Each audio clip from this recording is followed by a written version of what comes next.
Hey there. Happy Thanksgiving, all. Happy Thanksgiving. Let me know if you can hear me all right. Can I get a 5 by 5, 8.5 by 11, 12 by 14? Good to see you. Happy Turkey Day. Whether you're traveling, whether you're home, whether you're with friends, family, whatever you're doing, I hope you have the best day. Thank you so much, Sophia, for the 5 cooter ships right off the rip. And another 5 just came in hot from Sherry. Thank you, Sherry, baby. Crash, Basia, True Crime with Eve, BGPO, and Newport Marina. Welcome in. Just help a brother out here. Come on in and close your legs, y'all. It's Thanksgiving. Close your turkey's legs, too. Turkey legs got to be closed. Just help a brother out here. Hey, so what's happening? Did you guys have a good night last night? Did you watch Jolene? Oh, Jolene. Did you guys watch her? She did a great job breaking down the lore and stuff. And I learned about this Fruity Pebbles stuff I didn't know about. I'm not sure I wanted to know about it, but now I do, and now I'm intrigued. So I'm definitely following Jolene for more Fruity Pebbles. Hey, Miss Cindy, happy Thanksgiving. Robet, thank you so much. Happy Thanksgiving. From Low Country. Robin is spending Thanksgiving in the Low Country, Murdaugh Land. Thank you so much for the $9.99 and happy Thanksgiving to you and your family. And Shar, thank you for your $19.99. She put a turkey there. We need to put the turkey emoji. He said turkey emoji. Yeah, she's so funny. Can you guys put Jolene's link in there? She's so funny. And it cracks me up because we have a lot of the same like sound bites and props. Fucking hilarious. When I saw her pull out her gavel last night, I was like, get out. We both. Order in the court. We both have the gavel. I was dying. Thank you for going live today. Been unexpectedly rough, but it's going to turn around. Always turns around. When things are bad, they always go up because they have no other way to go. I heard her husband in the background, but I haven't watched her enough to get a feel for the hubs. I only heard him like chiming in a little bit. Hey, Kira. Listening from Southern Cali as I'm outside mowing the lawn. Get her done. Do it, lady. Her name is Jolene Lunzer. And I'm sure they'll share the link in the chat. Hello, Oma. Oh, you got to watch Robot. You'll love her. Yeah, she's right up your alley. Any neighbor you have... What? Oh, did someone's oven break? Oh. Lori Jean, it's cold. It's a very rough time of year, and for some reason, today is bad. I'm sorry you guys are having a bad day. I know it's hard when you have losses. I saw you earlier, sister. I'm so sorry for your loss. I'm sorry for everybody's losses. I don't have my parents anymore either. So I feel you. It's hard. It sucks. Oh, I'm on top chat. This is a reminder to go on live chat. Oh, she's funny, Sophia. She's a stand-up comedian with a YouTube channel.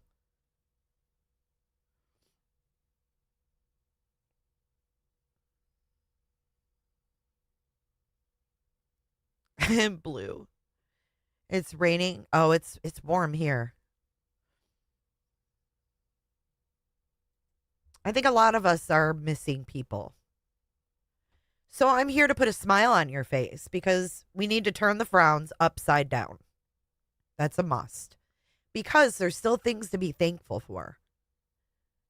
Right? It's getting cold outside in Florida. Hey, Lisa. It's icy in Buffalo. Ew. Auntie M, you have a wonderful Thanksgiving too. Oh, I didn't know it was supposed to cool off. Patrick, my neighbor upstairs got arrested in front of the house last night. 4th time the cops have been here in 2 months. The guy called on her because she tried to leave with the babies after beating. Oh my God, what a horrible situation. Ugh, poor babies. It's snowing in New York. No, it didn't rain here. I mean, not as far as I know, unless it was when I was sleeping. I thought it was kind of muggy today. I don't know. Thank you, Tara Lee. Happy Thanksgiving.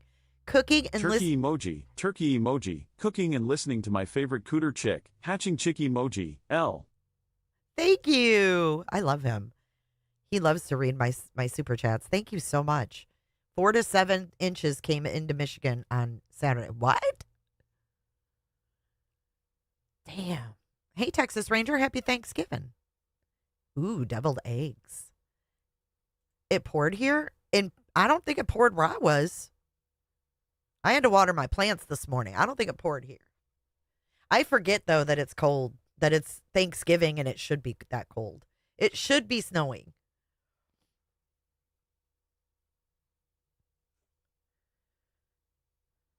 Oh, I hope you have a great weekend, too, Kylie, with your family. Galen coming in Just hot help a brother out here. with 20 cooter ships. Welcome in, you guys. Oh, my God, that's so generous. Thank you, thank you. That was amazing. If you guys were gifted a cooter ship, enjoy it and thank Just help a brother out here. Galen. Crash coming in hot with another $19.99.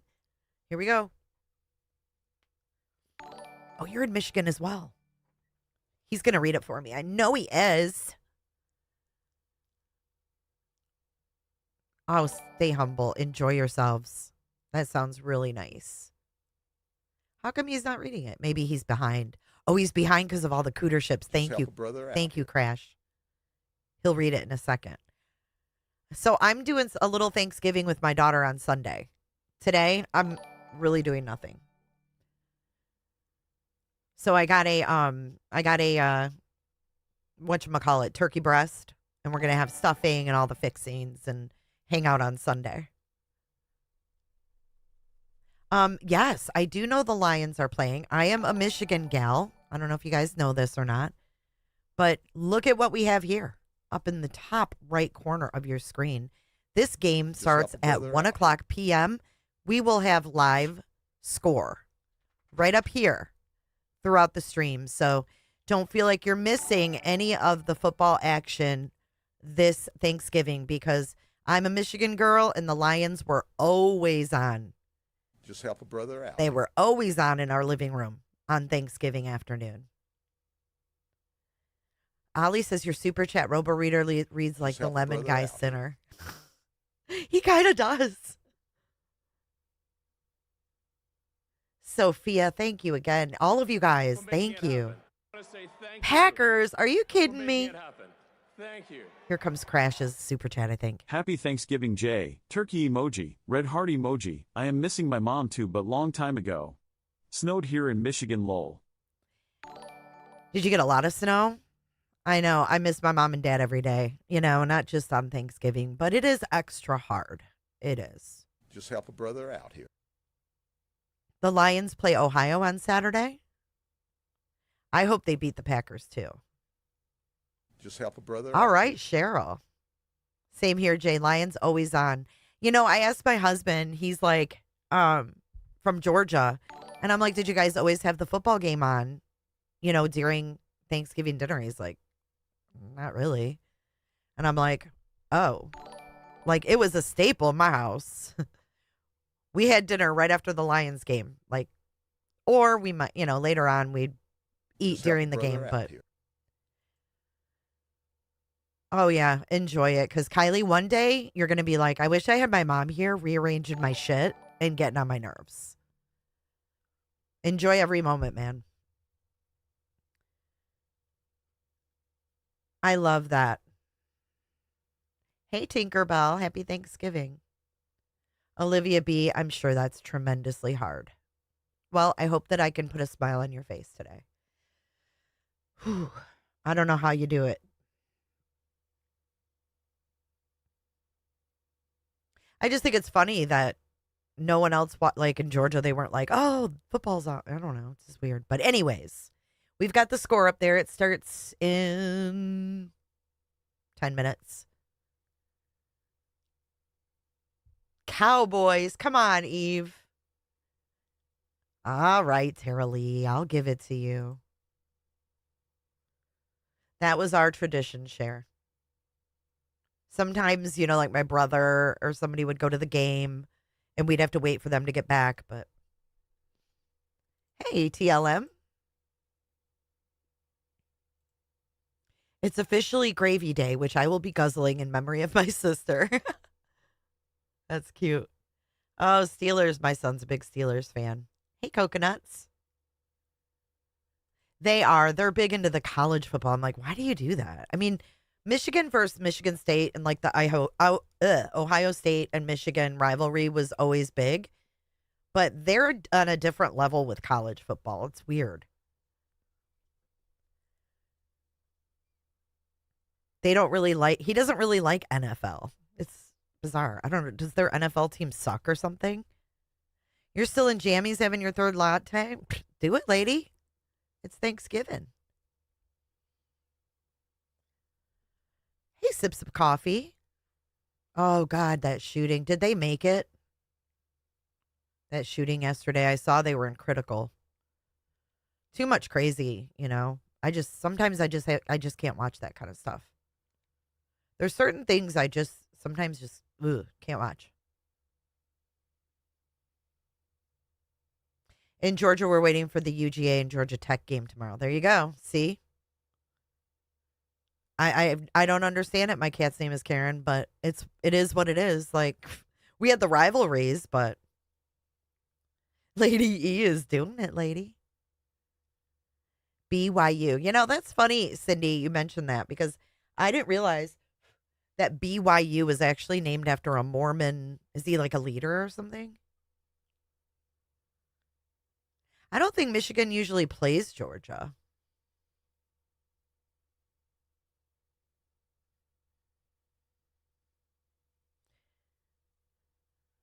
They both made it through surgery. Oh my God, they're young. 20 and 24. Is that a guy's name? Penny. So glad you're here. Penny sent me a Thanksgiving present. Thank you so much. I'm going to be Medicubing. I got 2 things of Medicube gel and 2 things of gingerbread hand soap from Penny. And it says 1 of 2. So I'm waiting for another package. Thank you. Thank you so much. Like, really, thank you. Go Dogs. Prophet. A second one after Joseph Smith. Okay.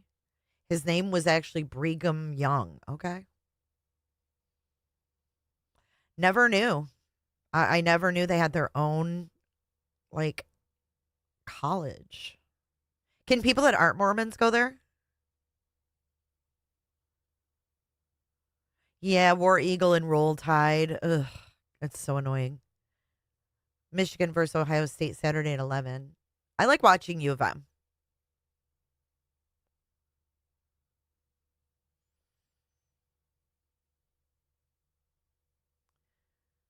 They get heckled at games?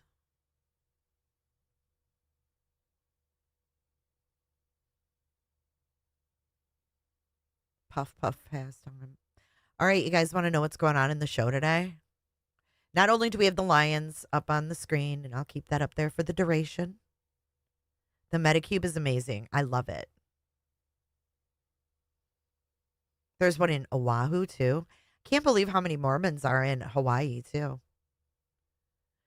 Dude, I saw part of her video about Web Sleuths. Was that when Trisha was doing her fucking sleep lives? Tinkerbell, thanks for being here. Happy Thanksgiving to you, Melissa. I appreciate finding this channel, and Chatters makes me feel like things are not as crazy as it is. Dude, I'm telling you. It's really important these days to find your people.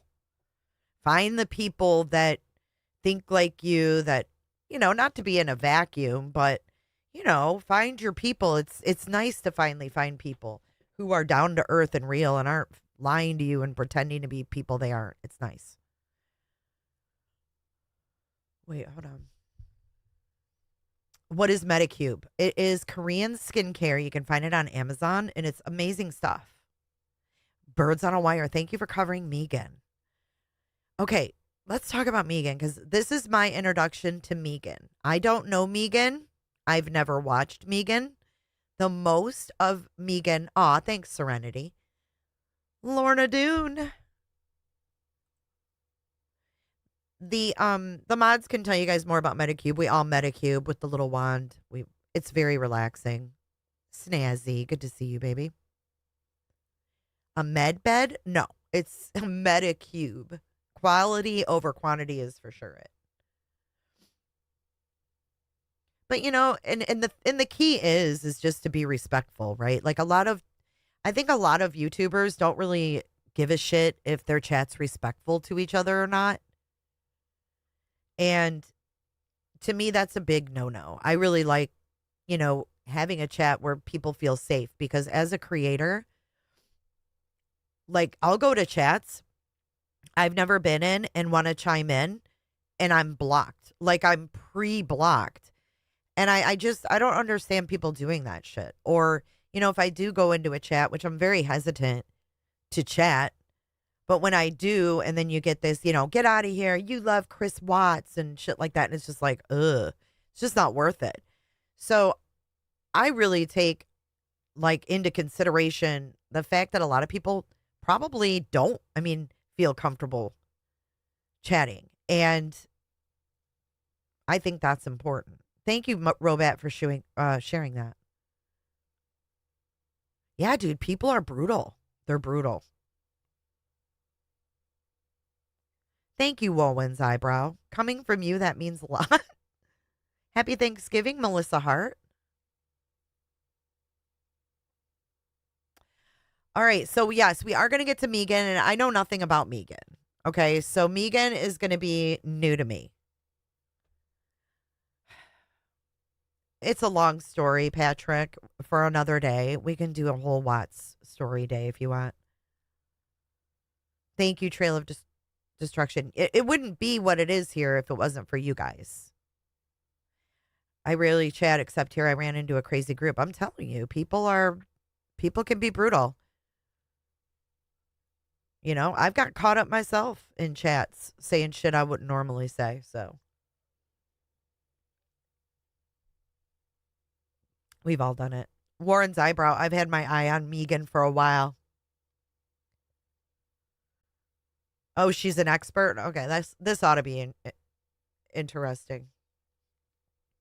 Well, 1993 paper, I hope you feel more and more comfortable as you get used to the community here that you see that we don't let, shit like that go down. You know what I mean? You're not going to come in here and bash other creators. You're not going to come in here and bash people that are chatting for their opinions. You know what I mean? Be a fucking adult. Don't be an asshole. It's really quite that simple. Yes, I know she's Lori's cousin. That's her claim to fame, being Lori Daybell's cousin. Thank you. Shari, thank you, baby. Thank you. Channel iMod, only 2 rules in the chat. No bashing other creators. Respect those on panel. 2 main rules here, too. 2 main rules here, too. Lorna Doone, Parawoman. Oh, I love Parawoman. She's cool. Dripping Trash Bags were both playing your cool. Go sub up to them. Go sub up to Parawoman and Dripping Trash Bags. I love that name, by the way. Oh, you can bash Lauren for sure. She's the exception. She is the only exception. For making it happen. I mean, if I were to have a guest, like these aren't my guests. We're reviewing, so they're free reign. I'm saying, like, if I were to invite someone up on my panel, I don't allow the chat to say anything bad about them. I don't care who they are. Thank you, Maria, my neighbor. Missing my mama so much today. It's been 10 years without her, and Thanksgiving and Christmas were her favorites to celebrate. I'm sorry that you're missing your mom. I understand, though. You're going to make me cry. Seriously, it's going to make me cry. And I don't want to cry. But it does make me sad because I know how you feel. Sleuthy Goosey, well, happy Thanksgiving to you. I've been enjoying your guys' Delphi discussions over there. Last night was interesting. I didn't follow it as close as you guys have. And whoever that was up there, All Eyes on Delphi, she has a channel, I'm assuming. that thing she had laid out, she just kept clicking and the information just went deeper and deeper. I was like, holy fuck. That was amazing work. Thanksgiving's the hardest for you. I'm sorry. Hey, Scotland. Yeah, I've never heard of her until last night. And I was like, holy crap. She is really like the encyclopedia of Delphi. I'm sorry, Cindy. I know it doesn't get easier, you know. Okay, so what we're gonna do is we're gonna actually review Megan and Lauren together on the same stage. But before we get, sure, Willow, always. Oh yes, I can. Can you tell us how you decided to be Cooterville? My sis's nickname for me is Contrella. Trella for short. It's so funny. Love your laugh and sense of humor. Do you really want to know? You want a story time? I'll make it the Reader's Digest version. Another creator on here was sleeping with another creator on here, and she projected the sleeping with him onto me, even though I'm married. But she made live streams and was saying that I was fucking him because we were friends. So what she did in this live stream was she was talking about me fucking this person, which I never fucked. And she called me wide open cooter.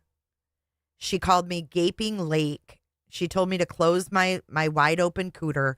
She even did the cooter, close them. So we have a cooter salute. You know what they say, when life gives you lemons, you make fucking lemonade. Or you make like a lemon drop. So that's our cooter salute, is that bitch opening them wide. And what else do we have, guys? Oh yeah, she said I had penises in my ears. But the biggest thing was gaping lake. So we made Cooterville. We have Cooter Lake. We have a whole bunch of shit. So we just kind of made it a whole entire community. And, you know, that's just, it is what it is. Cooter undercover. Cooters, unite. This is the bitch here, yeah, right here. I'm going to pin it. This is the chick right here that was, this, this emoji is her describing my vagina. Look. Thank you, Flo. I forgot we had that. This is the Betty. I'll just call her the Betty, describing my vagina being wide open. Good or happy Thanksgiving, Tempest. Sometimes you just gotta lean into that shit. So we did. And hence we had Brittany, who I don't know if you guys saw me covering her. I was covering her before Lauren pulled her fuck shit and gave me tons of content that I enjoy way more. But I was covering BJ, aka Brittany, and she's the reason for our Cooter DeVille because she sang this. A Cooter DeVille. I think the devil drives a Cooter DeVille. I saw the dreadlocks over the hill. Not against her will. I got time to kill. Way down in Cootersville. Okay. So that's BJ trying to make fun of us. So that became our little signature. What else do we have? Cooter undercover. Cooter undercover. Cooters, unite. And then this is also BJ's panel making fun of me when I say welcome to Cooterville. And this became our welcome. She says, welcome Close to your legs. Cooterville. Everybody Close close your your legs. legs. Everybody coming in, close your legs. Close your legs. So I hope that helps and gives you, you know, some context to what kind of craziness we're doing over here. Thank you, Miss Jessica. Happy Thanksgiving to you. Stay warm up there in the Windy City. She says, I know, way down in Cootersville. Okay. She's so stupid. Well, Emmy, you were already like being too sarcastic about the chips and dip. You got kicked to the curb. This is Emmy Joe, by the way, the little brat in chat. That is really her. That Emmy Joe is very talented. Sounds like it sounds like the turkey, the little turkey thing.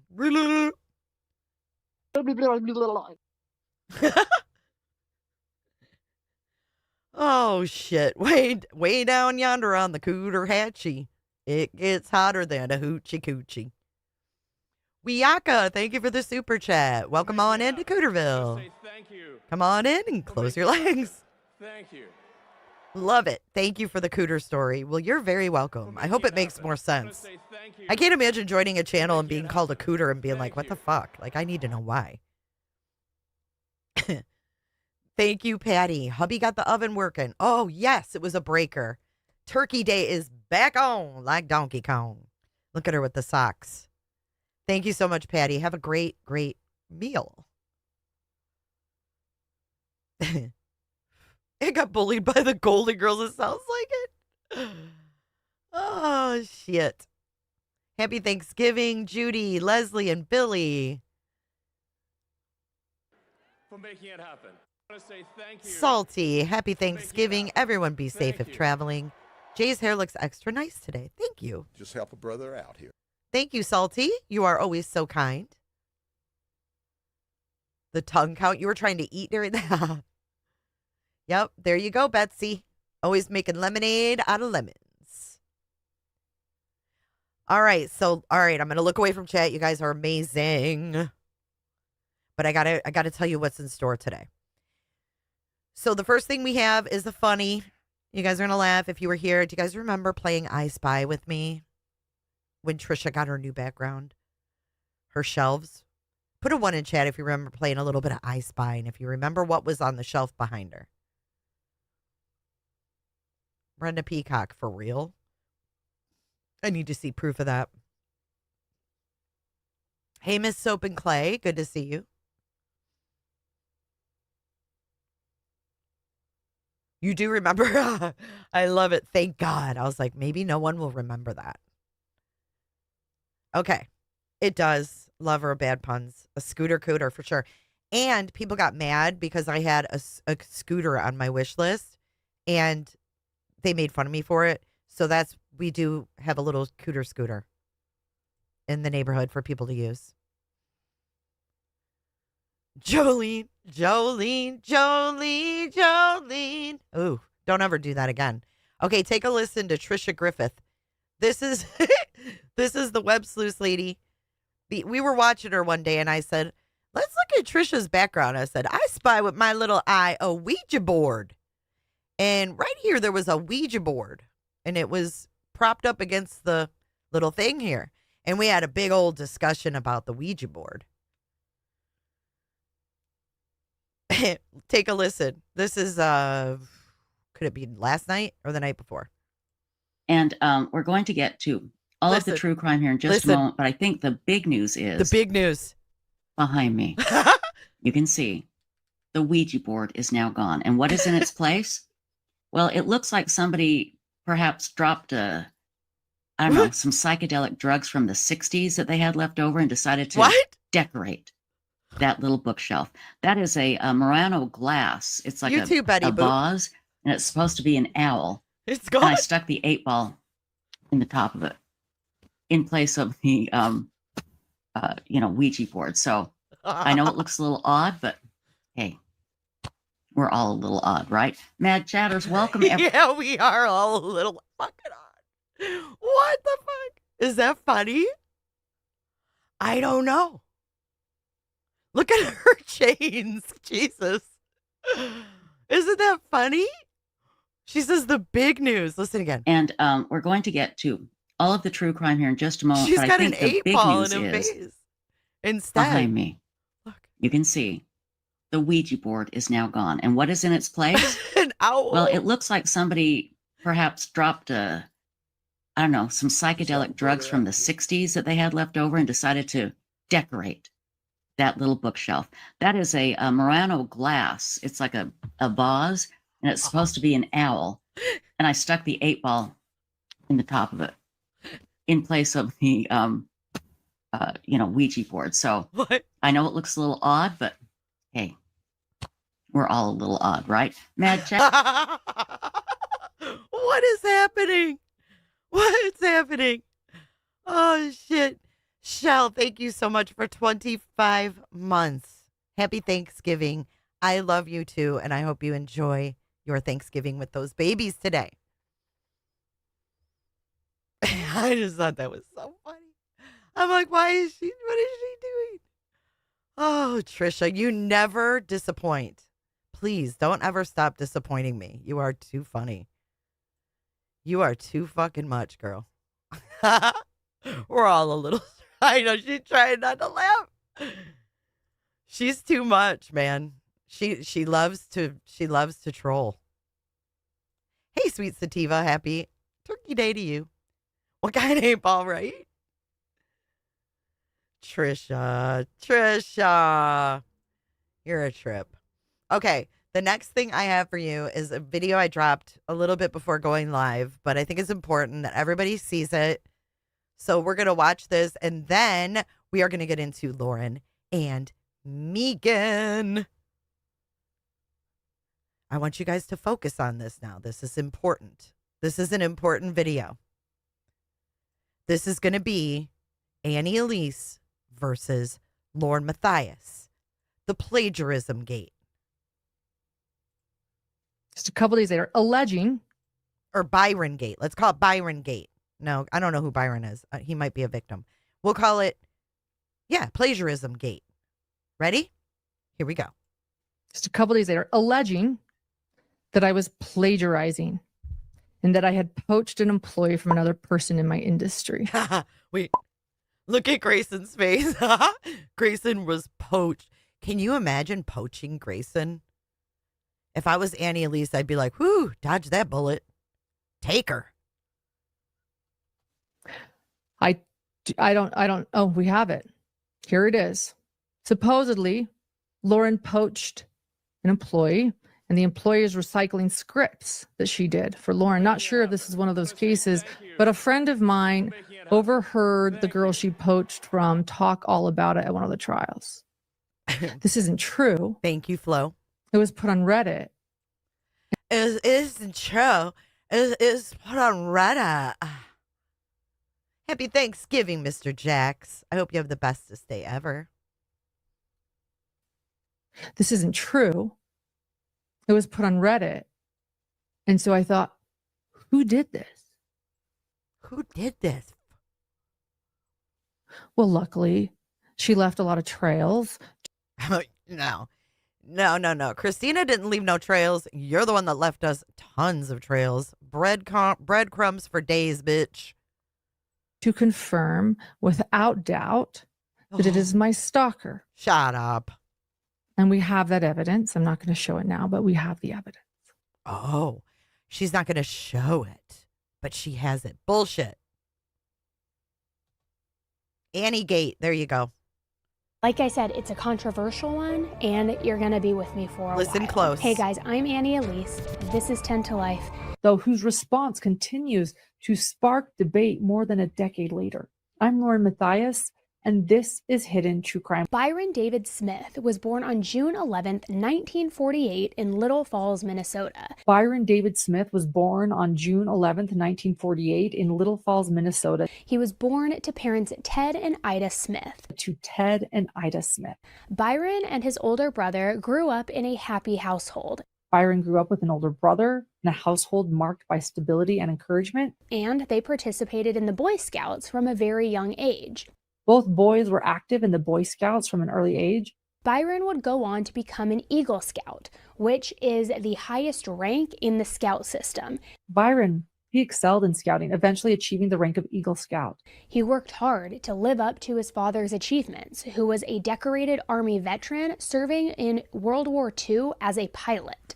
The lessons of discipline, responsibility, and leadership stayed with him. Throughout his life, Byron's father, Ted, was a decorated Army veteran, a man whose service in World War II left a lasting mark on the family.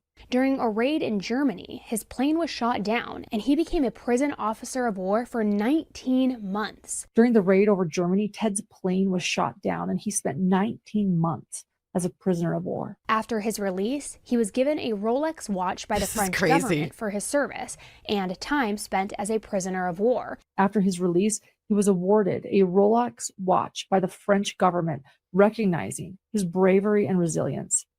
which he would later pass on to his son Byron. Byron cherished this watch, which was to him a just priceless heirloom that signified his father's bravery and sacrifice. This watch would one day become a treasured heirloom for Byron, a symbol of courage and sacrifice. Hey, Kelly he carried Barrison, with happy pride. Turkey Day. Byron graduated Little Falls High School, second in his class for academics. Academically gifted, Byron graduated second in his class from Little Falls Me High too. School. Well, And me after too, Kelly. college, he was inducted into the U.S. Air Force as an electrical engineer. He went on to join the U.S. Air Force as an electrical engineer. Due to his impressive test scores and engineering ability, he was quickly assigned one of the most difficult and critical jobs during the War of Vietnam, where his skills quickly earned him a critical assignment. implementing bombing and navigation systems on B-52 bomber airplanes. Developing and implementing bombing and navigation systems on B-52 bombers during the Vietnam War. He then volunteered for highly dangerous in-flight duty on the B-52s. Volunteering for in-flight duty, he undertook dangerous missions that And some of his expensive lawn equipment even started to get damaged. expensive brother lawn equipment. Thank you so much, Canvassing Crime. Thank you, thank you. Welcome in. We got 10 more gifted. Wow. Thank you so much. Was damaged. It seemed like the boys were beginning to take Just help a advantage brother out here. of Byron's trust and generosity. It became clear that the boys were taking advantage of his trust. And he decided that since summer was almost over, he just wouldn't have them back next. Summer ended, Byron decided not to bring them back the following year. Between 2011 and brother out. 2012, there seemed to be a huge uptick in crime around the once quiet and safe town of Little Falls, Minnesota. Listen. People Brother who out. lived there said that there started to become a serious substance use problem as well. Between 2011 and 2012, locals reported a sharp help a rise brother in out. petty crime and substance use, particularly among teenagers. With little to do in the town besides outdoor activities, teens with too much help a time on their brother out. hands seem to get themselves into trouble by partying, vandalizing, and committing small petty crimes. The quiet town was seeing Just help a teens brother out. engaging in vandalism, partying, and other risky behaviors. However, one Little Falls teenager, Nicholas Brady, usually kept himself busy working for his dad's tree trimming business and doing yard work in the summer. Nicholas was born on March 21st, 1995, to parents Jason and Kimberly Brady. Nicholas, or Nick Brady, was born March 21st, 1995, stayed relatively busy with his father's tree trimming business and other yard work during the summers. Jason and Kimberly were a little rough around the edges and had their fair share of run-ins with the law for substance possession and other minor crimes. And despite his family's struggles, his parents, Jason and Kimberly, had multiple run-ins with the law, Jason was in and out of jail quite a bit, and Jason spent time in jail. and Nick and his two older sisters would spend a lot of time with their grandparents, Nick spent much of his childhood with his grandparent. who had a more stable household to provide for them. She provided a stable environment. Nick's grandparents always made sure to take the kids to church and tried to keep the kids in extracurricular activities. And encouraged church and extracurricular activities. Thank Nick you. participated in wrestling and also basketball at Pillager High School. He was active in wrestling and basketball at the Pillager Christian High School. There you go. So what we just watched is what looks to me like plagiarism. Just a couple days later, One true crime creator plagiarizing another true crime creator's script. So Grayson used to work for Annie Elise, so that's where she would have gotten the script. Annie's video is from 2 years ago. And the hair, the look at this. Creepy. I would be a little creeped out. Right, it's more than a coincidence. Hey, dark and disturbing. Happy Thanksgiving. I don't know what she can do. Like, I don't know who wrote the script. I don't know who owns the script. I have no idea. I don't know how that works. I know it's like an echo chamber. Go Lions. Look we got the score up on the screen too, Lisa. Has the game started? Hold on. There we go. I had to refresh. Now we're in business. Oh, let's go Lions. They always get you on your freaking last nerve, you know? Is Lauren stalking Annie? I don't know. So this is what's weird, right? So last fall, Annie was on a tour and she had a stop in Salt Lake City. And Lauren joined her on stage or on her panel or whatever. And shortly after that, she was poaching Grayson. So there you go. Go Lions. I'm in Chicago. Happy Thanksgiving to you, Tracy. And everybody else just joining. Someone said Annie doesn't care and doesn't want to get involved. I mean, I can't blame her. Sometimes you have to pick your battles with people. Wicked West, happy Turkey Day to you. All right, so I wanted to share those two things with y'all. Now, for the star of the stream today. Dun, dun, dun, dun. We have Megan. Megan, before Megan had a studio. Look at her with her lights. I'm so scared they're going to like catch fire. It's going to drive me nuts watching this, but at least she doesn't have them turned on, I guess. But we've got the insightful one, Trisha, Lauren, Walwood, and Megan. And this is Web Sleuths from April 17th, 2024. But wait, there's more. As it is pinned at the top of the screen, if you would like to play along at home, we have Mlingo. Say it isn't so. Mlingo, say it isn't so. Can you guys read that okay? Because I'm kind of out of screen room, but I can move these creeps over a little bit too. Here, let's do that. And I say creeps with the most, loving manner that I can. Can you guys read the Mlingo board? I'm going to go over what is on the board for today. Mlingo stands for Megan and Lauren. I think we can make it a tad bigger. And what we'll do is we'll do that. There we go.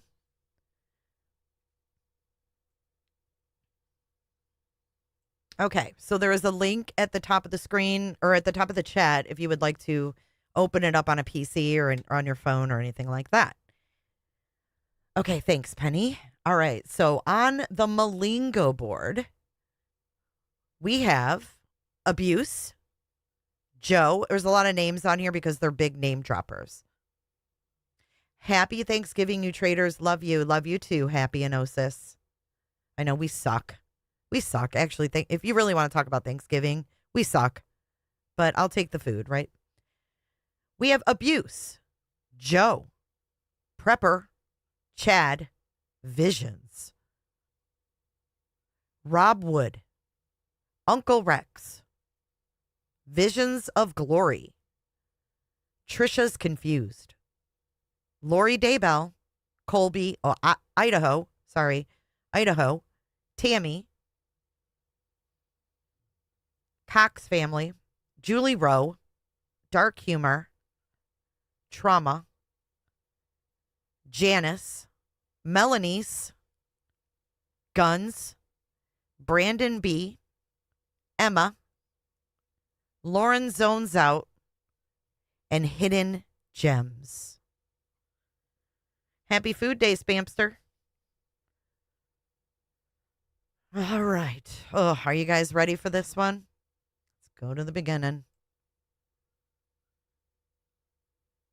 Look at these people.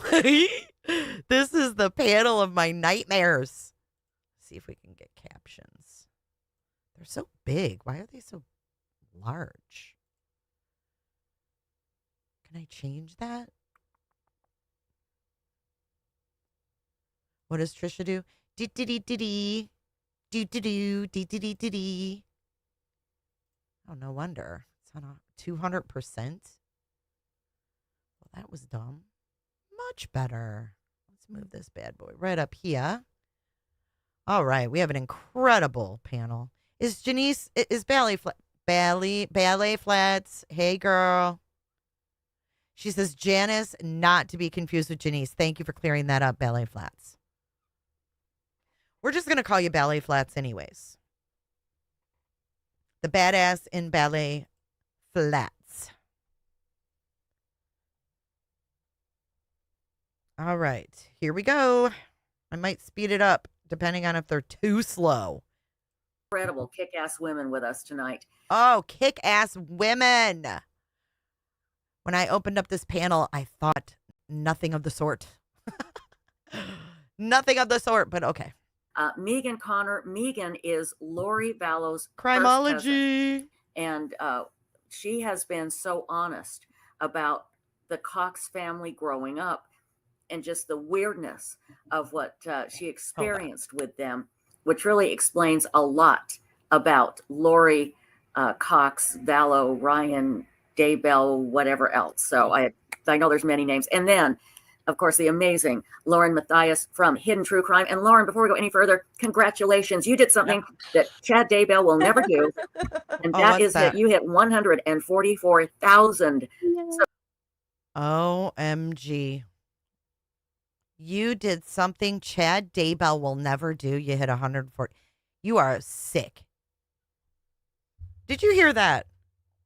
Most people on YouTube celebrate 100K because you get a plaque at 100K. These people are weirdos. Isn't she, Janice? Jesus. Powder. Remember that movie Powder? Look at Megan. Yay! We got 144,000 motherfuckers. Why would you? Your cousin killed people and believe this weird shit, Megan. What is wrong with you? Like, for real. How do you have a cousin that murders her kids and then celebrates some weird fucking belief with a yay?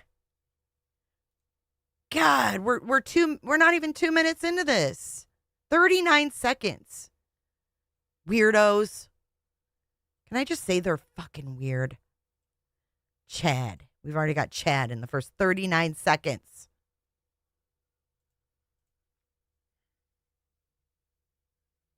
Subscribers. Yay. Yay. Take that, Chad. Take that, slug. That's amazing and weird at the same time. Exactly. I like that we can all celebrate it. We have some dark humor. We can all celebrate it and smile knowing that. Okay, you know. this is supposed to not scare us, but Christina and her friends jokingly calling themselves the Seven Gatherers is supposed to be so fucking threatening. As a matter of fact, this scares me for my life more than anything. Okay? The fact that they're celebrating this is very scary. Oh, but it's all fun and games for them. Rules for me, but not for thee. God, weirdos. No, we did something they never could. Yeah, exactly. And now you are planning on having a party in Las Vegas, and Dr. John is going to be in his swimming trunks. It's gonna be. Oh, for fuck's sake! What? No. Ugh. Is dark humor on the board? It is. For making it happen. I forgot it was on there. Kelly Barrison, thank you. Happy Turkey Day, Jay and Cooters. Thank you for all your hard work, Jay. This is crazy. Thank you, Kelly Barrison. Ugh. Dr. John in his swim trunks. Look at her. She's got her head back and everything. Ah! I don't know. I dark humor is one thing. I don't call that dark humor, especially when you're the cousin. Like your family members were, I don't know. It's inappropriate. It's just all there is to it. Now you are planning on having a party in Las Vegas, and Dr. John is going to be in his swimming trunks. It's going to be a pool party, right? Yes, a pool party at the Bellagio. I mean, we don't know if we can really get the Bellagio. We'll do our best. So what was disturbing about this is that Lori, after Charles Vallow was murdered, had a pool party. That's why they're having a pool party, y'all. It's gross. This isn't dark humor. This is disturbing, in my opinion, anyways. Guys, we'll do our best with our our abilities. But yeah, I told John that he's got to be in a swimsuit with an owl pendulum. So Perfect. Perfect. Well, listen, let's get right into it. And I want to tell the people in chat, first of all, welcome. Wait a please second. hit the subscribe. Wait a second. Why an owl? What's the owl thing?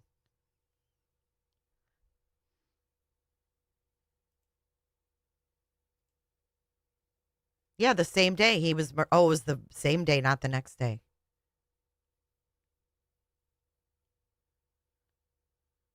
Ugh, Alex Cox.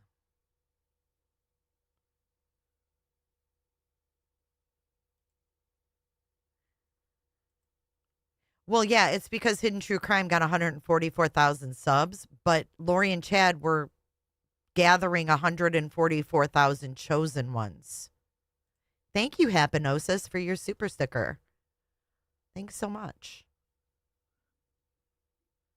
Chad used a pendulum in his predictions. Oh. But what does that have to do with an owl? Ovi ho. I'm a Trues Vogues ho. Lauren Hawking trial merch. Ugh. Yeah, so then Trisha puts an owl up and then throws an 8-ball in it. Is Trisha clowning our fucking owl? Leave our owl alone. That's our Cooterville owl in chat. I'm just trying to see what the deal is with the owl. Hey, Snippets. It was shaped like an owl. Okay. Oh, so then Trisha puts up an owl behind her and throws a 8-ball in it? The fuck? Isn't that kind of odd? This was April 17th, 2024. It's Flo. And then we have our 8-ball. Okay. Subscribe button and the thumbs up if you can. Of course, doesn't cost anything to subscribe. We would love to have you. And also, if you have any questions, put them in chat, but put, like several big question marks right by them. And our mods and Insightful One will get to them. So thank you, everybody. Okay, we are going to talk about what happened in court today. It was a bit, I don't know, dry, if you will, but it's laying the groundwork of Chad and Lori and how they were able to survive with their money. And it was a lot about money, a lot about flights and things like that. But before we get to that, Megan, you grew up with Lori, right? You were close with Lori growing up. Is that right? Yeah. You're her first cousin. And I remember, I think it was your first interview with you, Lauren, and you were describing the inappropriate things that happened in the Cox household. And when you were describing that, it made me realize that this is where Lori we do right here. Gets her, I don't even know if you want to call it mental illness or gets whatever's wrong with her brain, is what she was subjected to growing up. And it was very inappropriate sexually, which God. Thank you. We're 3 minutes in and we're on sex. Do it, ladies. Dreams, thank you so much. Jay, happy Turkey Day to my favorite true crime creator and Cooterville. Thank you, Dreams. I appreciate your support. I hope you have a great day. Really surprised me because they were such good LDS people and they were sun-kissed Californians and you just thought they were the perfect family, but they really weren't. Let's talk about the young Lori, and then we'll move up to the, as you called her, the cupcake mom, which she really wasn't at all. Okay. And Lauren, will please jump in and help here because you know. What the fuck is a cupcake mom? Oh, the background as much as anybody, but give us just a brief description, or as long as you want, of what the Cox household was like growing up. Yeah, it was, all of this, of course, is hindsight because as a young kid, I had no idea that this stuff was inappropriate. I was still learning about the world and my place in it. And my own family of origin was a very strict LDS household with kind of controlling parents. And so going to Lori's, I think I've said before, was like, that was the fun house. You know, we loved going there because they were so, they did lots of fun things together. They spent lots of money. They, lived in Southern California, had a pool in their backyard and lived close to Disneyland. And so it was always fun for us to go over there. We felt like Barry and Janice were way more relaxed than our parents were. They were cooler. We felt like we could do stuff there that we couldn't do at our own house. So it was fun for us as kids to go there. And of course, looking back on it, it's a very enmeshed family system.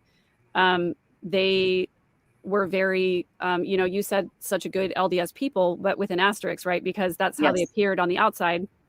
But then when you go and spend time in their home, there's clearly this like a soccer hierarchy mom. that's been Okay, set up by gotcha. Barry. And Barry was very focused on Under Crusher is in the chat.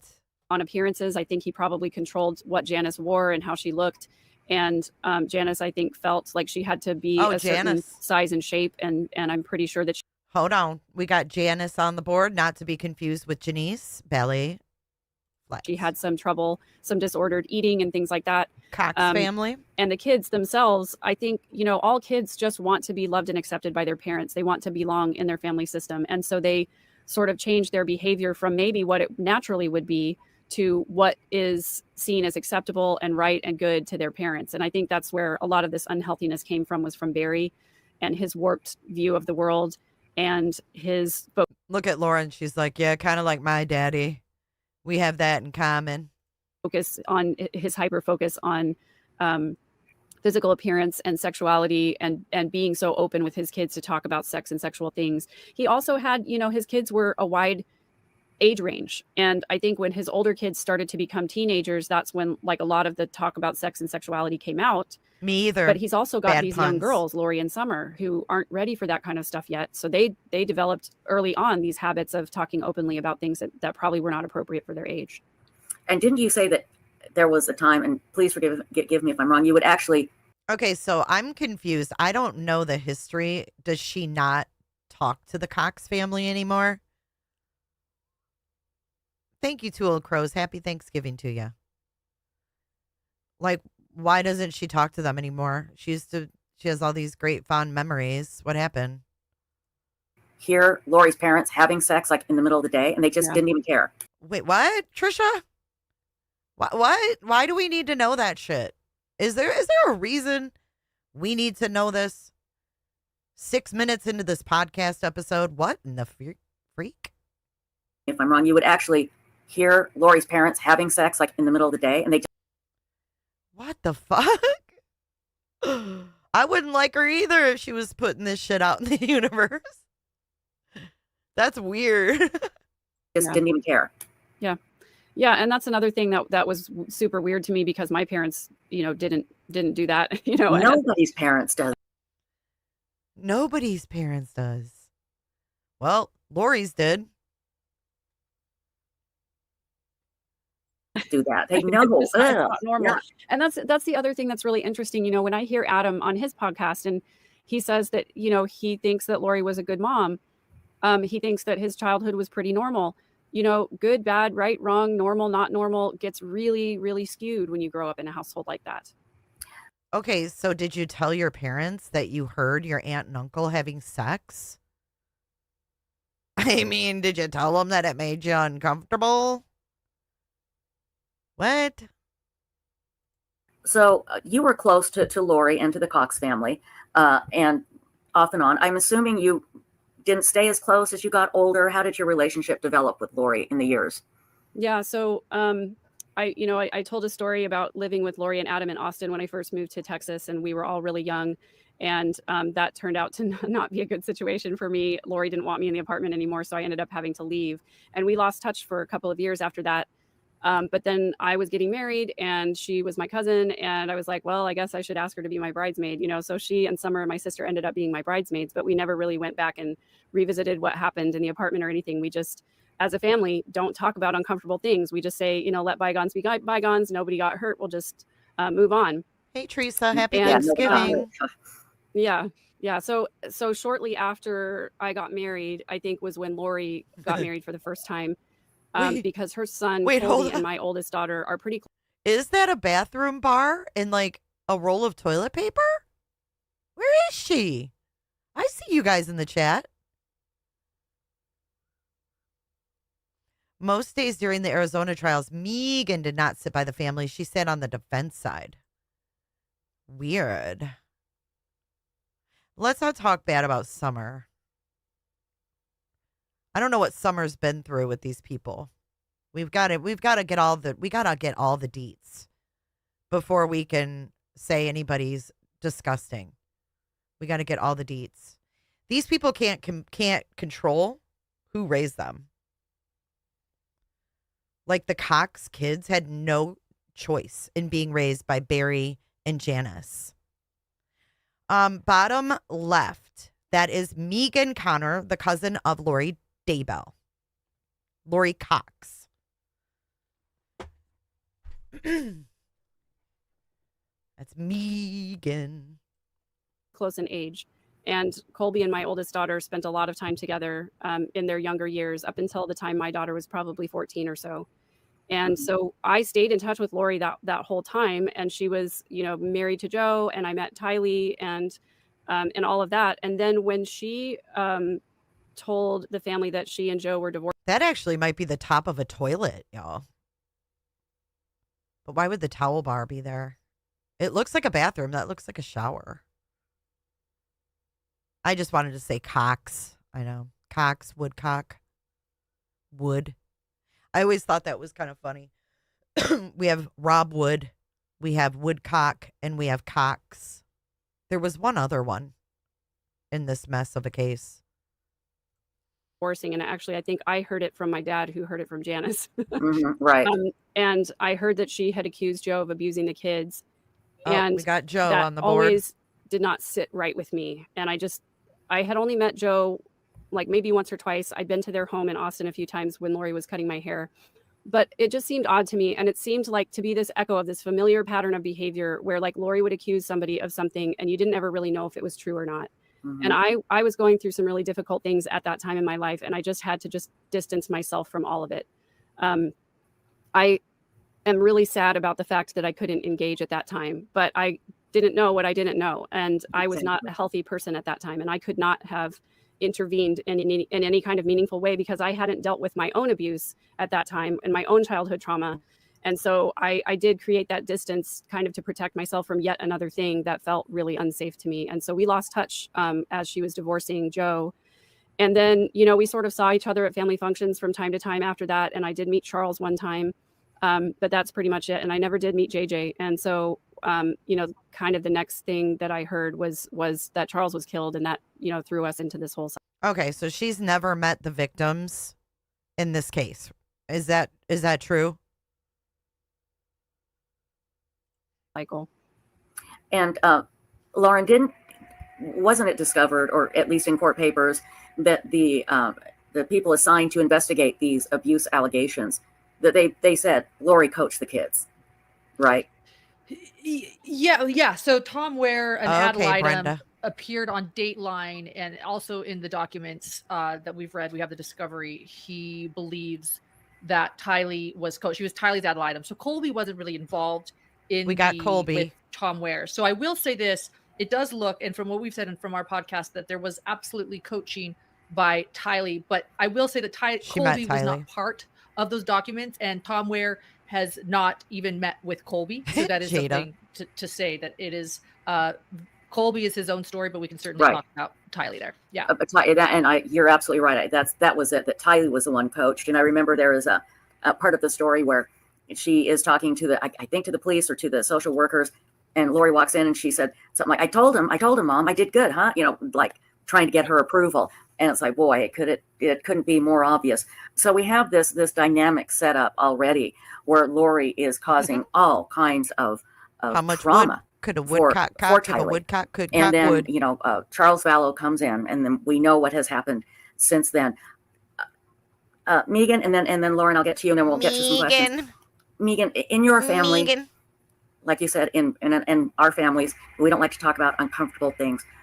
Does everybody pretty much accept that Lori did this, or are there still people that just say, no, she couldn't have done it? I think that 99.9% of the family believes that she is guilty and that she's delusional. There may be one or two outliers who still can't accept the fact that she is a murderer and can't accept the fact that she just has been lying to us this whole time. She clearly still believes that she Grayson is flushed. a prophetess, and she still clearly the believes juror in this guy. theology. Okay. And so there may be one or two people that also believe it. What about Lori's mother? Do you know? This would be your aunt. Do you know how she feels now?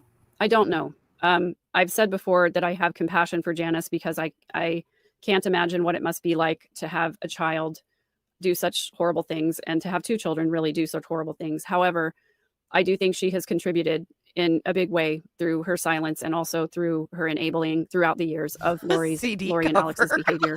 So I am of two minds about that. I think that, as a mother, I'm thinking about my own children and how I might handle that situation. Of course, none of us know that for sure. But it's kind of like this whole time, our family, throughout our family history, you have two choices. You can either radically accept the horrible facts and then begin to grieve and heal, or you can pretend like it never happened and continue to perpetuate the cycle of abuse and horror and all of Oh, God. This girl. All right, I heard abuse in that whole word salad. Did I miss anything else? I think this is a door and a door handle. Now that I'm looking at it, it's blurry. I think this is a door. Because you can see like a clock right. Oh, you guys can't see it. But anyways. All of that. Jenny Allison wants to know, has Lori always been so manipulative, even as a child? As a child, I don't remember her being manipulative. I just remember having fun with her when we were kids. What's the age difference between her and Lori? How old is this girl? She doesn't know anything about Lori. I'm just gonna say it. How old is this girl, Megan? 30s? Mid-30s? Because Lori's like, what, 50, 56? How old is this chick?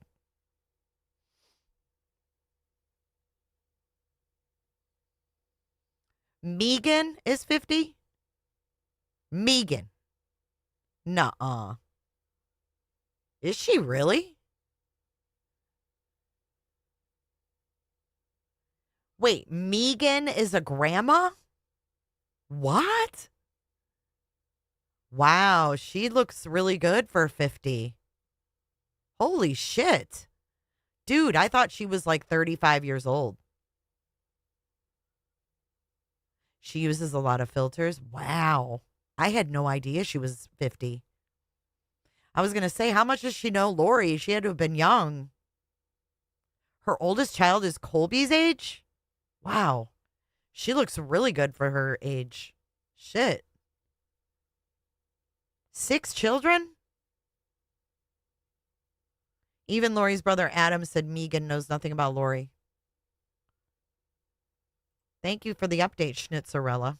Wow, I didn't know that. That's wild. Kids, but by the time we were teenagers, as young for me as 13, Lori would have been 14. She definitely was already learning how to get her way. How to manipulate, exactly. Yeah. Lauren, this has been such a journey for you, and it continues. You've gotten to know Megan. You've gotten to know people on Tammy's side of the family. I can imagine it. I don't want to say takes an emotional toll, but I'm sure it affects you greatly. And people are commenting in chat how compassionate you are, and I agree. This has probably changed a lot. I don't want to say changed your life, but it's affected you and Dr. John in many ways, I'm sure. Yeah, no, I think I can say it's changed my life. I'm not comparing myself to the victims in any way by saying that. It's changed my life in a different way than it has theirs. That's kind that people. Oh, look who's in the chat. My husband, Georgia Dog. We were just talking about you and how you don't like NFL on Thanksgiving. Are you watching the Lions game? Put it on. Happy Thanksgiving, Georgia Dog.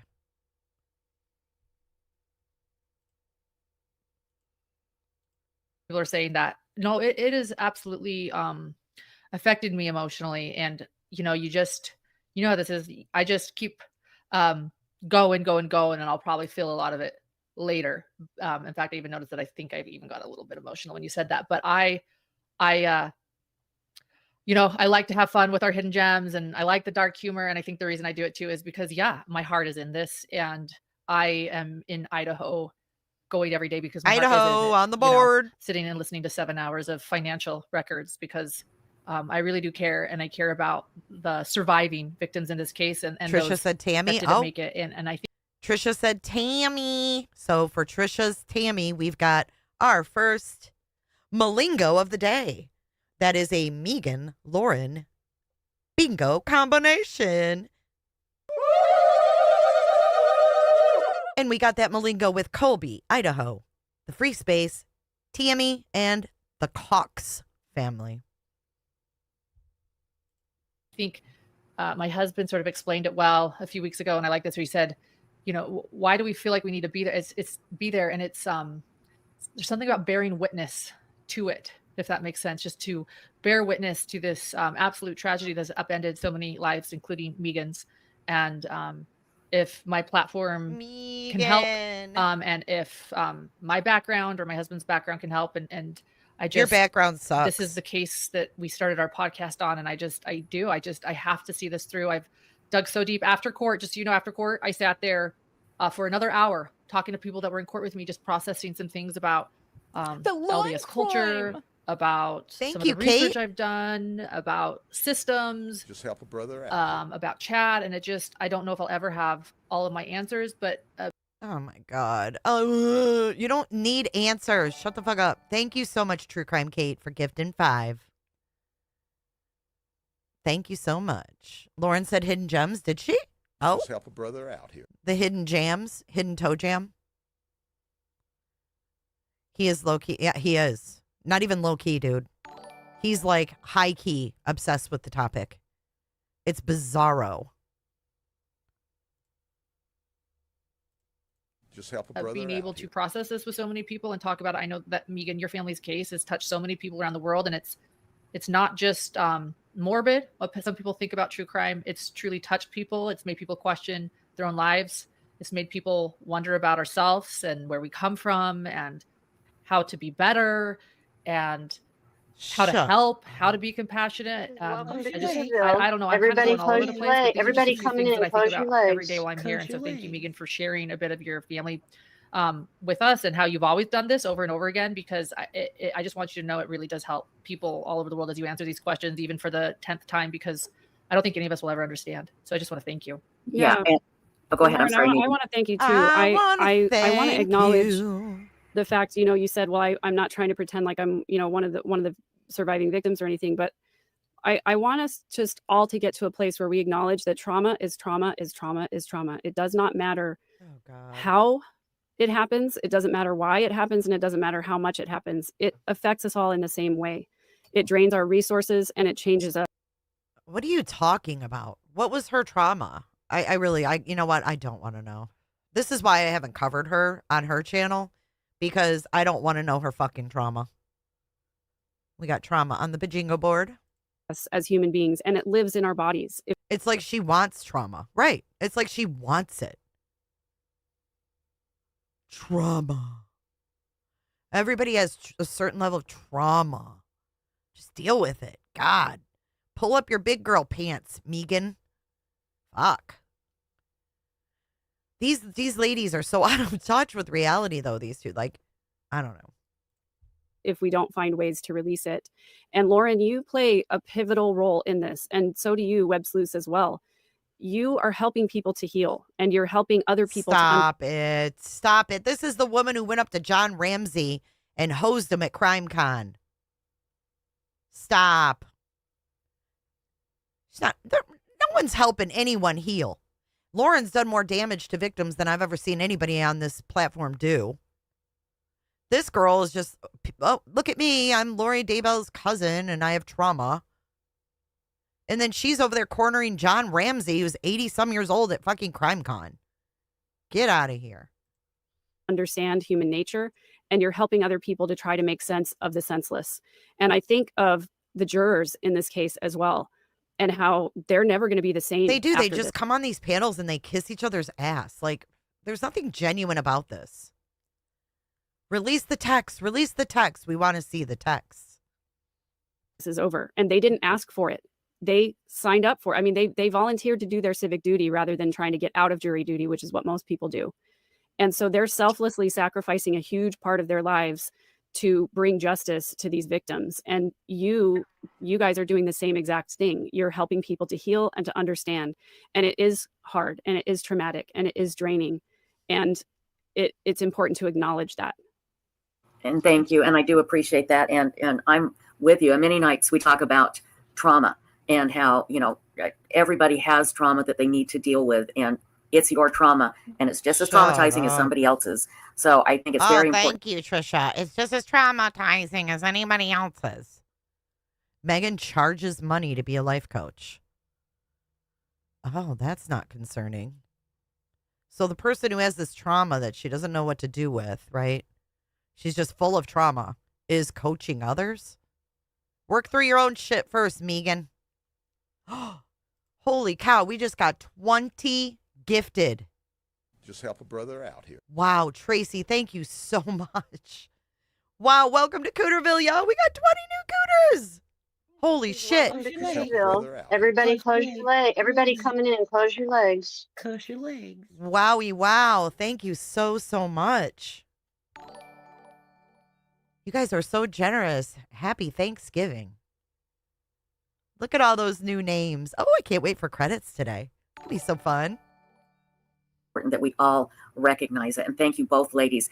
We do have so many questions in chat, and I want to get to today was a little dry, but again, it laid a great foundation of the money and how it all worked with Chad and Lori and Alex. But let's talk about yesterday and that tape with Emma. Oh, we got Emma on the board. Her father, and Chad just kind of glossing over the fact that they found human remains in the backyard. And Megan and Lauren, I'd like to get both your opinions on this.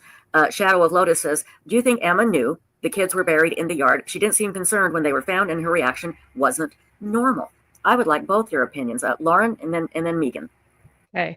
I agree that her reaction was not normal. I was sitting there in court watching in real time, listening and thinking, did she just say, by the way, they told me that there's 2 dead bodies? Well, I told them there are a bunch of animals, and they said, no, there certainly remains. And then Chad's like, redirect. Well, anyway, about those finances. And they just went on like, yeah. I was like, wait, what? Wait, what? Go back, really? Emma. But did she know? I don't know if she knew. Just help a brother I out do here. think that Chad primed her and prepped her for that moment. I think that we knowing that he was over there for 90 minutes to 2 hours before he was even arrested. Who knows what he was saying to her to follow Jesus. I'm not though, Miss Jess, but thank you. The spirit that some hard things are happening because the second coming is on its way. I think she's definitely involved in this belief system of Chad's, which is, I would say, like a subgroup of the LDS. Lady from the Mountain. See, I thought she started it too, but I found out that she purchased it from someone else. So she didn't even start it, you guys. That's why I was like doubly disappointed. Kylie, thank you so much for the super chat. I see you, Grayson. Allegedly, theoretically, hypothetically, of course. Happy Thanksgiving, everyone. Gobble, gobble, Gray Bay. Are you guys going to have dinner on the orange couch tonight? Thank you for your super chat. Hello, Laura Dawson. Yeah, being Lori's distant cousin doesn't make you qualified to do shit. Shit. She has no credentials. She's Lori's cousin. Church or some really extreme LDS beliefs that are forming around the area. When Lauren coughs, it sounds like this. Touchdown Lions. Woohoo! Making it happen. I want to say thank you for making it happen. Thank you for making it happen. Go Lions. Coming in hot, just like the fajita. We're multitasking here. I think she was certainly invested and involved in those beliefs. So whatever Chad told her, maybe she just took his word for it. Clearly, I think she still is. But I don't know if she knew that the bodies were buried. But I think she maybe was you don't know to know something traumatic maybe happened and was ready. These are my thoughts, and this is all Lauren. This is just pure raw me thinking it out loud. And I understand exactly what you're saying. Megan, what do you think?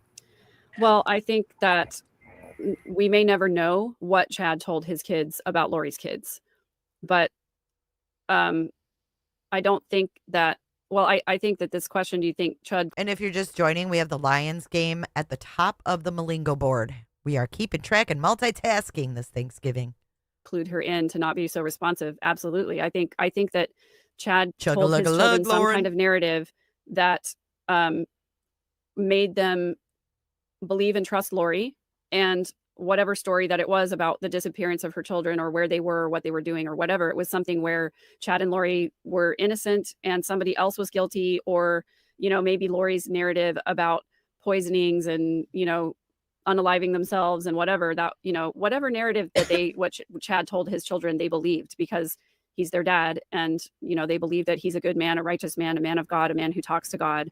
And so I'm sure that I don't know, they said that Chad was framed, right? So maybe that was the narrative, but thinking like, were there human remains? No, that's definitely just the pet cemetery. They're just going to find dogs. Like, they're just making it up, or they were mistaken, or, you know, maybe they're not experts and they don't know what dog bones look like compared with human bones. I mean, I'm sure whatever Chad needed to say to explain it away, and she obviously believed him because she let him change the narrative to talk about the credit cards and everything else after that. And they're going to testify for their father, according to Chad's defense, to say that Tammy Daybell was ill. And we'll talk about that in a little bit. But there was some kerfluffle today at court. I didn't know this. Susie B says, do you know the scoop about the judge saying someone was recording in the courtroom today? I have not heard that. I have the same question they have. Yeah, the judge. Say thank you for making it Damn, Shar, thank you. Megan is a liar emo. She's a liar emo. Oh, thank you, Shar, for your super chat. That's so gracious of you. Thank you. Judge did say, I can say with pride, it wasn't me today. So it was, I don't know who it was. I have my suspicions, but I'll keep those to myself. But they didn't make a big deal about it after that. No one really came to a conclusion in the gallery. Who was it, Lauren? But. Interesting. Okay. And Kay Summer says, I wonder what Chad's kids were told about Lori's missing children when she was arrested. Well, you know, again, whatever they were told, it was Chad's narrative, and they will believe it. And Megan and everybody, if you're just joining us, we have Megan Connor. Megan is hypnotized. I don't know her trauma. I don't know what her background is. I said that in the beginning. Thank you for emailing me her bio, but I don't read everybody's bios before I review them. I mean, I know she's Lori's cousin. I know she does this, that, and the other. I'm not interested in her life coaching. I think people that do life coaching and with no credentials are ripping people off. I don't think it's a safe avenue to get life coaching from someone who claims they are full of trauma. That's my opinion. And I'm sorry that you disagree with that, but it is what it is. It is what it is. Is Lori Vallow's first cousin. They grew up together. They were close as they were kids. You know, as you get older, you fall away from your cousins, but you know the Cox family and you know Lori very well. And you were, if not the first person to speak out to say Lori was not this great mother. Get rid of this narrative that she's trying to put out there. You know, she wasn't what she tried to appear to be. So do you think that Lori was able to win over Chad's kids in her manipulative way, and therefore when the kids were missing, they believed whatever Chad and Lori told them? Is Lori that good that she could win over Emma and the rest of Chad's kids? Oh, definitely. And I talked about this. I can't remember what show I was on. It's all a blur at this point. But when Emma... And she charges $3,000. Is that true? $3,000 for someone with zero credentials? I don't know about that.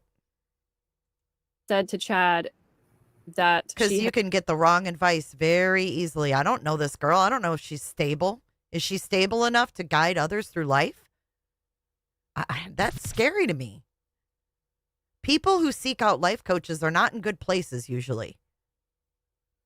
They're usually a mess. Thank you, Kevin. I appreciate you. But it's Megan, so she can do it. I mean, everybody has trauma, you know? We can't sell ourselves on our level of trauma in life. We're adults. But charging $3,000 to lead someone through life is It's a pretty heavy burden to take, or charging any amount of money is a heavy burden to take. You can really mess someone up if you don't know what the fuck you're doing. It's not something, I think it's taken way too lightly. Very vulnerable people. People who are confused about their religion and shit. No.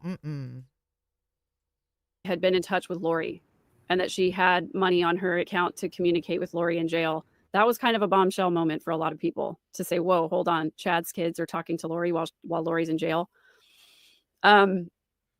I believe that it is the habit of manipulators, as soon as they get into a new group of people, to immediately start assessing who is a threat and who can be manipulated. I didn't know I didn't read the chat. I didn't see that going on in chat. I think everybody's questioning everything now.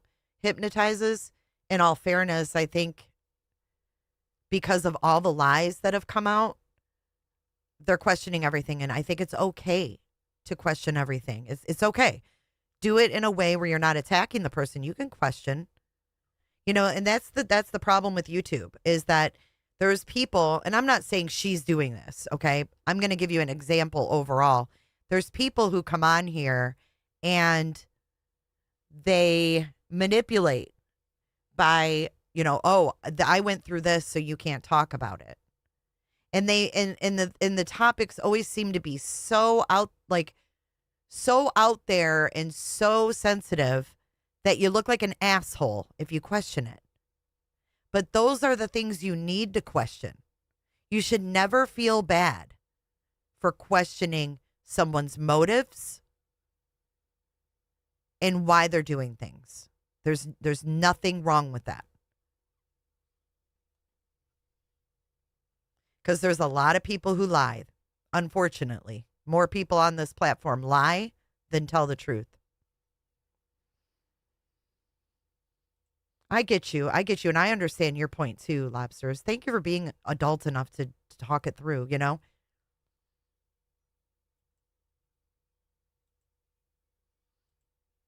Yeah, it's a lot. It's a big burden, Cindy.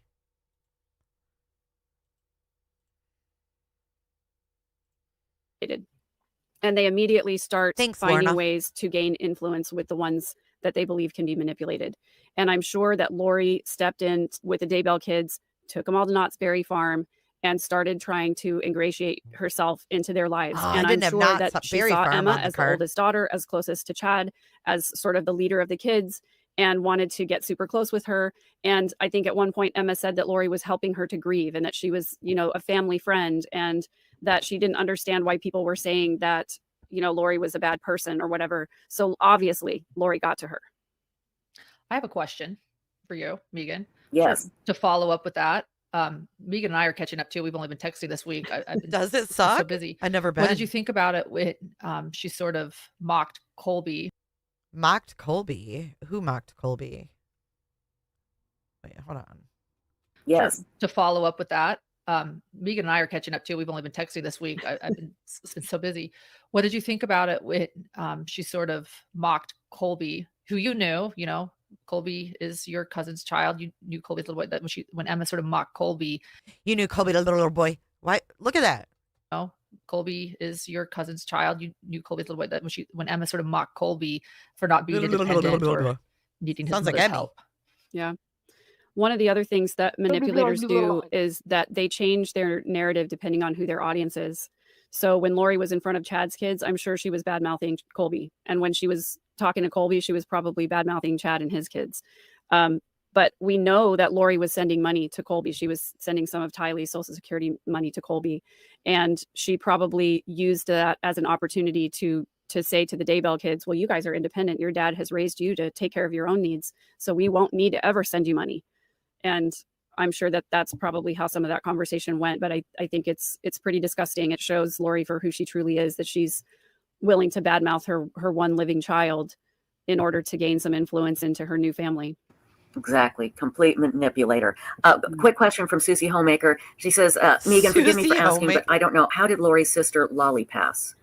Lolly died when she was an infant, and they believe that it was related to sudden infant death syndrome. And Janice actually wrote an article. Ooh, I dug into the whole Lolly Lolly. Lolly time. Lori had a baby sister. Or no, I'm sorry. The baby died before Lori was born. And its name was Lolly. They called it Lolly. And oh my God, it's making my eye twitch. Lori Daybell had an email, lollytime@gmail.com. She is weird, dude. Lolly time and the baby's dead. Like, what's lolly time? It's time to kill people? Like, what? About it, and it was published in the Reader's Digest. According to her, I've never been able to find the article though. So if there The Reader's Digest published Janice Cox, we need to look for that. is anybody that has an in that can find that article, I've for the last, like, I don't know, 20 years or so, I've wanted to read that article, but I don't have a copy of it. So Megan, you're talking to web sleuths. Hey, by the way, web sleuths. Yeah, if so anybody can find this Reader Digest There we go. article, There we go. You know, Yeah, we can however do many it. years ago, how it would have been Trisha 1970. Trisha can't find her way out of a paper bag. She ain't gonna find no damn old article. Please. When was she born? 71 or 72, I believe. Okay. I'll tell I you don't what. know I'll have to go back to my records and look for the exact date. But I think the article was published within a year or two In of the her 70s? Well, if I web will sleuths make are a gonna note. make a note, and if web sleuths Wait, what? Who wrote this? are going to take this on, let me tell you a couple things too. Then, Okay. I've heard from your family members a couple different names for this dear Lolly. That her name was Laura, but then I've also heard it was Laura Lee. Do you know which it is, Megan? Because I've also heard from your family. These are from your family members that it might be Laura Lee. It is Laura Lee. Yeah. Oh, it is Laura Lee. Okay, Yeah. so some people have it down as Laura. In fact, I think they even had it as Laura at court today in one of the timelines. But Yeah, it's Laura Lee. Laura Lee was Lolly, and then they had another baby and named it Lori. Weird. And like Lolly, Laura Space they Lee. called her Little Lolly. Little Lolly. We I've will- also heard that it was maybe a heart defect that they didn't know about. Yeah, that may be possible, but you know what's horrible is that, you know, when all of this stuff started happening and I realized that I thought Alex probably played a hand in Stacy's passing, I had to think, like, how old was Alex at the time that Lolly died? You know? Mhm. Exactly. I had another question up there. Insightful one. Can you? Do you know what it was? No, the last one I saw up there was about Lolly. No, it was right after that. It was that I put up, and then I think Love you put Ollie. yours up like a half a second after I did. Oh no. That's okay. It The chat is fast. The chat is going kind of fast right now. yeah. It was about. Oh, I know what. Oh, because y'all are so popular. Oh, Megan. She was in a bad spot here. Look how, oof. Megan. Was. Do you think Tammy believed all of Chad's stories? Do you think that she really believed that he had these special powers? I don't know. I just don't know. I wonder how much of Chad's true feelings and theology he shared with Tammy. I wonder if she even really knew what he was talking about in Avow or these podcasts or whatever.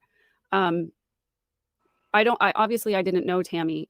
So maybe Lauren, you through Vicky, you know probably know anything, more girl? about her than I do. Jesus. But she seemed to me to be a pretty smart, down to earth kind of a person. And I can imagine Chad feeling like he maybe couldn't share these things with her because she wouldn't believe him. And that's probably one of the things that made him feel okay to distance himself from Tammy and kind of have this other life, really. Yeah, as you bring up how manipulators pick and choose what they say to certain people, I think that Tammy probably believed things to an extent. Like she you probably do? believed in near-death experiences and people being visionaries to an extent. What I mean is spiritual experiences. But I agree with Megan that I think that Chad did not tell Tammy everything, and she rarely went to the conferences, and by rarely I mean she went once back in the Julie Rowe days, and that was it. So we she got wasn't even Julie attending Rowe these on the conferences. board. She wasn't on a vow. So I think he told her what she needed to know for coercive control reasons, but I don't think she knew the whole story at all.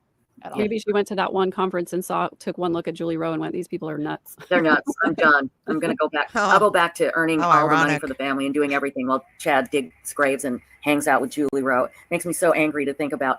There was something today in court, and this is a very good way to ask this. Mooney says, "I wonder how Chad's kids felt when he told the woman in Hawaii that he didn't have any kids." Now, it was revealed today that Chad inquired about a condominium, And he said he and Lori Thank you for the sub, were Jamie. married and they had no kids. That was shocking, I thought. And you have to wonder, how did Chad's kid, if Chad's kids are listening to this, how do they feel about this? It drives me crazy to think they're going to testify for him, because I feel like they're testifying against their mother. But I'm sorry, I'm rambling and making statements. Lauren, what do you think about that? Shut up, Trisha. Were you about to say something, Megan? Nope, go ahead. No, she didn't. You know what? Did what she are really, Chad's kids Elaine? thinking? I doubt much. I wonder if they're listening. I think they've made up their minds, and I think they're not in court because their dad would not want them to be there. And every day of Lori's trial was shocking. And if those kids are still standing by their father, ready to testify to him, I doubt anything shocks them right now.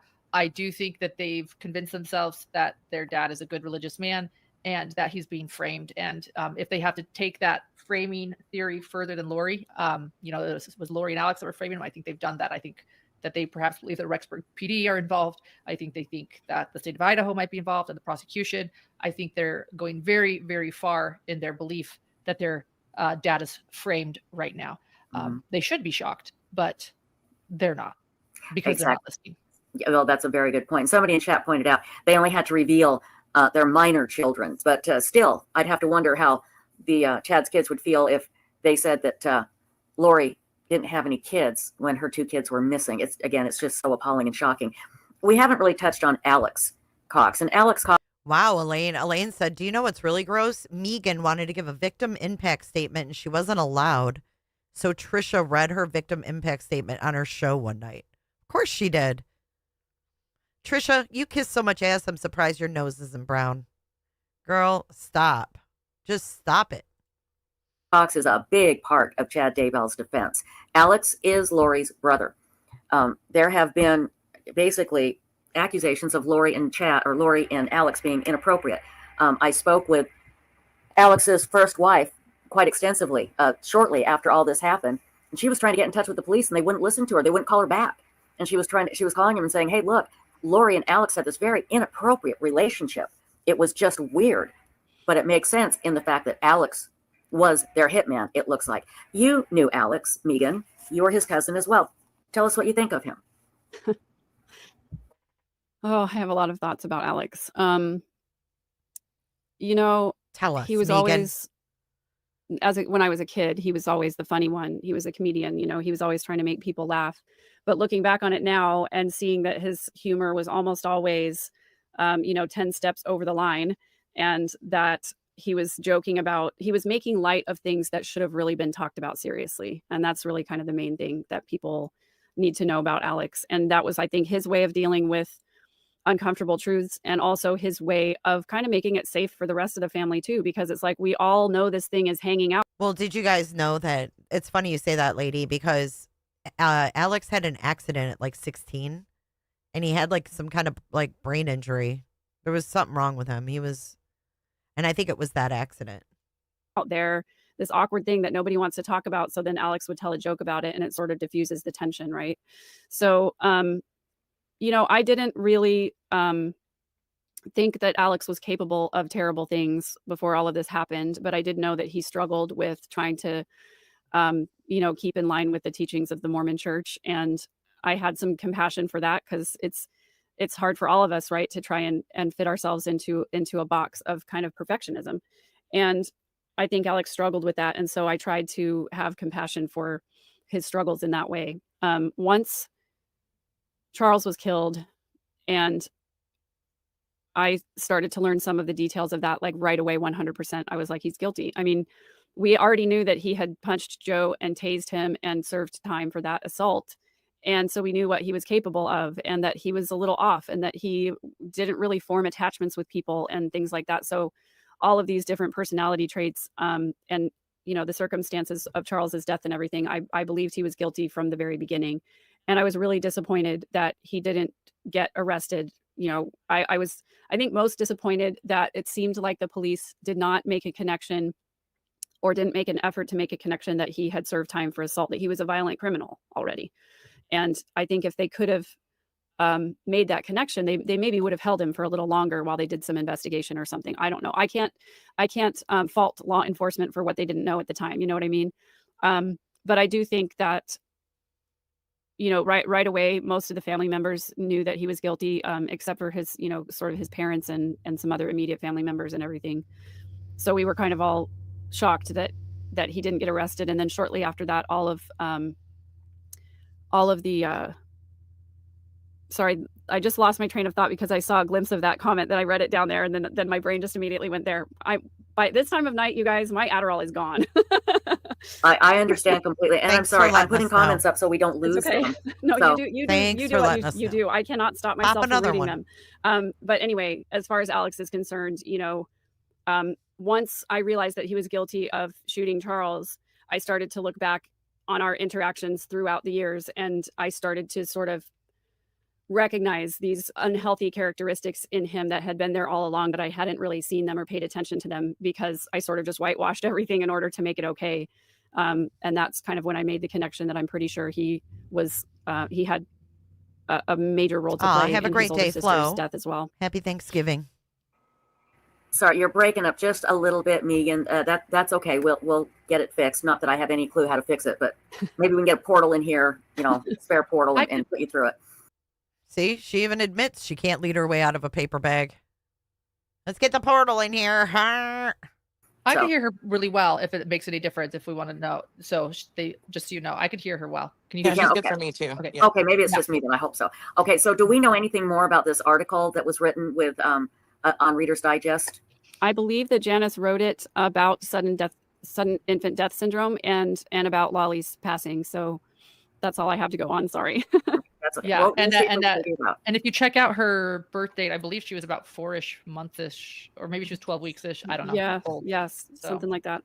Okay, she would very be good. less than a year. So just find Definitely. find her birth date and then just probably do the whole year of that. Got it. Yeah. Okay. And maybe even the year after, because who knows how you're long right. it took to get it published. Yeah. Good point. Or a year after, or the year after that. You're right. Well, now we're really opening up a window. So, Here's another rabbit hole. Yeah, Sudden Death by Alex Syndrome. I like that. That's a good one. Good Lord. God, that man was a one-man killing machine. Okay, let's talk a little bit about sometimes, yeah. Let's talk a little bit about what happened in court today. Like I said, it was a bit dry, but there were some, big bombshells as well. Lauren, how would you describe what happened in court today if you just had to do a Reader's Digest version, I guess, of what happened? yeah, so it was financials, but I mean, it was heavy financials. It wasn't just like we were going over, and doing taxes with our accountant. It was really traumatic, but you had some testimony that was more, just bookkeeping type stuff, talking about when credit cards were changed, when plane tickets were purchased, when life insurance was taken out, when patterns changed. I mean, heartbreaking things like when Tylee last used her ATM card at a McDonald's in St. George. Things revolving around the children's death. They were really, in my opinion, they've set the foundation for conspiracy, and that's really what they have to show here. Because Lauren, were they're you not gonna taking be able to notes of prove all that Chad this? Daybell participated in these killings. They're going to have to show that he conspired, and that's a really heavy thing to have to prove, and there's death penalty on the table as well. So I think that these type of days are some of the most important days because they are showing conspiracy. So everything today was about Lori finances, not everything that had to do with Chad. This is Chad's trial, but things that were mentioned: Alex and Lori combined accounts, Lori switching Social Security money over to her to show that they were sort of plotting Tylee's death. So that what is first degree murder? It's planning a murder. And I think that what they were doing is showing a conspiracy and plan to kill today. Chad was a little bit more animated today, and that's not saying much. We call him Slug for a reason, or the jailers do too. So, Really? But he That'd was be a good little name bit for more John. relaxed. Chad sits Slug. like this. The hands are on the table, but I'm holding him up to show you how his hands are on the table. And he often looks at people with the sides of his eyes rather than moving his neck a lot. And today he seemed a lot more relaxed. A couple times he put his hand up. He would turn to John Pryor to talk to him. He was vigorously writing notes down and having John Pryor read them. So he was really participating in his defense more than your cousin Lori ever did. I see Chad really involved, telling John Pryor, like, hey, by the way, this and that. So that was something to note. And I think the reason I'm getting to my point is because there were fewer objections by John Pryor too. And I think that they both just felt a little bit more relaxed because a lot of the names that were involved were Lori and Alex, your cousins. And I think that made Chad a little bit calmer. Like, look, this is all Lori and all Alex. But as you point out, what they can't explain away is this pattern that is being set that is so clear. She's too busy being the insightful before one. Chad, Lori and Alex did not do the things they were doing with money. After they met Chad, after Chad got in the picture, it didn't have to mean that Chad and Lori are combining accounts, you know, and calling their account Chad Lori Wells Fargo. That doesn't have to happen for a conspiracy, but there is certainly a pattern changing. They were doing things with money that looked very suspicious, that they had plans to kill Charles, Tylee, JJ, possibly Tam. Well, not Tammy, yes, but like as things went on, possibly others is what I meant. And so while it felt dry because of the exchange of questions and the lack of John Pryor, you know. Oh, guess what? I have an announcement. God, I got to tune her out for a second. Guess what I have in my hot little hands? I have a copy of Lauren's book. Would you guys like to start reading tomorrow? Let me know in the chat. Objecting with such force and drama. It was a really important day, and I just hope though that the jurors took in all the important points that they needed to take in. That's, I think, the one thing I worry about always is no matter the evidence there, the jurors have to feel it and have to hear it and have to take it in. So let's hope they had their Adderall today, and you know, and I think that they will. I'm getting a little bit more faith in this jury. Last week was harder for me. I'm feeling like it's going to be okay, but I think that's what was going on today. It was a very important day, but yeah, a little bit of a dry day looking in from the outside. Exactly. And let's talk about Melanie Pulowski. That is we got Melanie, Lori's niece. And so how would she be related to you, Megan? All right, we've got a second mlingo with Melanie's, Janice, Trauma, Dark Humor, and Julie Rowe. How about that for this Thanksgiving Day? Come on, turkeys. Yeah, we'll start reading that book tomorrow. I'm sure it's an easy read, if you will. She'd be your second cousin? Yep.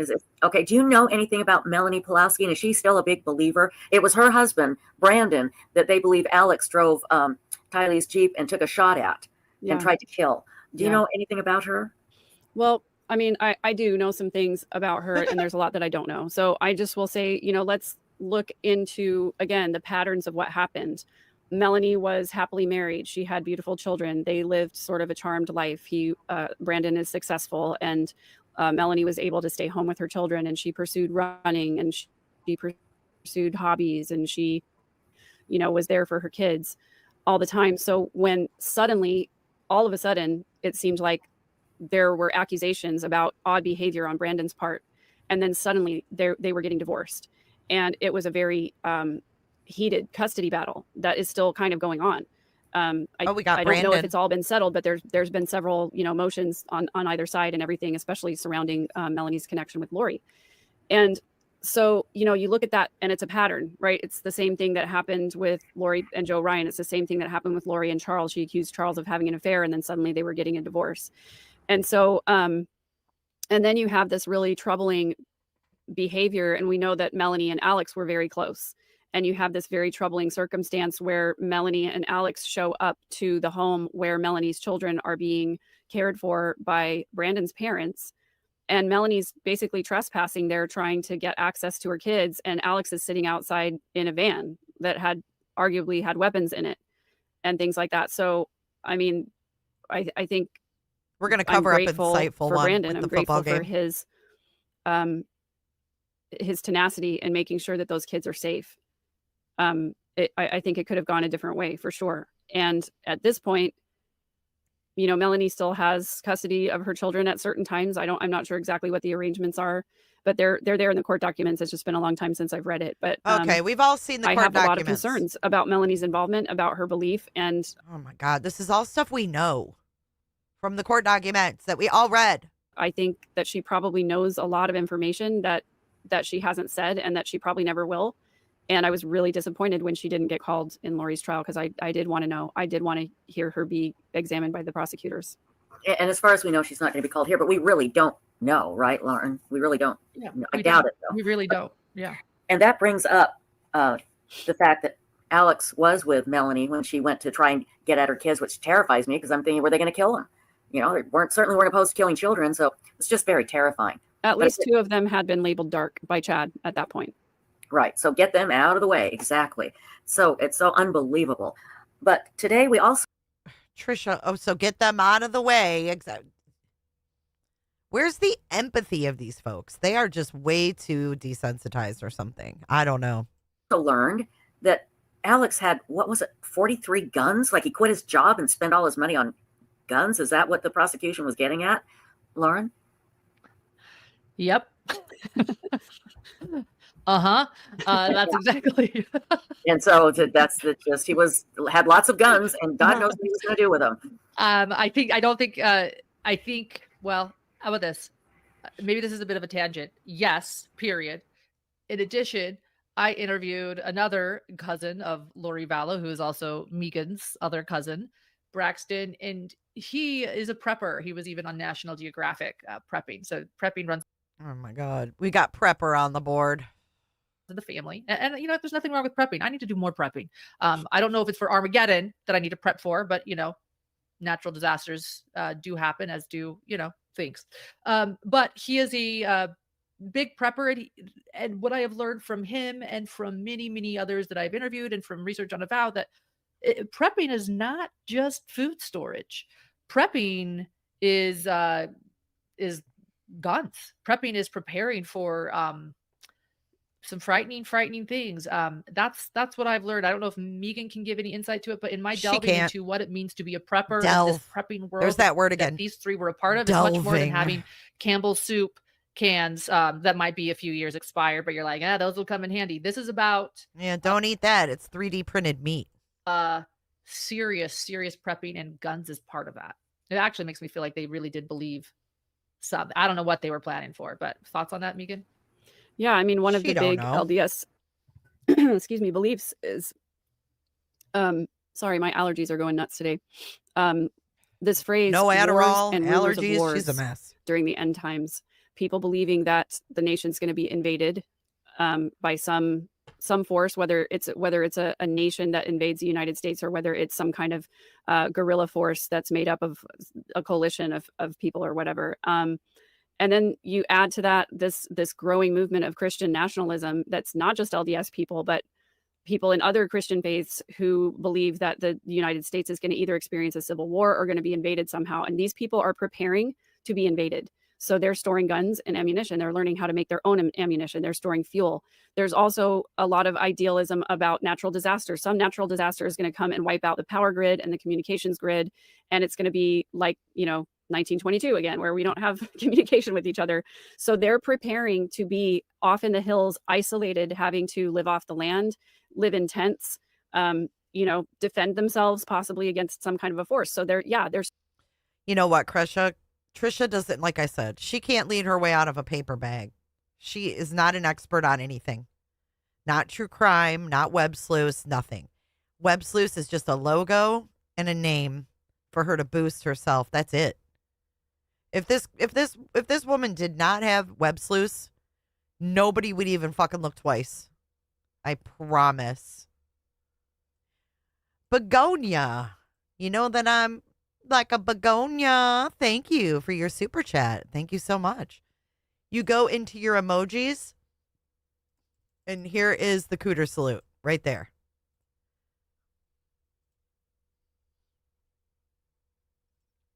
Storing food, and they're storing tents, and they're storing clothing, and they're storing fuel, and they're storing ammunition, and they're storing guns. And it's like people are sinking their life savings into these things. So I think the multiple guns for Alex was about that, getting ready to go into the tent cities and getting ready to gather the 144,000 by eliminating how many was it, 40 or 50,000 zombies that exist right now today. Yeah. Did you know that Chad wrote on Avow, Trisha? He wrote on the Avow website to Christopher Perrett, what are we going to do when the zombies enter Idaho, or when the Idaho Falls zombies enter Rexburg? Do we shoot them or what? I mean, they were talking about this stuff publicly on Avow. I think another thing I want to give props to Megan too. Megan and I did a 8-hour, I said it right, 8-hour podcast. Whoa. Oh my God. Over on Mormon Stories. It played on Hidden True Crime, my channel as well. Yeah, we're going to watch that next. That's our next runner up. We were going back in time a little bit first. Then we're going to watch Megan and Lauren on Mormon Stories. It is interesting. About a book that a lot of these preppers follow called Visions of Glory. There we go. It's a near-death experience book where the man having the near-death experience has visions of the second coming and everything. So that's Visions of Glory for another Mlingo. We got it with Prepper, Visions of Glory, Just help a brother out. Trauma, and Emma.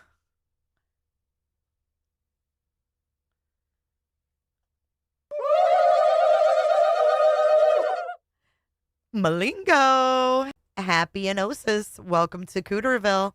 Come on in and close your legs. Sherry, thank you for gifting 5. Premieres. Just Bert. help a brother out here. Bert and Ernie's Adventures. TLM, Kitty, and Crockpot. Crockpot, welcome in. We got Lauren Zones out for another. Oh, we got another one. All right. Take your word for it, Cooters. Just help a brother out here. Happy Thanksgiving, Gyp Switch. Thank you so much for the gifted memberships today, guys. You're making it rain here in Cooterville. We're going to need to get out our umbrellas. going to happen. And there's a really damning moment in that book that Megan found, as you called it. You sent it to me recently. I could probably pull it The up. smoking gun. The smoking gun. Who could find Yeah. it fast? But in this book, and this is the book that Lori was reading poolside. I don't know if you remember that, Tricia. She's Oh, reading yes. Turquoise Bikini. And Yes. she's reading this book poolside. It was something she truly. Whoa, did she just say the color of Lori's bikini? Dude, you are way too obsessed. She was in the turquoise bikini. Teresa, it is her natural state, but we got to find her more confused than normal. And cram it. Happy Thanksgiving, babe. And Sherry, thank you. I've enjoyed having you here as well. In this book, and this is the book that The Lori was reading tail poolside. bikini. I don't know if you remember that, Tricia. She's Oh, reading yes. Turquoise Bikini. And Yes. she's reading this book poolside. It was something she truly believes in deeply. And I think I'm going to find it, Megan. I just have to go to our text. And give me a second, guys. Yeah, remember that, everybody. Remember when the body camera from the police, when they go to serve Chad and Lori, their poolside, and that's the book Lori is reading, and they're just dumbfounded. Like, oh my gosh, our special powers didn't work, and they're catching on. You know, Dumbfounded. they're still asking about my kids, and Lori just looks absolutely dumbfounded, and Chad stands there like literally like a slug, you know, not man enough to say anything.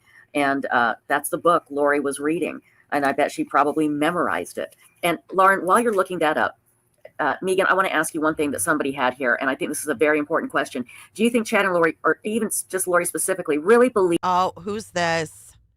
Who's this? We've got a random hater.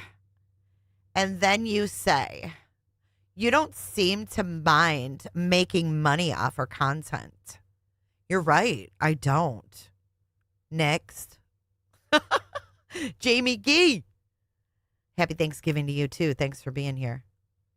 No, I really don't at all. Is there anything else you'd like to say? Grayson? Trisha? Insightful one? Megan? Believe what they preach. I think Lori is sick enough to believe. I'm not making money off victims at the moment. I'm reviewing a video. I do reviews. Look it up. That's what YouTube was started on. They encourage reviews. So, no, I don't mind making money on YouTube. That's, as a matter of fact, that's what I'm here to do. But I definitely don't beg for it. Thanks. Have a happy Thanksgiving. Believe it. I don't know about Chad. I go back and forth. Yeah, I went back and forth about Lori for a Okay, long I think we can call that Trisha confused. She doesn't know about Chad. Confusion on Trisha's end. We got that with Chad. Confused. Tammy, Janice, not to be confused with Janice, and Lauren zones out. Hey, give me that paper plate so I can put my dressing and cranberry sauce on it. Paper plate. It's called Shining a Light on Bullshit. There you go. time until she made Maybe if she stops plagiarizing and filing frivolous lawsuits against creators and victims and copyright striking victims for their own pictures, maybe then, just then, I won't enjoy making money off reviewing their content. But right now, I do. I do. Did she say visions? We got visions too for a what? We've got a visions for a 1, 2, triple mlingo.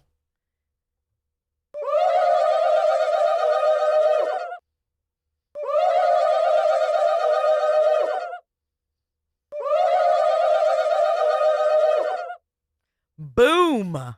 Boom. Put that in your turkey sandwich and eat it, Miss Poopy Pants. her statement at her sentencing. And then I realized that she's 100% all in this delusion. And I think that Chad is too. And this is one of the things that I'm going to talk about a little bit more on my channel this week, because you really have to dive into the beliefs of the LDS church, of the mainstream LDS church, to understand this confirmation bias loop that people get into. And we touched on it just a little bit, where they have this good feeling and they've been told that good feelings come from God. And so when they have this good feeling and this good thought, they think it's God telling them something. And so I can imagine this scenario where Lori and Chad meet each other in person and they're kind of excited, giddy, school kids, how you meet somebody that you've been attracted to or fangirling over or whatever, and you meet them in person and they're talking to you and they're interested in you. And you're getting these sort of fluttery feelings. Well, they believed that those feelings were God telling them that what they were doing was right and was true. And so I imagine that they have convinced themselves that all of these teachings are real and true and that they come from God and that they somehow have been specially chosen. I will also say, however, that in the life of every manipulator and every charlatan and everybody who puts on a public facade, there are those quiet moments when you're alone, when in those moments right between asleep and awake, when you lay down at night and there's no more noise or distraction, and there's no more numbing and there's no escaping. I need to get my soundboard back up. They have to have those moments where they Missing know a lot of what them. they've done and they know that they're lying. They have to know it somewhere, but they push those thoughts away because they're too hard to face. They're too uncomfortable, and they're too far in now. They're too deep, and they have to continue to believe their own delusion because the truth is just too terrible. Megan, you're absolutely 100% right. I couldn't agree more. 100%. Oh, Lauren, I did you couldn't find the agree passage? more. I didn't hear I a found it. word It's you an audio, but let me just explain to you what it says. I'll paraphrase, and Megan can kind of paraphrase my paraphrase. But it's this really damning moment in Visions of Glory where they talk about being translated beings. I mean, this is where so many of their beliefs come from, that it's the second coming. There's a lot of tribulations. There are a lot of wicked people. They don't use the word zombie, but evil people.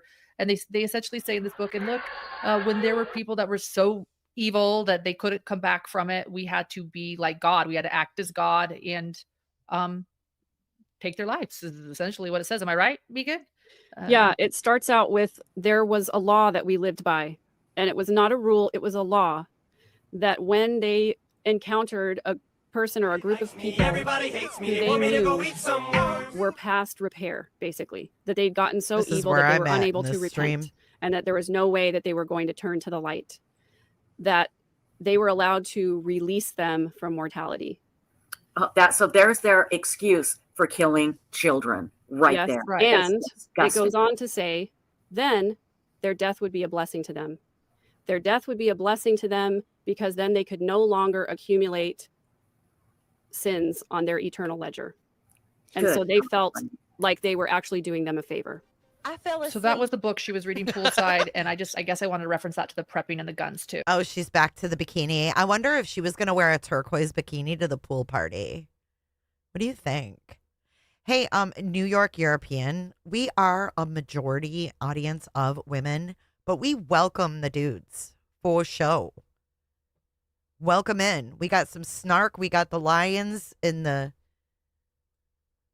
Green Bay Fudge Packers. We got them up on the screen for your football pleasures. Welcome in and enjoy the snark. We don't like these ladies. These ladies are weird, New York.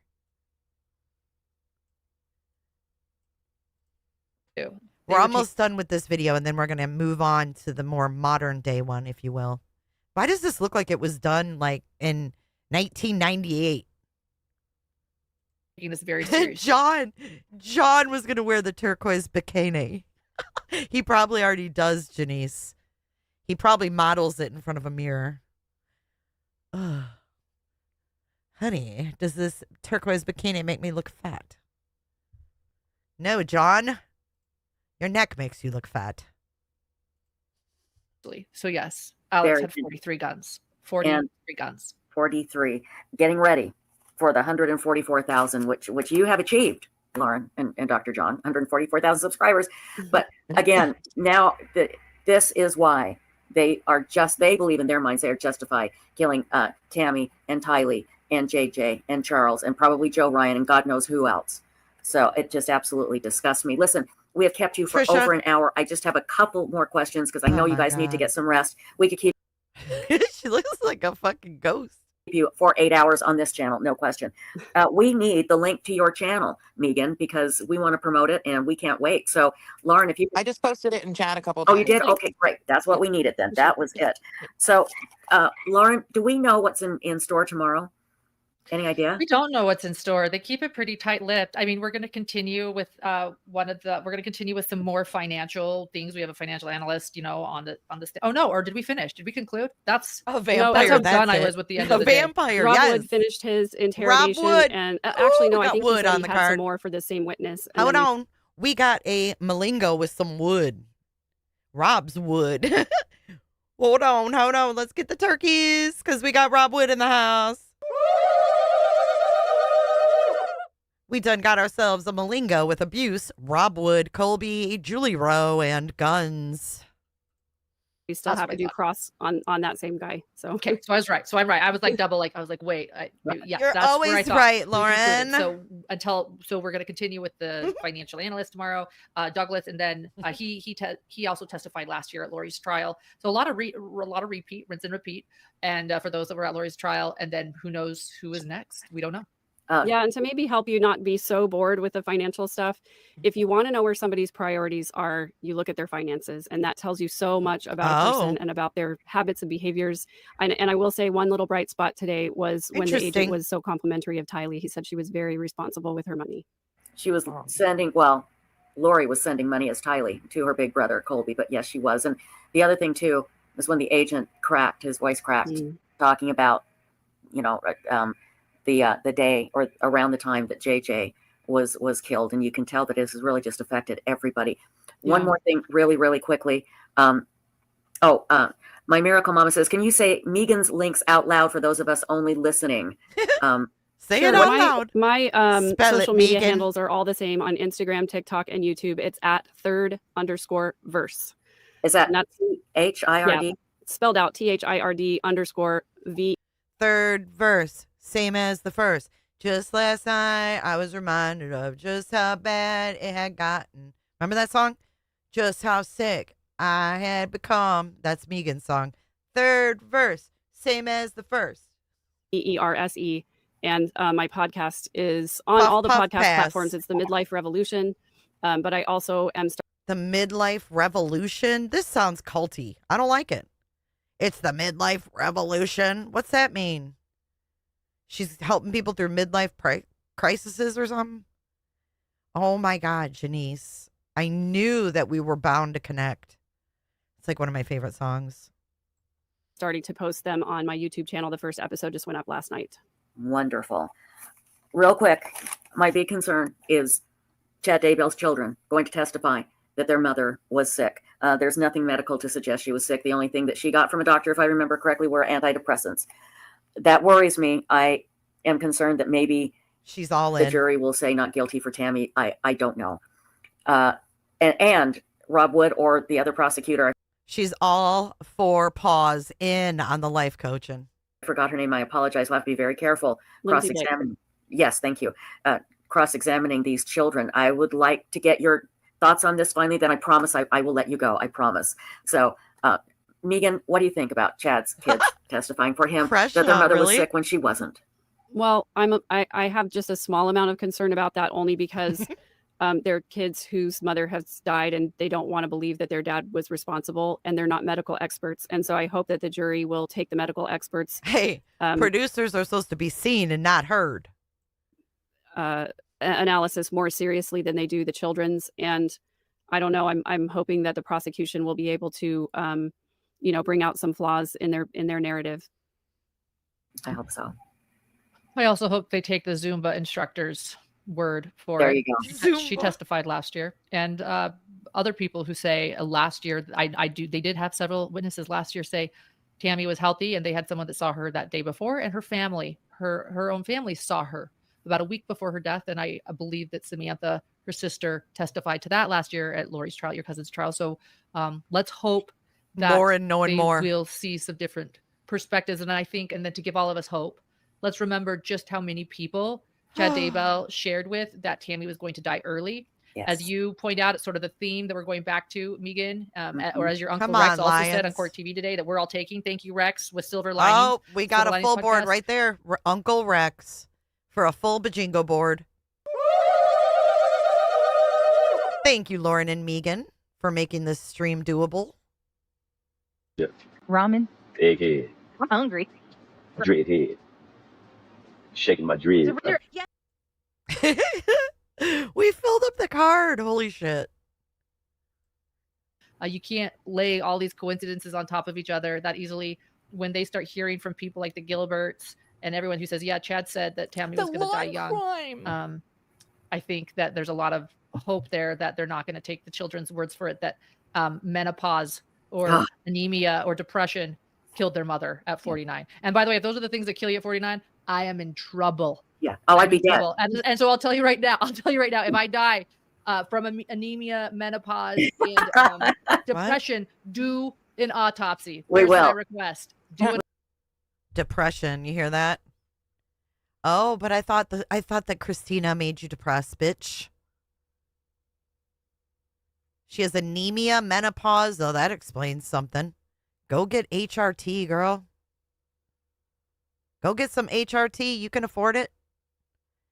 Skip the injections. Talk to them about hormone replacement. All right? And then you can't claim that Christina made you depressed, bitch. You were depressed a year ago. You were born depressed. And so I'll tell you right now, if I die from anemia, menopause, and depression, do an autopsy. We Here's will. my request. Do an autopsy. No There question. you go. Hey, And use a cute photo if I go missing. That's oh, my absolutely. Oh, what happened to the MS? Absolutely. Well, cute. You look cute and gorgeous anyway. So yeah, but no, don't you worry. And we'll erase all of your thank computer you. data. We won't let anybody know what you were searching for. Gracias. Don't you love how they don't compliment her back? Trisha. Wake up. Yes, please do. Yeah. Hey, Hidden Gems, thank you so much for coming to our chat to Web Sleuths. Please hit the subscribe button. We'd love to have you come back and take a look at our other live streams. We also have web. She was talking about Tammy. Huh? And laughing? No. Oh my God, she is. She's talking about Tammy. Oh my God, she was not even talking about herself. The fuck? She's talking about the things that Tammy suffered with when she died. Wow, man. By the way, if those are the things that kill you at 49, I am in trouble. Yeah. See? If those are the things that kill you at 49, I'm in trouble. Tammy was 49. Oh, I'd be dead. And so I'll tell you right now, if I die from anemia, menopause, and depression, do an autopsy. We Here's will. my request. Do an autopsy. No There you question. go. Hey, Because they had to exhume Tammy's body to test it. And she's saying do an autopsy because Chad didn't do an autopsy. You guys are sick. Look at Megan. Look at Megan. She thinks it's fucking funny.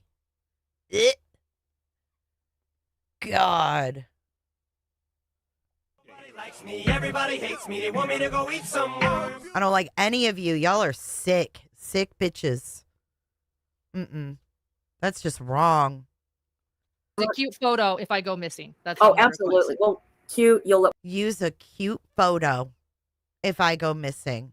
We'll use the one that you used to put in your dating sites where you actually looked human before you changed your face to alien-like. God, you women are sick. Megan's getting a big kick out of this. Megan Crowley. Who laughs about a woman's death, dude? Who makes jokes like this? This is beyond dark humor, you guys. This is exploitive. It's gross, man. Depression, do an autopsy. We There's will. my request. Do an No- autopsy. No There you question. go. Hey, And use a cute photo if I go missing. That's oh, all my absolutely. request. Well, cute. You look cute and gorgeous anyway. So yeah, but no, don't you worry. And we'll erase all of your computer, data. We won't let anybody know what you were searching for. Gracias. Okay. Yes, please do. Yeah. Hey, Yes, Hidden thank you. Gems, thank you so much for coming to our chat to Web Sleuths. Please hit the subscribe button. We'd love to have you come back and take a look at our other live streams. We also have websleuths.com, which is the true crime discussion forum. It is free to join. Just look for the register button in the upper left-hand look corner. for that register button. Caw-caw, caw-caw. We're going to laugh about more deaths. Caw-caw, caw-caw. Excuse me, upper right-hand corner. We do take registrations from 10 a.m. to 11 p.m. Central Time every day, so we would love to have you there. And Megan, thank you so much. It is such an honor to meet you. I can't wait to listen to your YouTube channel and to all of your social media. And we'll put it all in the description as well. And of course, Lauren, you know how much we love you and Dr. John. And we'll be listening tomorrow and watching you tomorrow on Hidden True Crime as we continue this Chad Daybell trial and hopefully getting justice for all of these victims. Ladies, Let me thank just say this. You guys aren't getting justice for anyone. You have nothing to do with justice for the victims.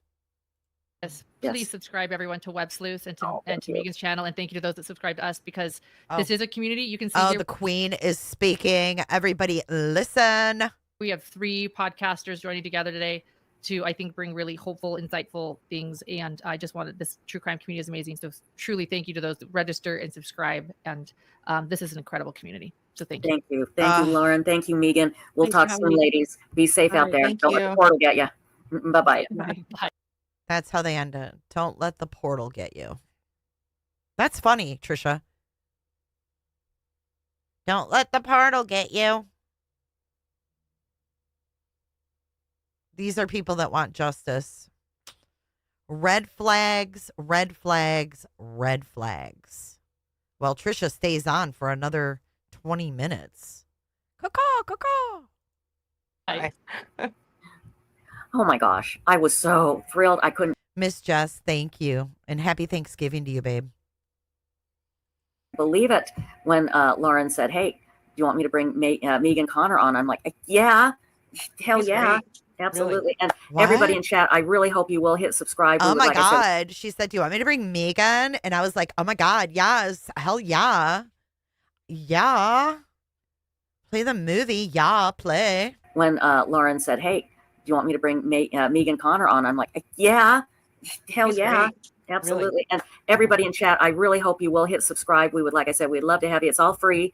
Just come on in. And we talk about true crime every night. And every night that Chad's trial is going on, of course, we'll be focusing on that and all the other true crime that's happening. And we don't have a lot of time left, but I want to hit on, there was something that happened today in another trial. It wasn't a trial. We're done with this shit. Bye, Trisha. Bye, Trisha. Trisha. No, we're not done. Hell no. We've got Mormon stories, y'all. Are you kidding? Wait till you see what I've got in store for you now. Hold on. I've got to get my screen set up here. We've got Mormon stories with Megan. Hang on. Let me turn on. There we go. Hello. We have Mormon stories with Megan. I keep saying I want to say Megan because that's normal. But Megan and Lauren. This ought to be good. I think this is the one. It's fucking long. So this is the perfect day to do it. Oh my God, Kylie. She's already sneaking away. Okay, yes. Okay, so Megan. Megan and what's her name? Lauren go on Mormon Stories to discuss none other than Ruby Frankie and Jody Hildebrandt. Yes, it's very, very ironic. All right, I have moved the football up there. Hello, everyone, and welcome to another edition of Mormon Stories Podcast. I'm your host, John DeLynn. It's March 3rd. John, you scared the fuck out of me. I wasn't ready for that. Okay, John DeLynn. DeWin and Woolwin. Okay. So this is from 8 months ago. The exact date is March 3rd. So this is a month before all of the drama started, right? Do you want me to make a new game board? I didn't make one. I didn't. I'll put the chat back on over there, though. Okay. The chat box should start working. John. Okay, here we go. I'm going to go off my camera again. Here you go. Mormon Stories 8 months ago. I will, since this is long, I will make a board while we're listening, okay? I promise. I promise.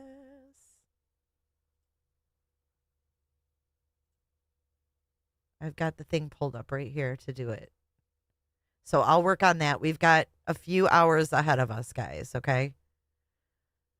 So get comfy. This is gonna like Annie Elise said in the plagiarized video. Get ready, guys, because this is gonna be a long one. I can't even get that cadence down. Get ready, guys. I can't do it. It's gonna be a long one, motherfuckers. Here we go. 2025. And we're so super excited for today's episode. A new documentary has come out on Hulu. It's a 3-part documentary on Ruby Frankie, 8 passengers, Kevin Frankie, Sherry, Frankie, the whole 8 passengers sort of story, and also Jody Hildebrandt. It is entitled Devil in the Family, The Fall of Ruby Frankie. And anything, of course, all of our viewers and listeners will know that whenever something of note comes out involving 8 passengers and Jody Hildebrandt, we have to what? We have to get the band back together. So we've got the band back together. We've got Lauren Johnson Matthias from... Wait, what the fuck? That's too fast. What did they just say? Get the band back together? The band is broken up, Lauren. The only... I would have used that for the thumbnail had I seen that shit.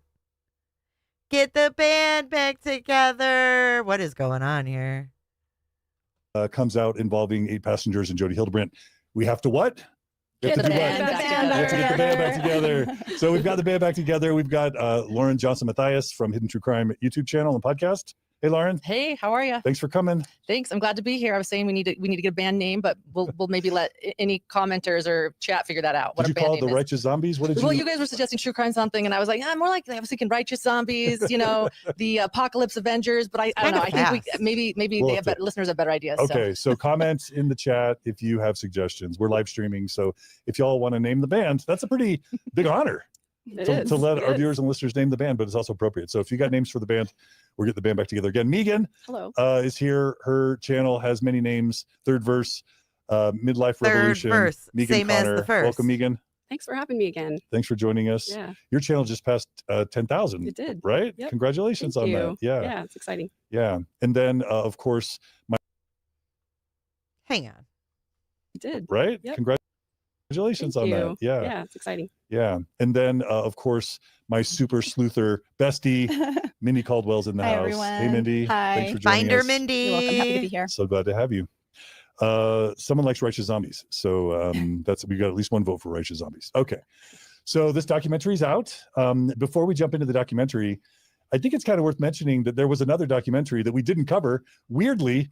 And Lauren, you and I are both in the documentary. Right. There was another one that came out before this that you were in, and I'm honored to have been in a documentary with you, an episode with you, but A Curious Case of Jody Hildebrandt. Right. We just skipped over that one. Is it too fast for you guys? Because Lauren is fast as hail in this one. I can't comprehend that fast. Sorry. Maybe I need Adderall because I can't. But you were in it and I was in it. Oh, no. I've read Mindy's statement. I have no hate for Mindy. But people can have their own thoughts on things. We don't control people's thoughts. They can have their own opinions and thoughts. She's fair game. This one here. Cheeky. And that's on Max, right? That's on Max. Why yes. would we get so excited about other people's documentaries and not our own? Does that mean we're officially not narcissistic? Is that what it means? We have less of Jody in us and a little bit more of like, putting out just maybe a little good more art. Kevin. We're a little more Kevin than we are Ruby and Jody. Yeah. Is that right? Yeah, a little less Lori Vallow, a little bit more, whatever. I don't know. But I thought they did a great job. It was wonderful. Yeah. It's short. It's like 50 minutes. It's like less than an hour, right? And Adam Paul Steed was in it, and he did an excellent job telling his story. Yeah. And it was wild. I remember my family. I told my family to watch it because that's how I'm going to brag. I'm like, hey, by the way, mom and dad. Always looking for that acceptance. Hey, by the way, mom and dad, there's no line between my lips and my skin. It's all one. There's no definitive line where my lips end and my upper lip begins. It's all an upper lip. I'm going to be on Max. And they're like, are we going to get too scared? Is it too scary? I'm like, well, it says it's about Mormon men who masturbate and then go to a LDS therapist, and then a Mormon mommy vlogger comes in. I think there's no intruders in this one. I think. Huh?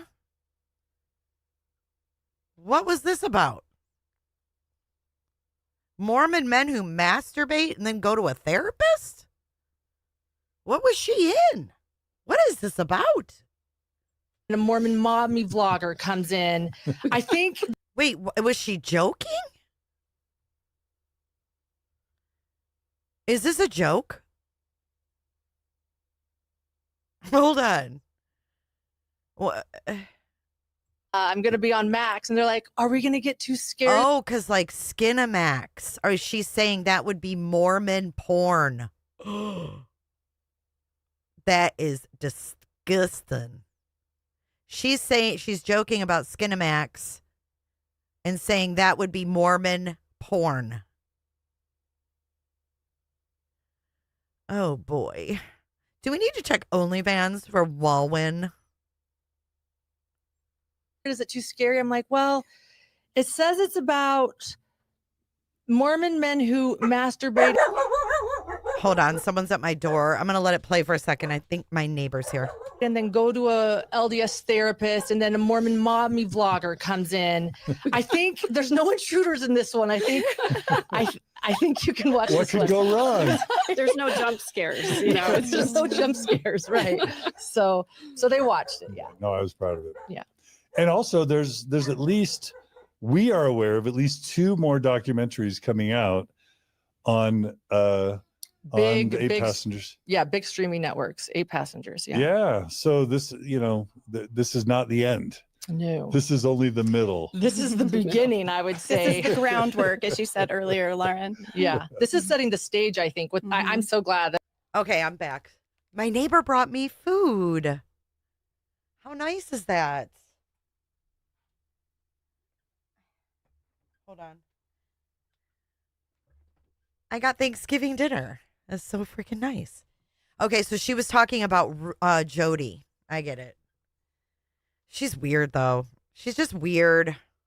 That the Frankies came forward. I think this is setting the stage to help us understand everything that was happening. And yes, at least two more documentaries that I know of are in the works. Yeah. Yeah. Okay. So for today, we're going to be covering all 3 episodes. We're going to kind of go in a chronological order. We've all taken copious notes.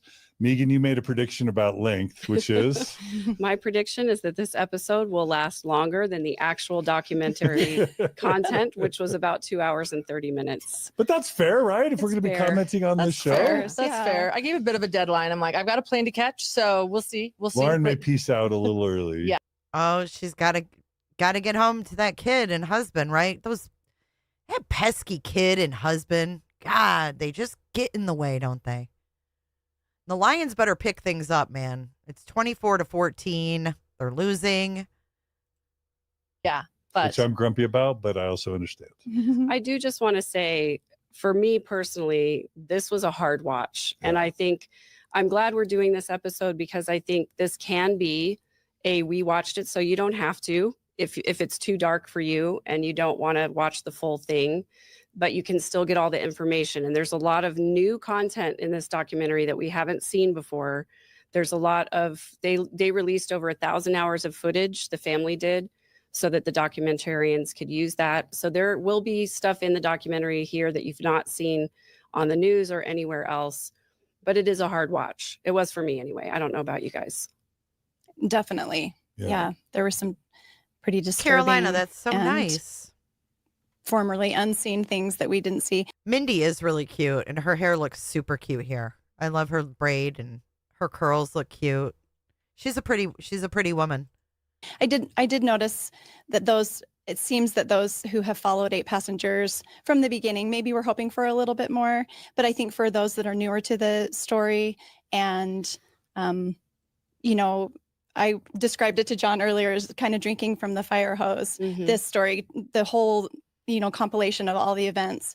So I do think it's a good opportunity to learn about the story, and I think it's particularly important because it has Kevin and Sherry and Chad, and this is the first time I believe that they have done any like a long form media interviews or testimonials about what happened. You're absolutely right to say that. There might not be any jump scares, but it is frightening. Yeah. It is frightening in its own right. Absolutely. And yeah, you're right. Trigger warnings. So yeah. I think Lauren, I think it's worth mentioning. We've already kind of alluded to the fact that there's already been a few documentaries.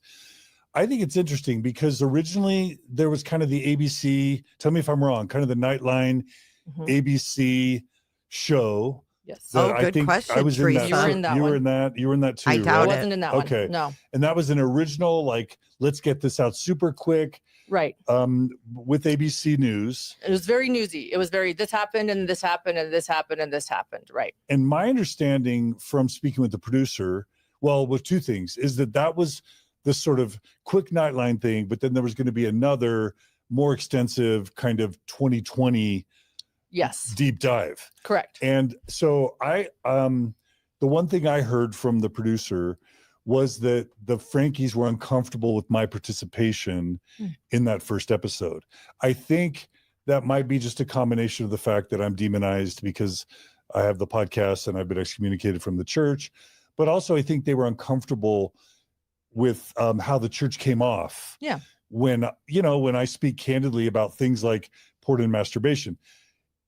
If I'm reflecting on that, and this ties to today's episode, I was speculating at the time that masturbation and pornography was in any way really related to any of this, because I don't think at that point we had a lot of that information. So I was speculating that some of the stuff with Chad and some of the stuff with Kevin was likely due to issues around porn and masturbation. And what I knew about how Jody had dealt with people like Adam Paul Steed and others. And the therapy culture surrounding the LDS faith in men, I think, is fair. Yeah. You have a doctorate, a PhD in this, So yeah. And what the 2020 Wait, ABC what? producer told Wait, me what? also. Shut up, Lauren. You have a doctor, a PhD in this. Yeah. LDS faith in men, I Listen. think, is fair. You have a doctorate, a PhD in this, So yeah. And what the 2020 ABC producer told Doctorate, a PhD. She doesn't look good here. She looks lumpy. Like Humpty Dumpty. I like my oatmeal lumpy, right? PhD in this, So yeah. And what the 2020 ABC producer told me also was that the Frankie family potentially, if I remember right, were uncomfortable that I made the claim that Jody Hildebrand was one of the most popular referred to therapists along the Wasatch Front. And what the producer told me was that I didn't have the evidence to back that up. And I'm like, yeah, I don't have stats of, what Mormon bishops referred people to. What I do have is I've talked to a lot of people. I've been covering this stuff for 20 How is this the most replayed part of this video? Jesus. years. This must be boring as fuck. Jody Hildebrand was leading was it Lifestar franchise in like Utah County? One of the chains, I believe. Which meant that she was in. And that was like the premier network for therapists going through porn and masturbation addiction. And so anyway, for all those reasons, my understanding was the Frankie family said no more John DeLynn and things we're involved with. So when the 2020, was it a 2-part series in 2020 came out? I was cut from all that. And that's fine. I don't care. I never thought I'd be if I can help, that's doing great. Mormon If not, bingo. That's great. But I think it was interesting because it was in the Sherry Frankie book, correct, where she dished and kind of criticized the 2020 experience, right? Yes. Well, I think you're on the right track. Tell me if I'm wrong. Yeah, no, I think you're on the right track. And then let's also say we're speculating. We are completely speculating here, Yeah. but I do think you're on the right track, speculating with evidence. But you're on the right track because I noticed how things are edited in documentaries, and I did note that one thing they brought up right away as far as B-roll goes in this documentary we're talking about was you're so important. Jody was punished, right? So Sherry's Googling she learns that Jody, lost, or her license was suspended for a time. And they showed a headline on the B-roll that says that she was no longer part of the church's approved therapists. And I did think that was on purpose. Well, everything's on purpose in a documentary. These are filmmakers. These are artists. They don't put anything in there without reason. And so I did note that B-roll there showing that. And I did think that that's maybe contradicted a little bit of what you emphasize, that like she was an LDS approved therapist. You emphasize that a lot. You this, and they right away made it very clear that she was removed from the list, I think, after the Adam Paul Steed incident. And like I said, when you watch a documentary, everything has a purpose. These are artists making this film. So I always note the B-roll that they use. Like, what are they trying to say with the B-roll? And that was certainly a piece of B-roll that was early on in the film. And I think the value add of this band, is that we've all been Mormon, but we have a particular focus on the Mormon angle. And we think it's rare for a documentary produced by people in New York and California who have never been Mormon. It's rare for them to have knowledge about, expertise, and an insight about the Mormon experience. Yes, and Patrick. Yep. It would be perfectly normal for the Frankie family to want to protect the Mormon church, right? Isn't that the most Mormon instinct of all? Sure, definitely. Absolutely. Yeah. So I'm not even like criticizing the Frankie family for wanting to protect the church. But I do think it's interesting that it almost immediately, they're kind of criticizing the 2020 sort of the Nightline thing. But then several people emerged wanting to do documentaries. And there's this weird thing that happens behind the scenes. So as an example, several production companies say we want to do documentaries. Correct. And like everybody wants Jesse Hildebrand, for example. Mm-hmm. People want you and John. Some people want me. Adam and Paul everybody. Steed. What's that? Adam Paul Steed. Yeah. Everybody wants Adam Paul Steed. Yes. And then everybody but you wants got him, didn't any Frankie family. Okay, you are sick. I can't stand her for this. So Adam Paul Steed was severely abused in the Boy Scouts. He was the whistleblower for all the abuse in the Boy Scouts for like the LDS church people. She interviewed him, and then in a live that I reviewed, her and Dr. John made fun of and made light of the fact that the Boy Scouts are known for abuse. I can't remember the exact comment, but it was very distasteful. Any of Ruby's sisters, any of Ruby's siblings, parents, Right. and then anyone close to Jody. Yeah. And then the networks start asking for exclusives. Correct. Because if you can get exclusives, then maybe you can have something that no one else has instead of it being repetitive stuff. Yeah, and they all want their different angle, right? Yeah, and clearly the angle of this episode, tell me if I'm right, you guys add to it, it's the 1,000 hours of footage, which was important and insightful, but also they got exclusives on Sherry and Chad and Kevin. This was the family story. Yeah. The Curious Case of Jodi Hildebrandt was Adam Paul Steed. That was the angle. It focused And there on was Adam another Paul gentleman Steed and another that shared- gentleman, which I felt was valuable. Very valuable. To get another insight that matched so similarly to Adam Paul Steed's experience. And of course, there's many others behind the scenes that you've interviewed a few. I'm sure there's many that could share a similar story, but just haven't haven't had bingo the ready. opportunity. But I felt it was Right. very important for that other gentleman. I wish I could remember his I name. wish I could too. Yeah, Forgive because us, we've other all heard a gentlemen. lot from Adam, but to hear that story corroborated was interesting. It was, and he did a great job. Yeah, we'll Google your name. I'm so sorry. Yes. But this documentary, which is why I actually think it is important, this was the family's documentary, and that happens with the Daybell case too. The Daybell case went. Is Megan still in the room? I'm just wondering. All right, you guys, for your viewing pleasure this Thanksgiving, because I'm so thankful for all of you, I made another card. You want me to go over the words? Let's do it. I just kind of did it off the top of my head. We've got on the Mlingo board Kevin, abuse, LDS, Lori Daybell, masturbation, Sherry, John, Chad Daybell, prawn, which is, porn, infidelity, mommy vlogger, polygamy, therapy, CPS. I know these other ones are small, but it says excommunicated, documentary, group therapy, Mormon, no bed, affair, YouTube, 2020, Jesse, and Jody.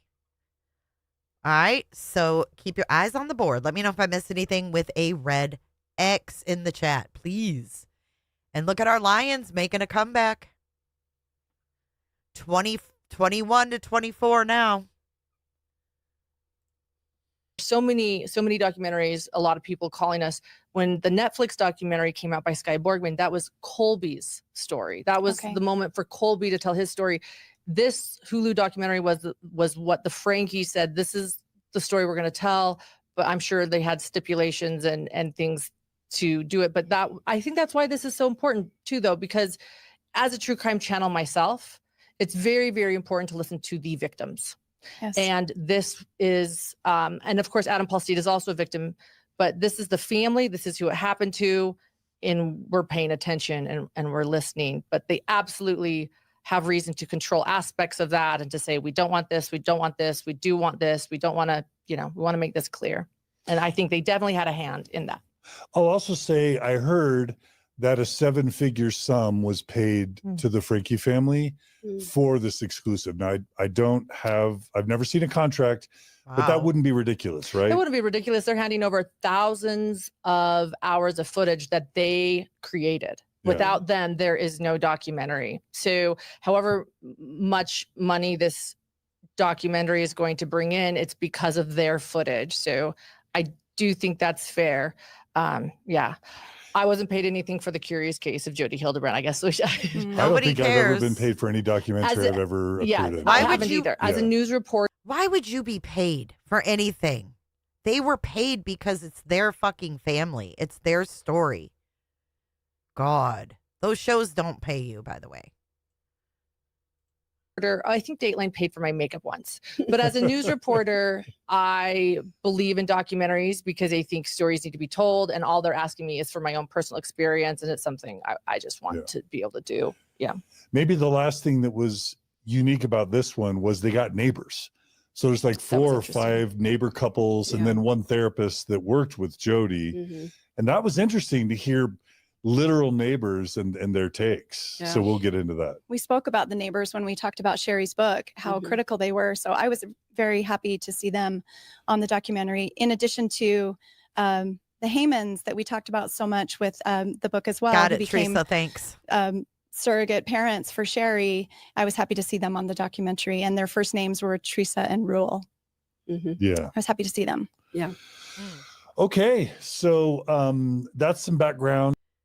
I don't know who had surrogates, but it just triggered something in my mind. Remember, Spermgate? Remember we talked about like Lauren telling people in line at the Daybell trial about Spermgate? And the lady that offered up her uterus? Oh my God, we're going to have to talk about her in another episode. I don't know. Look at him. He's like, did you say Spermgate? I know, Georgia Dog. They can still come back, though. They've made a comeback. It's only 21, 24 now. That I think is going to be interesting. And like we said, there's at least two more really, I would say, well-made documentaries based on the people I know who are involved.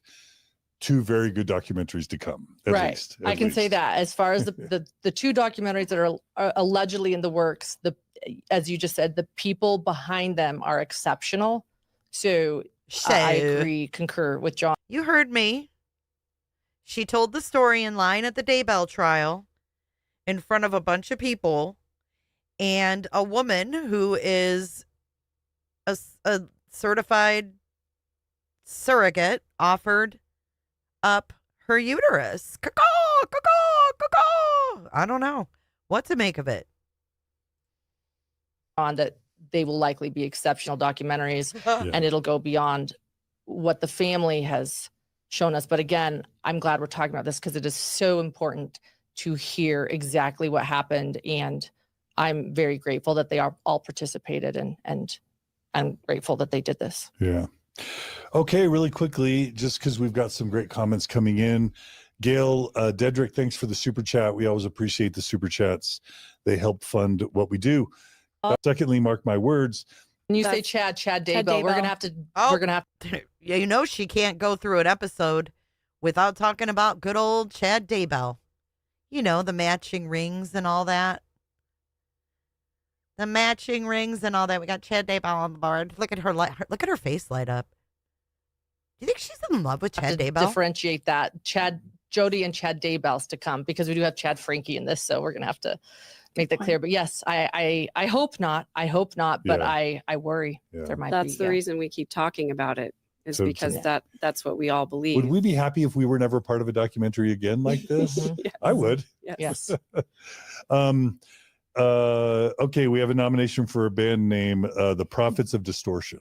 Oh, I like that. That sort of has a guitar feel to it, right? Another one I thought of while sitting here, a big joke at Hidden True Crime on our channel is the name of Jody Hildebrandt's book, which is "You Are Not Enough," and we think that double negative is just so funny to us, that you are not enough. And so I was thinking of the not zombies, or the Oh, I love it. Their sense of humor is wild. We're funny. not dark. Like, I don't think this is funny at all. We're not dark. Yeah, the not prophets, the not distorted. Yeah. How about the not copyright? Someone else said quorum of four. Oh, Quorum of the four. I don't know if I like that. Okay. All right, it's time to get into it. Okay, so let's jump in. We'll start with episode 1. Oh, there will be spoilers. We're assuming that you've all gone and watched. So this is commentary after we're assuming you've all watched it. There are going to be some of you that would prefer, believe it or not, there's people that just are like. We're going to skip through parts of this. It's chaptered. So now we're going to move to Mormon mommy bloggers. Before TikTok and before Instagram and before Snapchat, there were Mormon mommy bloggers. And I think that's the generation we grew up in. The worldwide We web got was mommy new. blogger on We the were board. already all writing in journals and sharing family memories. I was not married at this time. I was single, but I certainly was a journal writer, and I remember participating in blogging, and that was what we all did, and we would follow blogs and share blogs, and that certainly evolved into, I think, the Writing a journal does not make you a journalist, FYI. YouTube vloggers. There we That's go, where YouTube. vloggers got its name, actually, is when blogs became videos. And I think that sets the stage for when Ruby jumped on. I don't even blame her. I think this makes sense. This was the start of Mormon mommy vlogging. And back then, our cameras only had 1 pixel. Yeah, and I'll just say, because Mormon Story started in 2005, and the Mormon podcast world was quickly dominated by podcasters questioning or challenging Mormon history, Mormon doctrine, Mormon theology, Mormon culture. I think part of Ballard's response here is saying there's so much challenging our doctrine, theology, history, and culture. We need to flood the Mormon space with more faithful stuff. And I think that was also part of it as well. Yep. So let's go ahead and roll that first clip. And as you graduate from this wonderful university, may I ask you to join the What conversation did I come back to? by participating on the internet, particularly the new media, to share the gospel and What do we explain in What in the hell did I come back to? I went to go grab my plate of food. I come back. Who is this guy?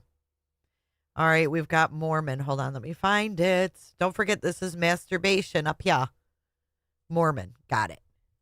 simple, clear terms the message Who of the is this guy? restoration. Most of you already know that if you have access to Wait. the internet, What happened to what? What do you mean? What's going on? Are we still live? He looks like he's fun at parties. Are we okay? Okay. the internet, you can start a blog in minutes and begin sharing what you know to be true. Yeah. And I can also just add that Who the is church he? would reach out to influencers and bring them, especially mommy and Margie doesn't like. Oh, this is interesting. Listen to this. The church will reach out to influencers. This is very true. Influencers. I got up and all I did, I came back to this man. I'm like, what? And bring Emilio. them, especially mommy and Margie doesn't like it when I say mommy. Why does Margie not like it when I say mommy? I Is don't that like it either. demeaning? Is it They demeaning? were Mormon mommy blogs. I think that is the term, but I am so with Margie. You know what makes me angrier than anything? Driving past those billboards in Utah County that say mommy makeover. Okay. I'm like, shut up. That is a medical procedure that could kill you. And you are so patronizing by claiming to get mommy. So I'm with her. But Thank you. in this case, that is what they were called. And so I don't want to also diminish the fact that maybe it was patronizing. Maybe this was, but they were called mommy Mormon. Yeah. I mean, there's a bit of a connotation to that, you know, the whole idea of I'm just a stay-at-home mom and that's my only value. And it's also not as valuable as a career or a real job, you know, so the mommy blogger, it's like, I'm not an intelligent woman teaching about parenting. I'm just a mommy vlogger. There's like you an know? innocence to the word mommy. Yeah, sort of. And maybe a little bit of patronizing. And it's creepy. It's too. patronizing. Yeah. It's a patronizing Yeah, term. sorry. But yeah. You're okay, but John. that is what they were called. And Okay. It's not like you came up with the term. No, It's what they were But called. I like it. Yeah. I try to check myself. So, Mhm. so they would reach out to these influencers, bring them to downtown Salt Lake City, and like, I don't know if wine and dine them is the right term, but definitely say, you help us, we'll help you. Diet Coke and Right? dine 'em, I think is the Mormon Huh? term. Diet Coke and Diet Coke and dine, not okay, wine and got dine. it, got it, yeah. Oh, Megan made a funny. Thank you, Sherry. My neighbors. What the fuck did I do? Loud. Sherry, I don't know. What are you talking about, girl? Yeah, I could never review just Megan by herself. I don't think. A Diet Coke and dine. But they're bringing these influencers to Salt Lake. Listen up, because we don't know who the influencers are and who the influencers aren't. And I'm sorry I'm eating, but it's Thanksgiving, so deal with it. Town Salt Lake City, and like, I don't know if wine and dine them is the right term, but definitely say, you help us, we'll help you. Diet Coke Right? and dine 'em, I think is the Mormon term. Diet Coke and Diet Coke and dine, not Okay, wine and got dine. it, yeah, and also there was a time when the LDS Mindy's like, Church loved the term Mormon and was embracing it. And this was all during that Meet the Mormons time, Yep. or I'm a Mormon campaign. I Yeah. still like the term Mormon. I don't even mean that negatively. I think it's a great term me that too. it describes a lot. And I loved when they embraced it. But yeah, here we are. Yeah, and all Yeah. four of us still identify as Mormon, even though we have maybe different relationships with the church. We're Yeah, on the we all have Mormon different spectrum. Yeah, Yes. we're all in the Mormon spectrum. We all have different relationships with the church. Yeah. Yep. Okay, so that was his face.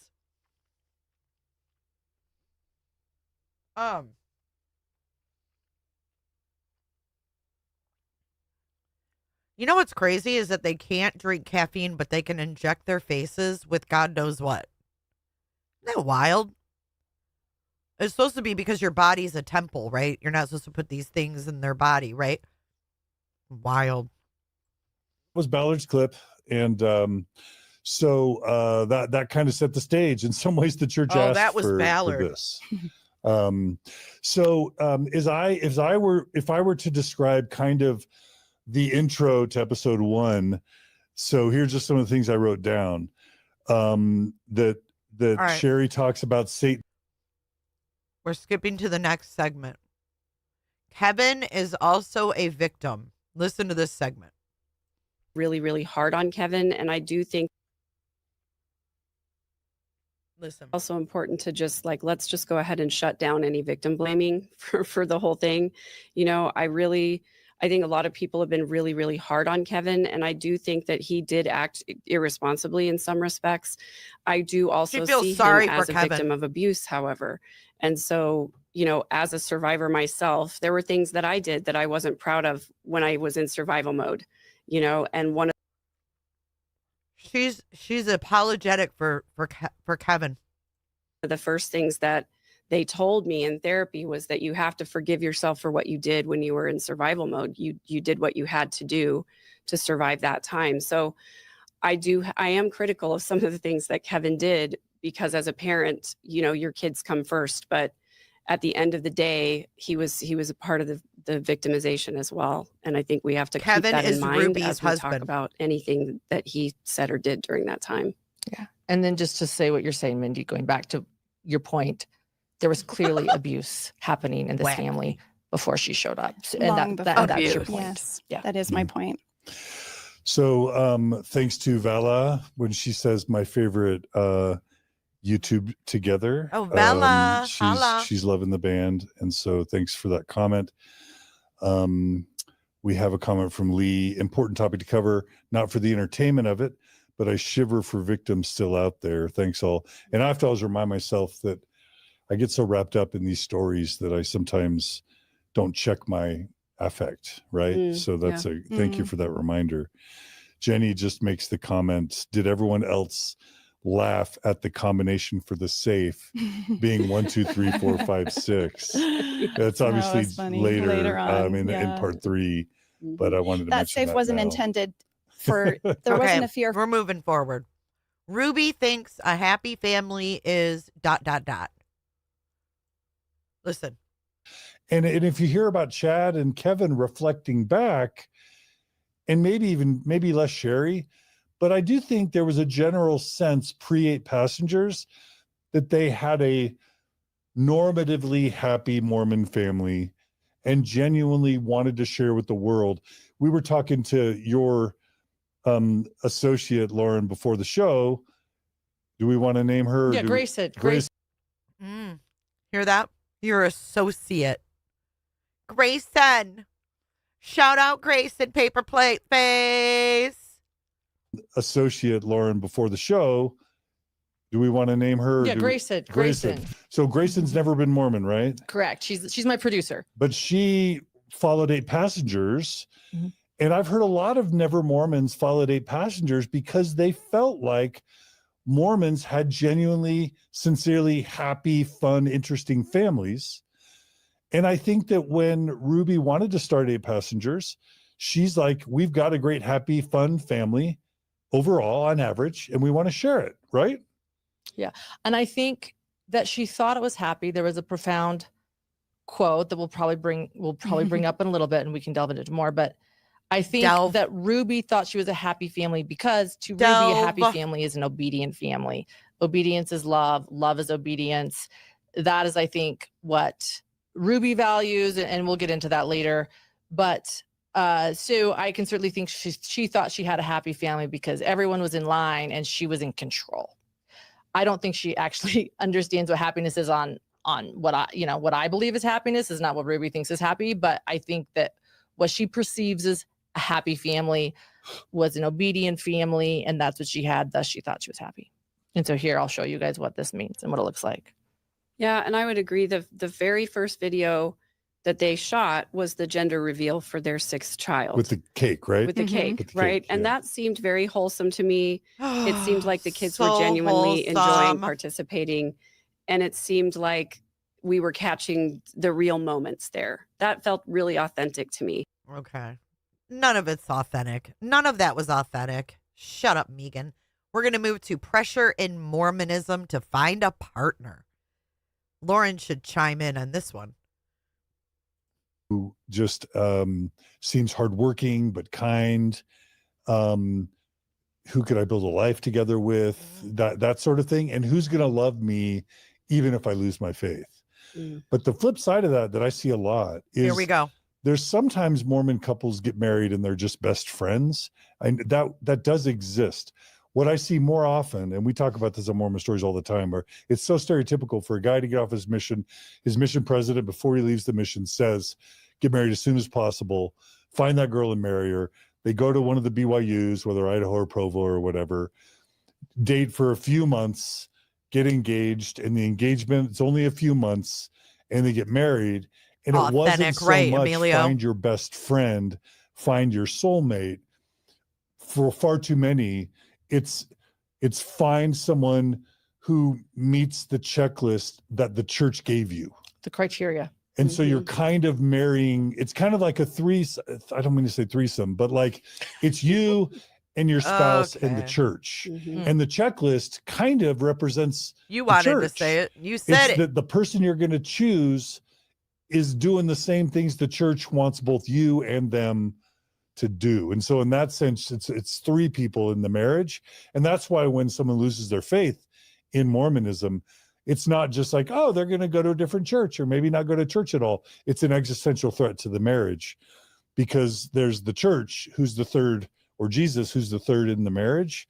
And Jesus is saying that's a no-go. You leave the church, this relationship very well may be done. Whereas if you marry your best friend, it's like, oh, no worries. We're besties. The church is just one of the, one thing that can change. Does that make sense? Unconditional love. Yeah, that makes sense. Yeah. I don't. And Is he a definitely doctor? my perspective has changed Psychologist? as a mom with kids of marrying age. Prior to my leaving the church, I definitely had those checklists that I wanted for my kids. I want them to get married in the temple. I want them to marry a returned missionary. Now I say, do they treat you with kindness and respect? Do you communicate well? Can you repair after conflict? Do they have good relationships with their family members? All of those kinds of questions. And none of this performative, superficial, how tall are they? And, are they going to be a disciplinarian in the home? It's like more about the relationship between the 2 people and their ability to communicate and to handle things in a healthy way. Yeah, I think that all of the talk of lists, Mormons are a list making people. We just are. And I don't recall a specific young women's lesson that I was encouraged to write down attributes for a husband. And it likely happened, but I do remember just taking that on myself and writing attributes, not anything as specific as what. That's really weird. So they had these young girls like programmed to want to get married. Ruby wrote as far as appearance and things like that, but definitely gospel-centered testimony, and probably some provider type, wanting. I struggled growing up with lovely, my parents were hardworking, but there were some periods of unemployment. And so financial insecurity was a hard thing for me. So that was definitely a goal for me. It was to try to find somebody who would be a good provider. I did get a degree, but I always intended to stay home with my children. And so, I had some of those patriarchal methods in my mind. But yeah, as far as the lists, I agree with what you've all said. And I think that it can set you up when you get too rigid in a list and setting or listing out criteria. It can get you into trouble. And a strong memory that I have is I had my final faith crisis 11 years ago this week, but 15 years previous to that, I had I describe it as my mini faith crisis, where I kind of broke down for a couple of weeks, and my overwhelming thought in my mind was, I can't tell Steve, my husband, because he's going to leave me if I. So that was definitely baked in, even if it had never been talked about. And so I finally did confess to him that I was having these struggles, and he didn't leave me. And I think he just thought it would blow over, and it did. It was This is Binder Mindy. Mindy spoke out about Lauren, put a statement that she was disappointed. She looked at everything with hindsight. Put a little bit of a Band-Aid on it and return to it later. But yeah, so I just think it's not uncommon at all to have these lists and these goals. And I agree with you that I wish there was more focus on a friend and soulmate, and that you're going to go through some crap together, and are you going to be okay?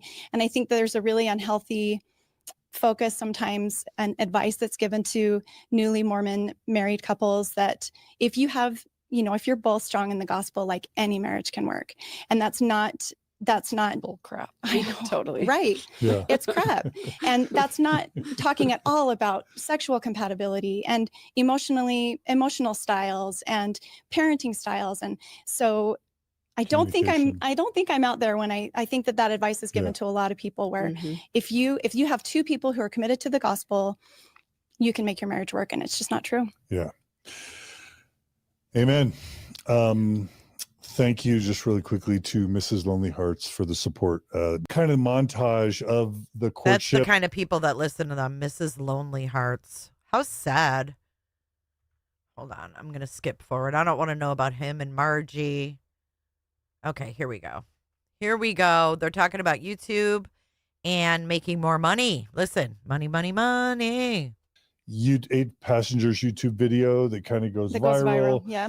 And they start showing the ticker of the subscribers going from, and the paychecks are getting bigger from YouTube. Well, I don't want to skip over that first paycheck. Oh yes, please do. $85. Please do. That Yes. was pivotal. Yes. That Kevin said when he saw that first paycheck, and his reluctance changed completely, and he did a 180 for $85.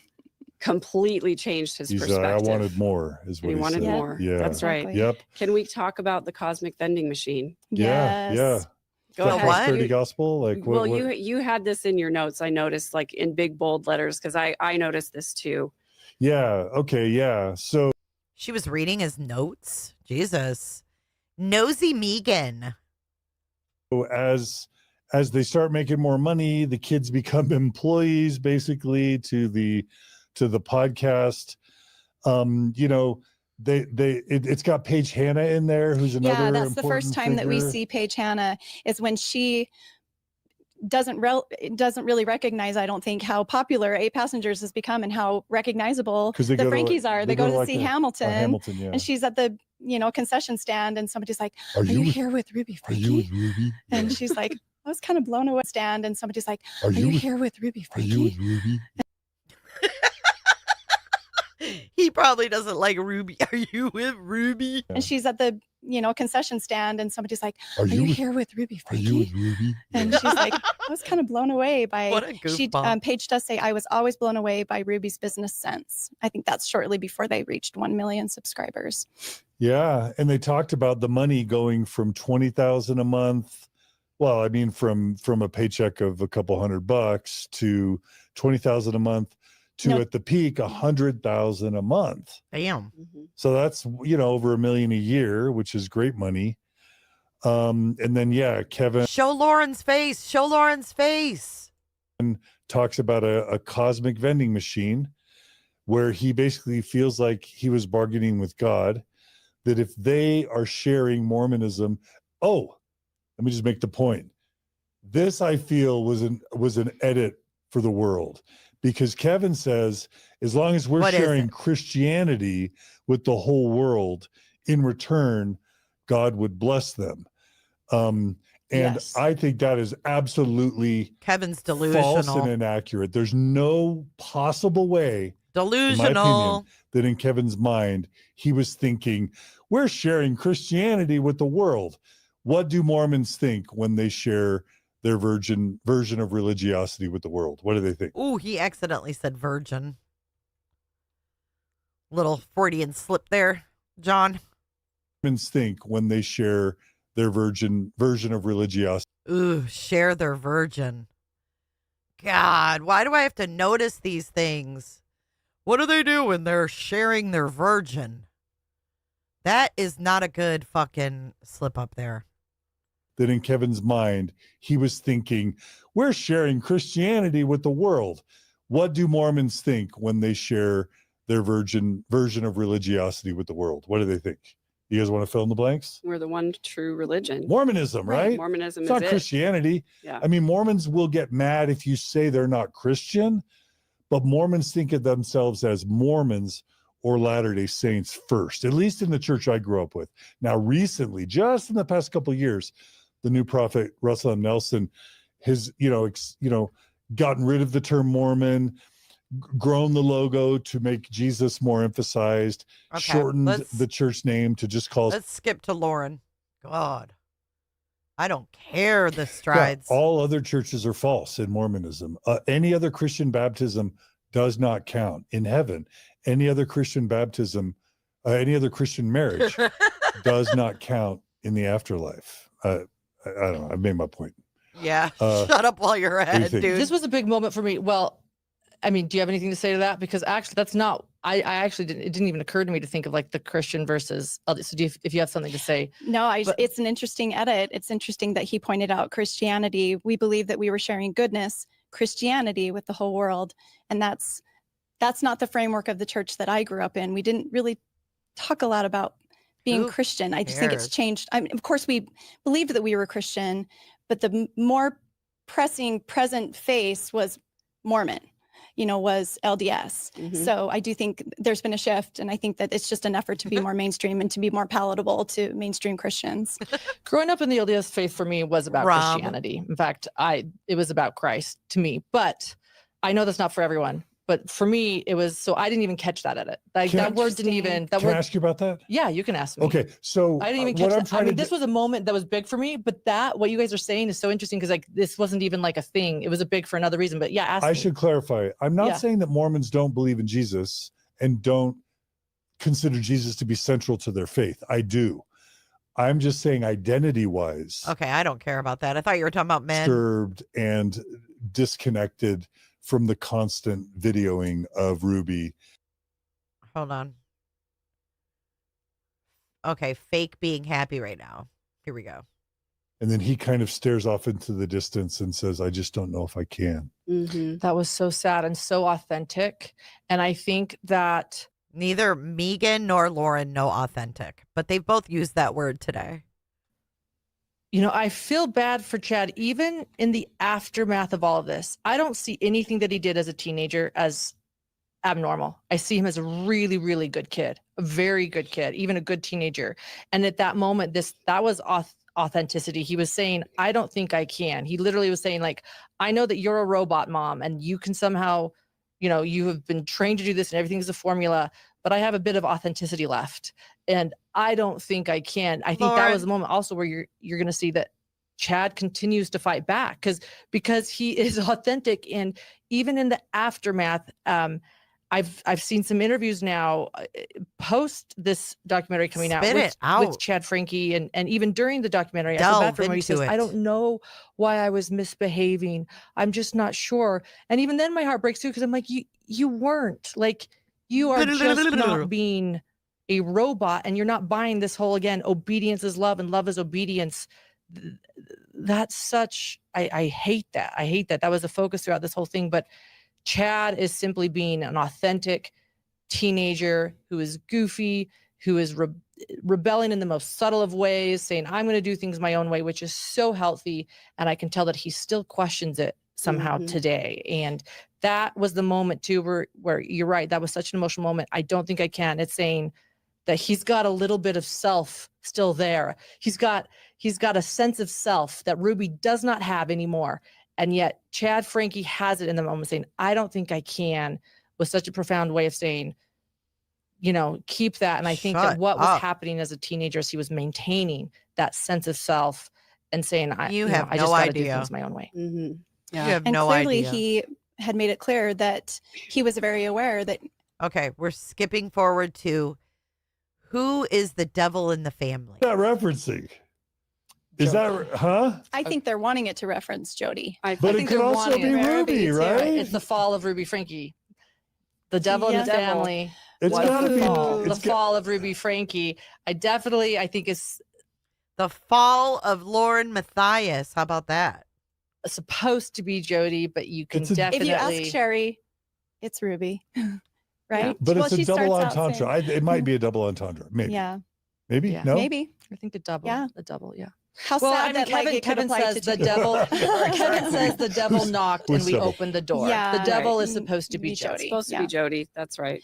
But also, But Sherry says Satan's a person, and Ruby crossed the line from Oh, abusive so to psychotic and more. full on evil. That was an important quote from Sherry. Did we pass that already? Or It was at the very, very beginning. We I know talked you. I about saw it. you flip your We talked binder about quick. it. But Okay.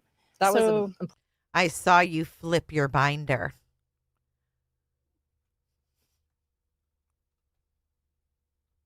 Is that a snarky comment? it was at the very, very beginning. beginning. We I know talked you. I about saw it. you flip your We talked binder about quick. it. But Okay. That was so, an important yeah. moment. somebody else wrote that they Mindy's like, yeah, bitch. I saw you flip your binder. No, talked I about saw it. you flip your We talked binder about quick. it, but- Okay. That was so, an important yeah. moment. somebody else wrote that they felt that Oh, I want to make sure you didn't miss that important moment in your binder. the devil, this is like scripture, like lots of interpretations. Somebody else felt like the devil was YouTube. It was the money. It was the influencer. Yeah. Well, The devil's whoever you want it to be. guys. This is a four-headed we're Hydra. gonna we're gonna get Medusa. into some of the parallels between Yeah. Ruby and Lori a little bit later on. Yes. But I just want to say there was this narrative out there in some spaces that Ruby was fine until Jody came along, and we know that that's not true. Oh, thank And you, the Megan. same thing was said of Lori was fine until Chad came along, and we know that's not true. So the Ruby, Jody, devil connection.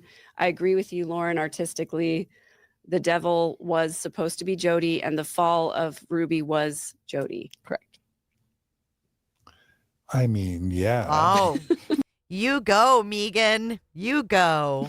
The But- devil knocked and we opened the door. I mean, right. Yeah, But they painted it in a particular light. I like the multiple meaning. That's more fun. Yeah, I Yeah. agree. But well, if devil is a metaphor for those that don't believe in a devil, Right. then you can just, the world is your oyster. I don't know if she doesn't like Lauren. Maybe she just doesn't like her shirt. Because that is one ugly ass shirt.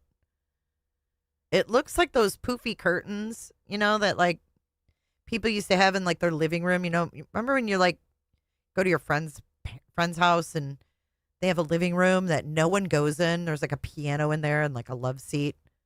And like there's white carpet and all you can see is the lines of the last vacuum. It looks like curtains in a room like that. Oyster when it comes to this title. Yeah. Whatever you want it to mean. I also think when you said the devil is YouTube, I was like, oh, that's something I hadn't even really thought of. Oh God. Oh fuck. We gave her a whole can of worms right there. Lauren opened the can of worms, or whoever said that the devil is YouTube, just opened a whole can of worms for this one. Oh God. You don't want to open cans of worms around this one. That's my feeling.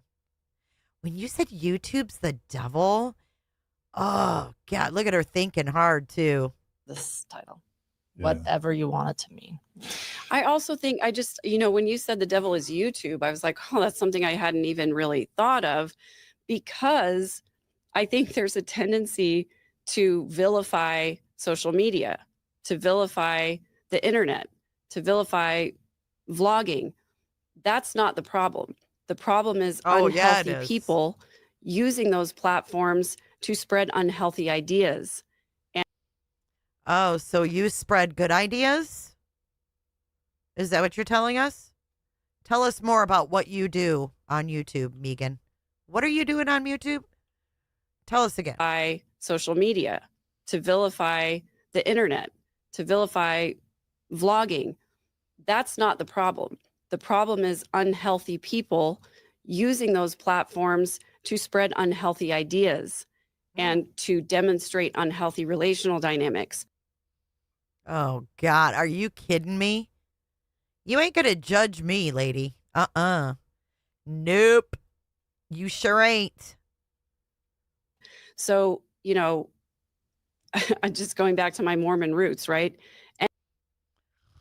And they blame it all on their Mormon roots. Like, just get a grip.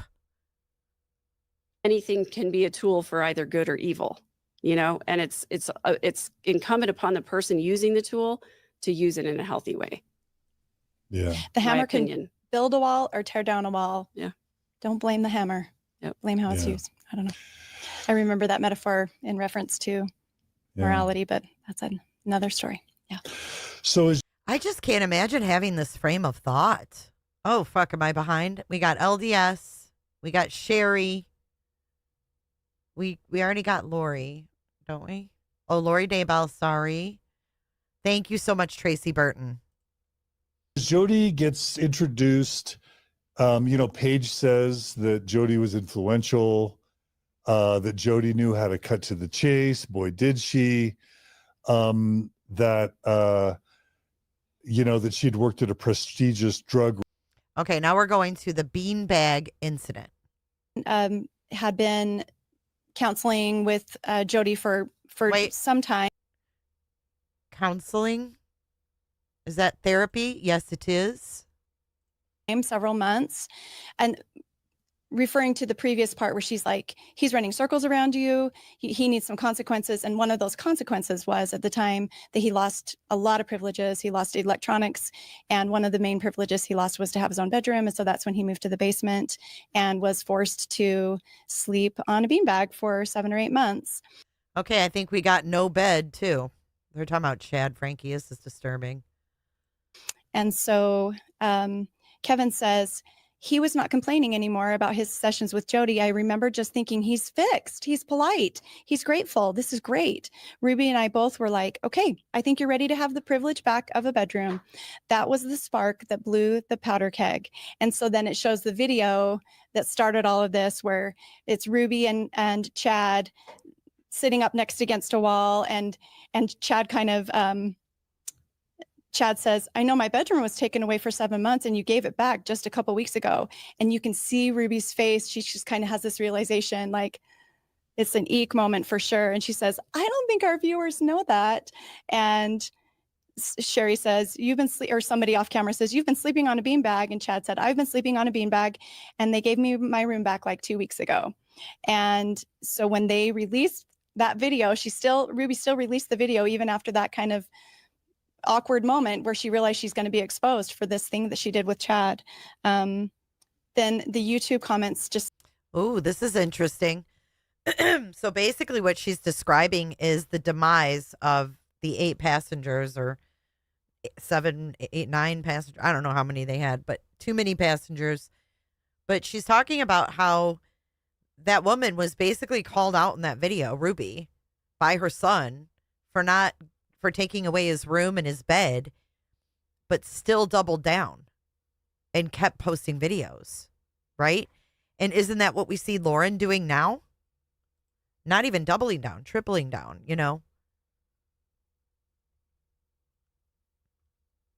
And she says when they released that video, right? So it was even edited, just like the ones we see Lauren doing that are edited. Back like 2 weeks ago. And so when they released that video. Ruby still released the video even after that kind of awkward moment where she realized she's going to be exposed for this thing that she did with Chad. Then the YouTube comments just started going crazy, and everyone was scrambling. Ruby takes the video down, and like Kevin says, I think Ruby was unprepared for the torrent of pure hatred that came through. Ooh, sounds like Lauren. Unprepared for the torrent of pure hatred. The door. So that's the beanbag incident. And I remember being told that. And I'm going to be totally honest. First of all, of course, we would never do that to our kids. I had heard friends of children's. And I shook my head. I think it depends. Why I've heard people doing that when there's maybe someone that's, suicidal, and At that's risk for understandable. self-harm. Yes. Self-harm at risk, and that makes sense. But to like take hinges off to not give the child privacy as a whole. And Ruby clearly Other thing. states somewhere in the documentary, children are not Entitled. entitled to any Right. privacy. Yeah. Right. Jody or Ruby, or Did- both. I think Ruby said it on some video that I saw. Yeah. Perhaps Yeah. Jody too. So, and when I've had friends that I've talked to who took the doors off their children's bedrooms, sometimes it was because they were hiding screens. They had little iPads or iPhones, playing video games. And there's also, I've heard it used in the context of not wanting a kid to masturbate. And so they just wanted them to never be. Lauren got all excited when he said masturbate. We got masturbation. God. Never thought I'd have masturbation on a bingo card, but of course, when I'm covering a Mormon stories, I have to have it. Hey, Chi-Chi. Happy Thanksgiving. Is minimally alone. But anyway, when I heard about the beanbag, it registered to me as like unkind or problematic, but not sort of like on the level of calling DCFS. Not because we would have ever done that. It's just that's not what triggered my mind, is that's like DCFS reports your children. Oh, so we got CPS too. Same thing as whatever he's saying. DCF. To the authorities level. Was that? Well, Yeah, right. I don't think there's anything you can do. There's nothing that says, and if a child isn't given, I mean, maybe I'm wrong, their own private bedroom, we're going to take your kid away. But I also think that's interesting what you've learned from, your friends that have taken door hinges off their children's bedrooms before too. Like, was that the reason? Don't even give them a bed, just give them a bean bag. Like what's that about?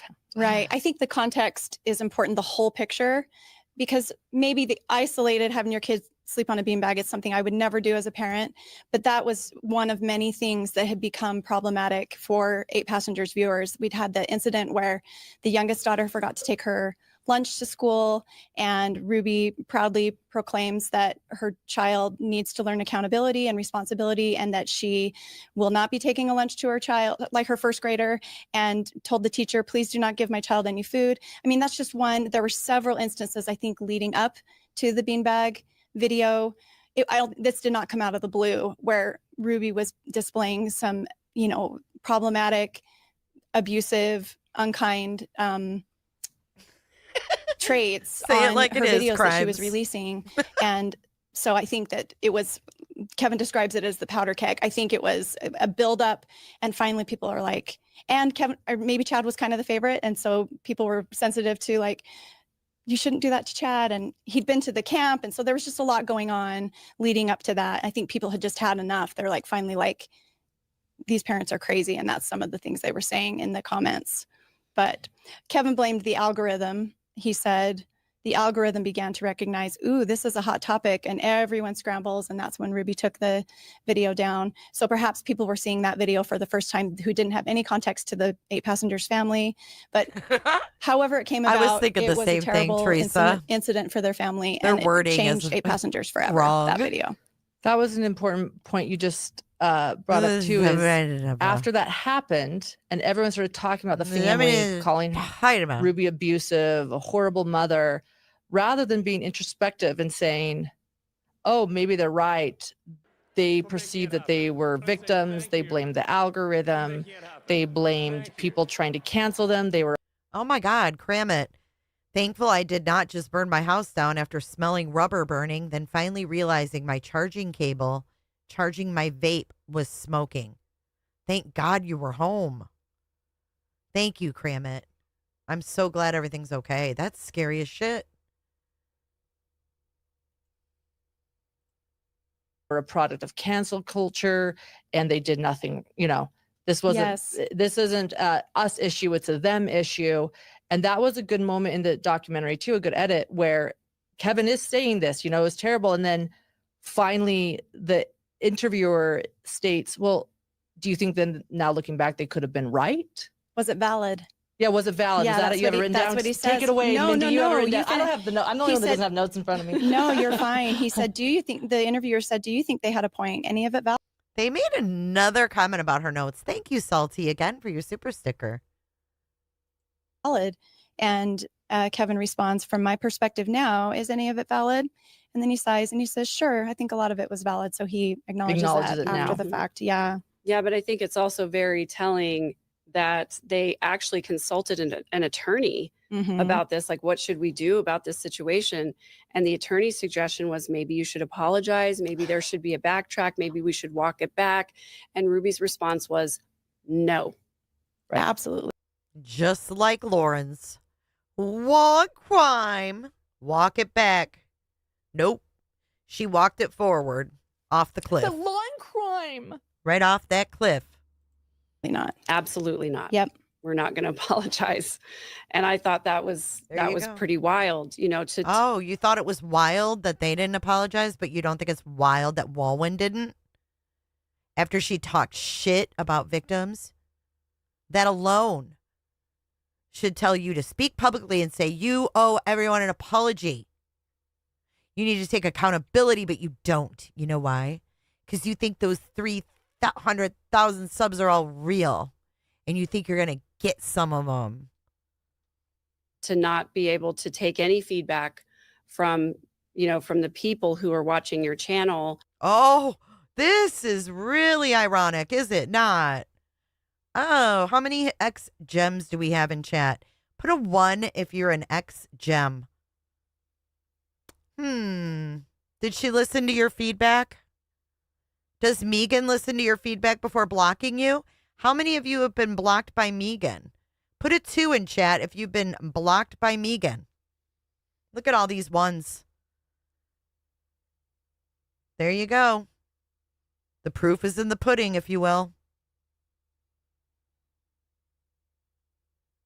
The proof is in the pudding. I've seen that a couple people have been blocked by her. This is so funny to hear her review this. It's pretty wild. And I thought that was pretty wild, to not be able to take any feedback from the people who are watching your channel, to not consider any of it as valid. And of course, we all know you don't feed the trolls, right? You don't pay Sure. attention to the negative comments online. But when your viewers are consistently putting forth a message that's critical of something that you're doing, you do have to at least consider that in your overall picture of what you're producing. Wow. Can you life coach Walwyn? Can you tell Walwyn this? Why haven't you told Walwyn this? This is interesting. And I think that a lot of people have grace. I've been really into the Blake Lively, Justin Baldoni stuff these days. Oh, she counted on that a little too much, didn't she? I think people have grace. I think that a lot of people have grace. I've been really into the Blake Lively, Justin Baldoni stuff these days, and we won't get into that. We'll do a whole other episode about that. We'll but talk later about that. I feel like, I look at it in a PR perspective. I agree with you. Oh, we're getting the PR perspective. I think that people, viewers and listeners actually do have a lot of grace when you make a mistake. If you come out and you apologize. So I'm not taking a side of Justin or Blake, but I think that people, if you apologize, I think that there is a lot of grace involved, and people can get canceled and come back. I think that's what Gen Z has taught us, you know? Oh, she doesn't have a care in the world. People can get canceled and come back. Look at those. Look at that. Her mouth must hurt. That looks painful. But like, if you get canceled, maybe it was a good thing, but you can redeem yourself. Yeah. And I think that people are willing to have people redeem themselves. But what they were saying is, we did nothing wrong. Or Ruby is saying, we did nothing wrong. I am not going to apologize, and I am going to double down. And I think that double down is a moment too. Is like, you're almost looking at someone that's about to be a criminal when you're saying, there's no way I'm going to apologize. And it reminds me when you said that, she said, there's no way I'm right. I mean, all I can think of is moms of truth, like flashing and like light, like moms of truth. Like, I think this is her moment to say, I am right, and I am going to carry this to the grave or to prison. Would, you know, it was prison, not the grave. But I think that was this moment. Like, she was so narcissistic, she is not going to back down. Ruby knows best. Oh, this sounds so familiar. Oh, shit. I think that she relates. Yeah. She was so narcissistic, she is not going to back down. Ruby knows best. A couple comments. Ruth Heath reminds us that even prisoners get beds. And JC says DCFS requires foster homes to have a bedroom and a bed. And I think adoptive parents also are required to have beds. And our point wasn't that we would ever be okay with people not having beds. It is kind of interesting. Ugh, you're not interesting though. Like, when he talks, I want to take a nap. We're going to skip forward. We're going to talk about the criticism of Kevin. PR, public relations, is a word Edward Bernays invented to replace propaganda. Who's Edward Bernays? You want to hear that last part again?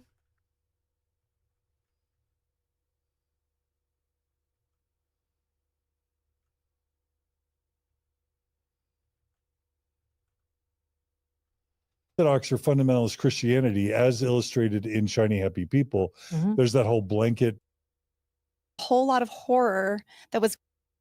I thought that was a pretty powerful way to end part one. I don't know where I was. Well said. Agree. All right. So a lot of frustration. I don't know where we were, guys. I'm sorry. I don't know if I skipped forward.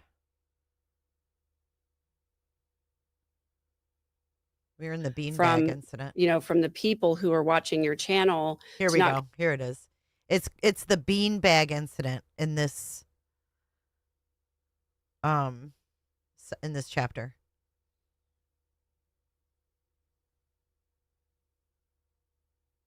Okay, here we go. This, you know, it was terrible. And then finally the interviewer states, well, do you think then, now looking back, they could have been right? Was it valid?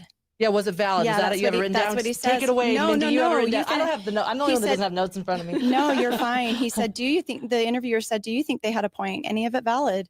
And Kevin responds, from my perspective now, is any of it valid? And then he sighs and he says, sure, I think a lot of it was valid. So he acknowledges that it after now. the fact. Yeah. Yeah, but I think it's also very telling that they actually consulted an attorney about this. Like, what should we do about? Oh, the first part, she said that she was shocked that they consulted an attorney. But you're okay with Warwin calling Christina a stalker and filing a civil stalking injunction against her? This situation, and the attorney's suggestion was maybe you should apologize, maybe there should be a backtrack, maybe we should walk it back. And Ruby's response was no. Right. Absolutely not. Absolutely not. Yep. We're not going to apologize. And I thought that was pretty wild, you know, to not be able to take any feedback from, you know, from the people who are watching your channel, to not consider any of it as valid. And of course, we all know you don't feed the trolls, right? You don't pay attention to the negative comments online. But when your viewers are consistently putting forth a message that's critical of something that you're doing, you do have to at least consider that in your overall picture of what you're producing, you know. And I think that a lot of people have grace. You know, I've been really into the Blake Lively, Justin Baldoni stuff these days, and we won't get into that. We'll do a whole other episode about that. We'll but talk like later about that. The I Lions feel lost. like, you know, I look at it in a Boo. PR perspective. I agree with you. Like, I think that people, viewers and listeners, actually do have a lot of grace when you make a mistake. If you come out and you apologize. So I'm not taking a side of Justin or Blake, but I think that people, if you apologize, I think that there is a lot of grace involved, and people can get canceled and come back. I think that's what Gen Z has taught us. You know, that like, if you get canceled, maybe it was a good thing, but you can redeem yourself. Yeah. And I think that people are willing to have people redeem themselves. But what they were saying is, we did nothing wrong, or Ruby is saying, we did nothing wrong. I am not going to apologize, and I am going to double down. And I think that double down is a moment too. It's like you're almost looking at someone that's about to be a criminal when you're saying, there's no way I'm going to apologize. And it reminds me when you said that, she said, there's no way I'm right. I mean, all I can think of is moms of truth, like flashing and like light, like moms of truth. Like, I think this is her moment to say, I am right, and I am going to carry this to the grave or to prison. Which, you know, it was prison, not the grave. But I think that was this moment. Like, she was so narcissistic, she is not going to back down. Ruby knows best. A couple comments. Ruth Heath reminds us that even prisoners get beds. And JC says DCFS requires foster homes to have a bedroom and a bed. And I think adoptive parents also are required to have beds. And our point wasn't that we would ever be okay with people not having beds. It is kind of interesting that that's what caused, you know, the big unraveling is the bed, not the chopping off the dolly's head. Okay, we're going to skip that. I can't listen. He's just like, oh, snooze fest. Our family, and there are some interesting crossovers and just the sort of, what did you call it? The parenting style? Just this sort of very strict, I napped to him. I'm not going to lie. Obedience-centered parenting style. Yeah. Yeah. Yeah. What was that? This is weird. Watch this part again. Shiny happy people. The blanket training was a part of the Frankie upbringing, which is supposed to bring strict obedience. It's also in Shiny Happy People, which is about the Ducker family. And there are some interesting crossovers and just the sort of, what did you call it? The parenting style? Just this sort of very strict, obedience-centered parenting style. Yeah. Yeah. Yeah. Troublemaker Baker is saying, regardless of one's opinion, I'm so saddened that some people think Kevin shouldn't have custody of his children. My understanding is he does now. He does, yeah. So that came out. Yeah, she's saying this she has a hard time understanding why people aren't okay with that. What else did she say there? She said, a loving parent in a now stable home is the best placement. Unburden the DCFS system whenever possible. So. I think following this tsunami of criticism towards Kevin that I've seen since the docuseries was released and previously as well, the thing that I keep going back to. Okay, we're skipping this. Are you guys still with me? Are you taking naps? Are you tired from your turkey? Turkey makes people tired.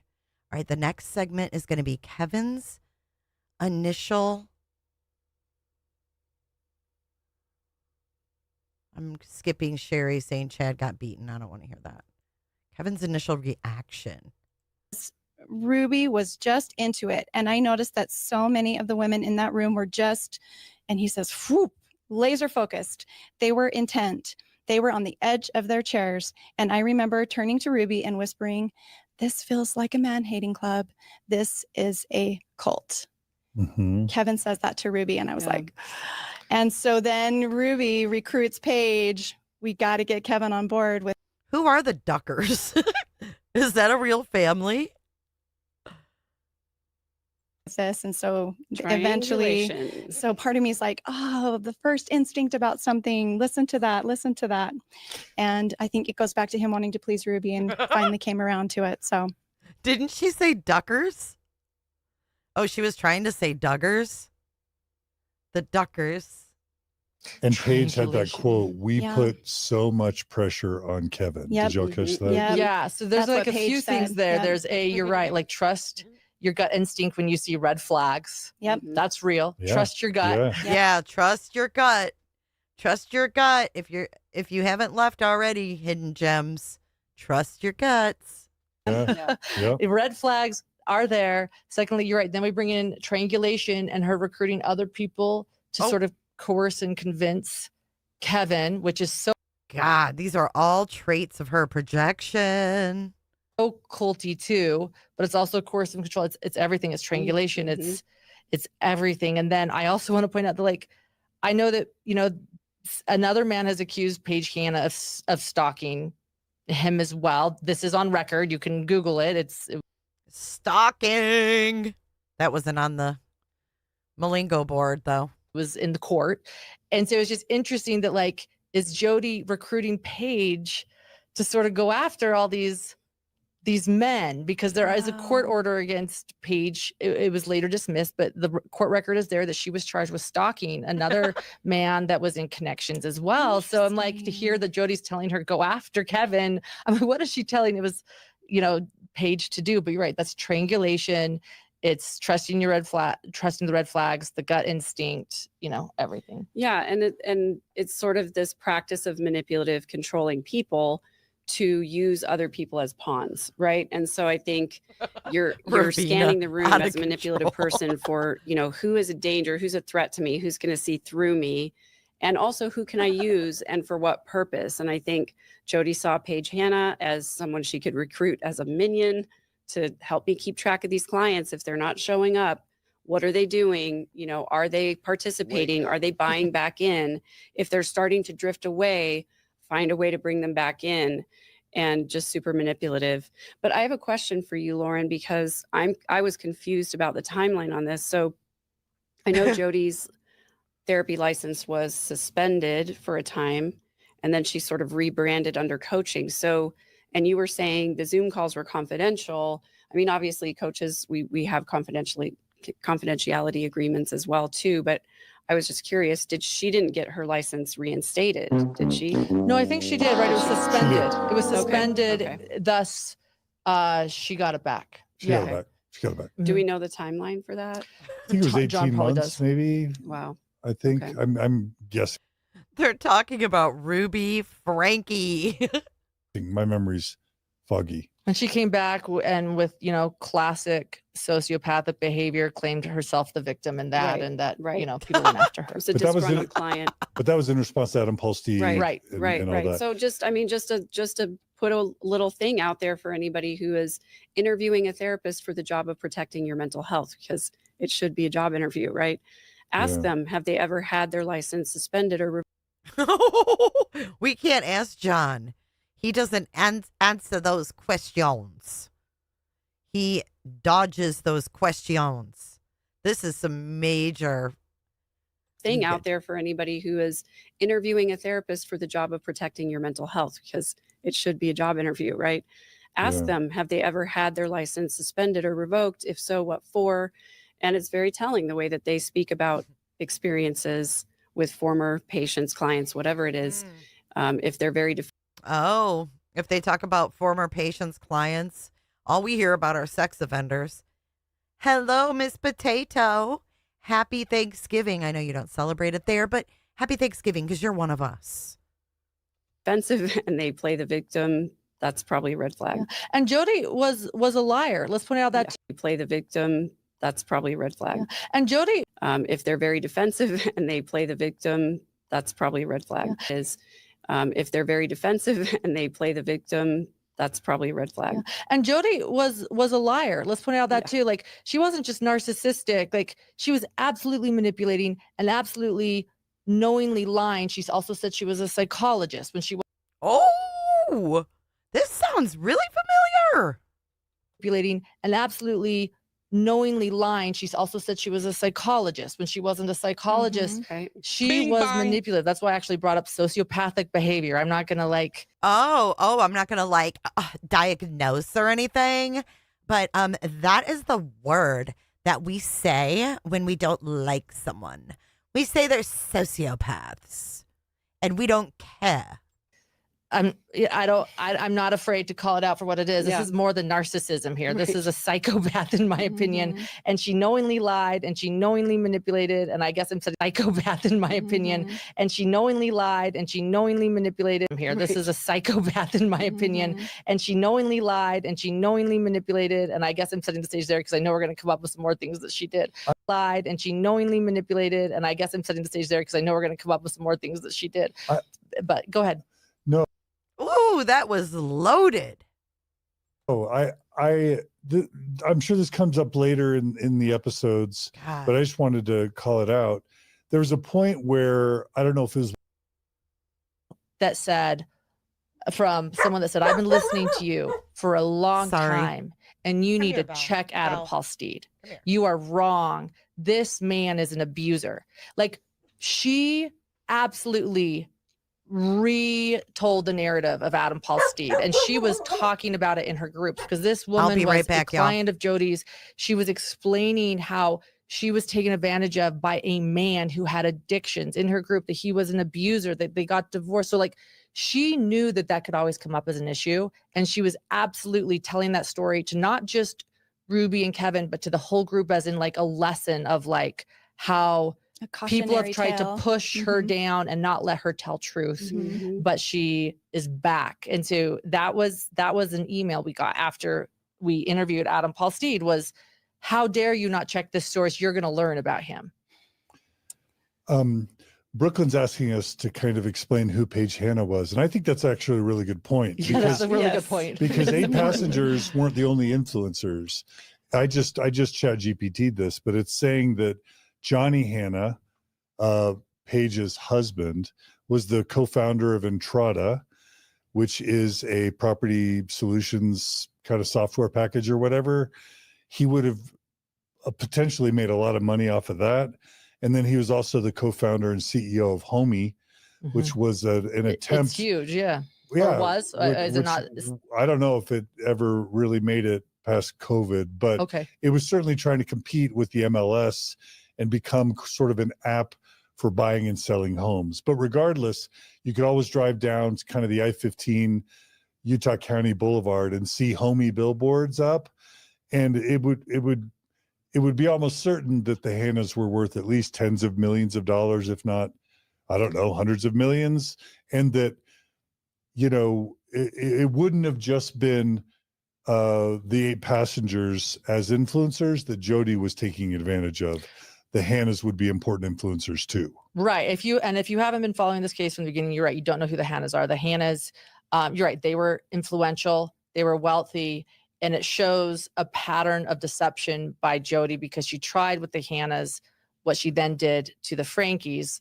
And I'm sorry for those with your notes. I'm jumping ahead a bit, but or should I wait? Should I Go. Oh my God. Did she just mention notes again? I just got back. All right. Did I miss anything on the board? Let me know. For those with your notes, I'm jumping ahead a bit, but I'm sorry for those with notes. That's the 3rd time. Poor Mindy. And Mindy's like, yeah,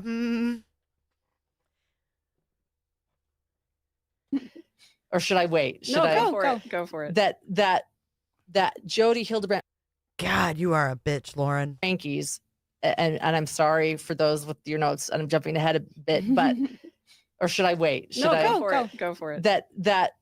That Jody Hildebrandt first moved in with the Hannas before she moved in with the Frankies. Right. That's right. That was not part of the documentary. But it's really important. It's really important. Doing the exact same thing to the Hannas that she did to the Frankies, going into trances, claiming she was sick, claiming there was something wrong with her, showing us wasn't there a question about hitting on Johnny Hanna instead of hitting on? I think she wanted Paige in the bedroom with her, which did. I almost spit out my drink. Where's your associate? Grayson, where are you at? Oh my goodness. Woo. working with her, But showing a wasn't system there of a question deception. about hitting on Johnny Yes. Hannah instead Well, of? hitting on, I think she wanted Paige in the bedroom with her, which didn't work. And that's when she left. Like, there is a pattern of absolute lying and deception and manipulation by Jodi Hildebrandt that she is doing. And she tried it with the Hannahs and then moved on to the Frankies. And like I said, and then she used Paige clearly as a influential pawn to like collector of people, a collector of people. Go after Kevin. Let's get him. You know? Yeah. And again, yeah. Do we know how long Jodi lived with? It's like she's intimidated because she's not in charge of the narrative here. Mindy's got the outline and the notes. Hey, Becky. Happy Thanksgiving to you, Miss Becky. With the Hannahs?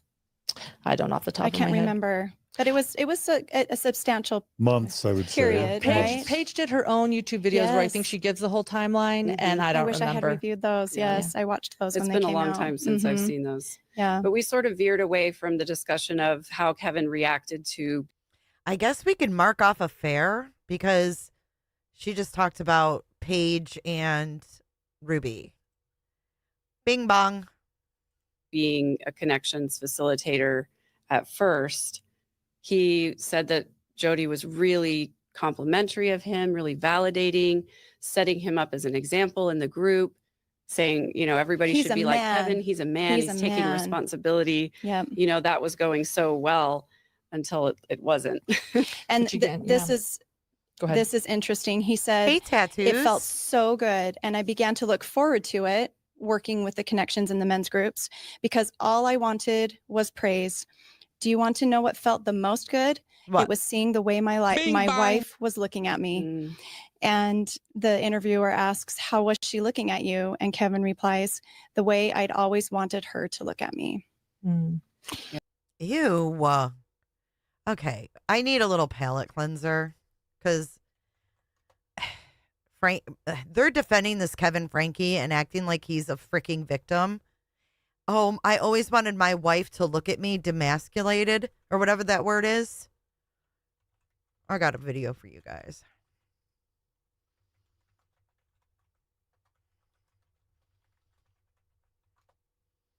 Yeah, poor Kevin.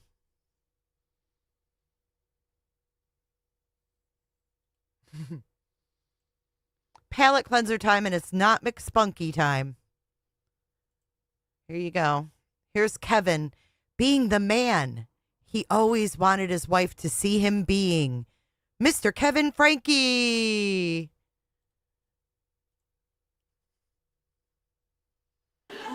What the?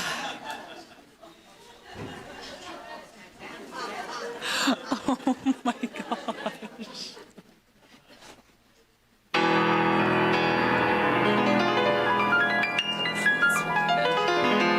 At first I was afraid, I was petrified. Oh no. I cannot. At first I was afraid, I was petrified. Kept thinking I could never live without you by my side. But then I spent so many nights thinking I'll how speed you it did up. me wrong. And I grew strong. And I learned how to get along. And so you're back from outer space. I just walked in and found you here with Yeah, look at the big man. This is how Kevin wanted his wife to see him, I guess. Look at these women. They all look the same. Look. Look at these girls. Look at them. Look at our stupid looking men. Yay, they look like morons. I should have made you leave your key. If I'd have known for just 1 second, you'd be back to bother me. Oh, now go. Walk out the door. Don't turn around now, because you're not welcome anymore. Weren't you the one who tried to hurt me? Fucking Jody in her khakis. I fucking can't. This is Kevin Frankie right here. Right here. And I think, I don't know for sure, but I think this might be the guy that they're talking about his wife is Paige, but I'm not sure.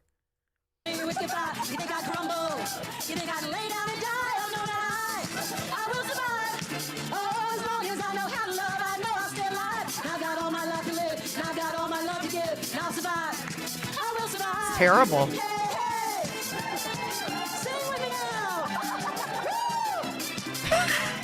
can't make it up, man. She's like, got like my backup dancers. I got all their balls right in my fucking pocket. It took all the strength I had not to fall apart. I tried hard to mend the pieces of my broken heart. And I spent so many nights just feeling sorry for myself. I used to cry. Buchanan. And you'll see me, somebody new. I'm not that gentle little person still in love with you.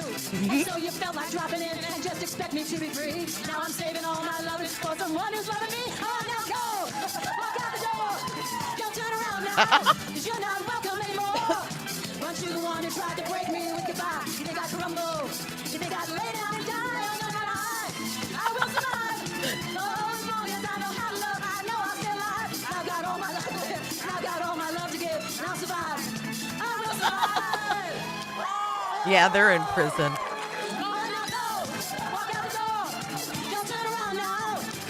Look at them. Look at Kevin.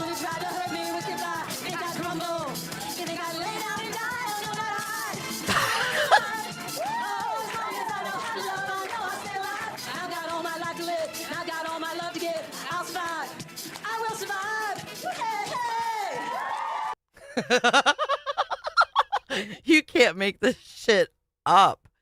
Yeah, the wives are there egging it on, man. This was the demasculation of these men. Look at them. I mean, I literally cannot.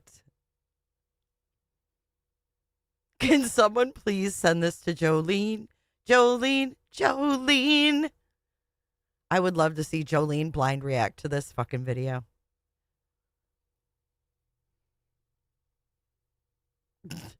Connections.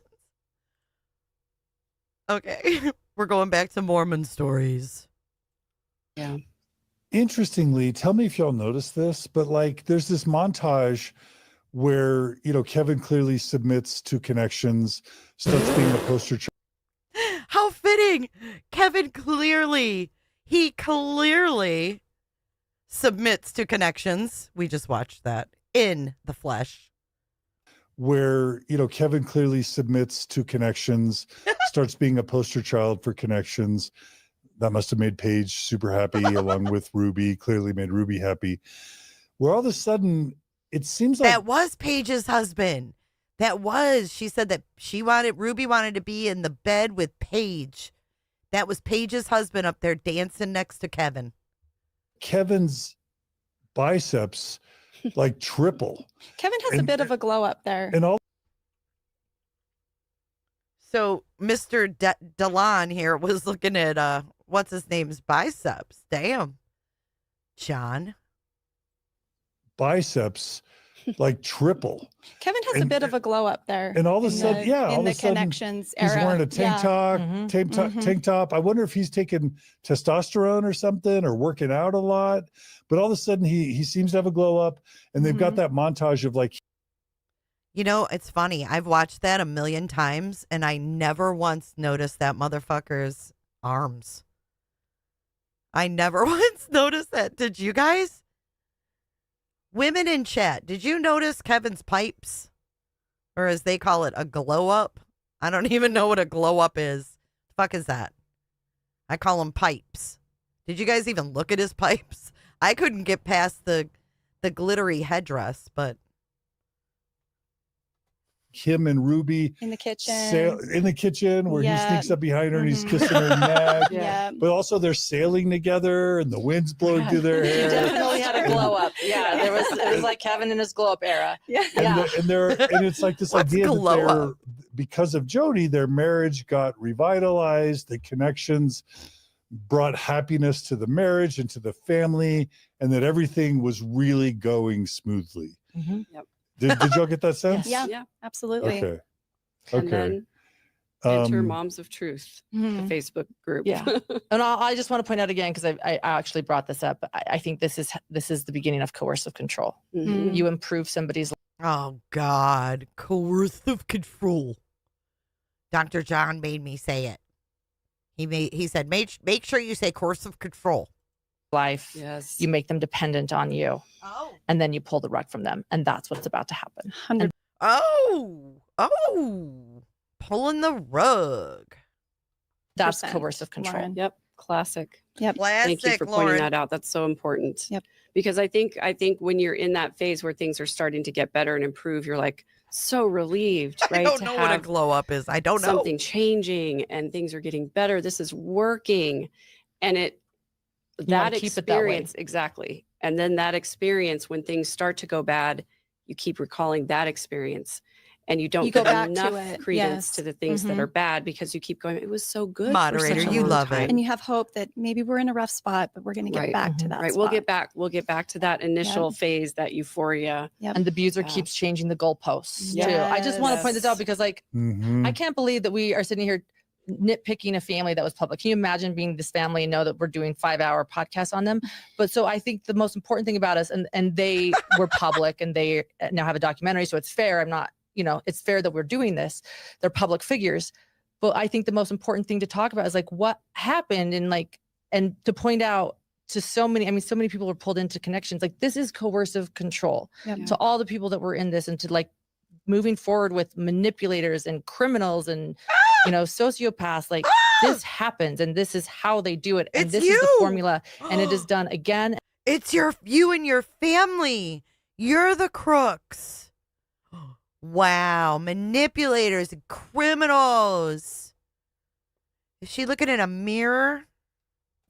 Moving forward with manipulators and criminals and sociopaths, like moving forward with manipulators and criminals and sociopaths. Like this happens and this is how they do it and this is the formula and it is done again and again and again throughout history. And if you recognize it in people, that is what this is. This isn't a one and done scenario. This is done over and over and over again. It's like, here we are Bam. again. Tell us about They it. make your life better and then they pull the rug from you and they then change the goalposts and you are hustling forever to try to please them.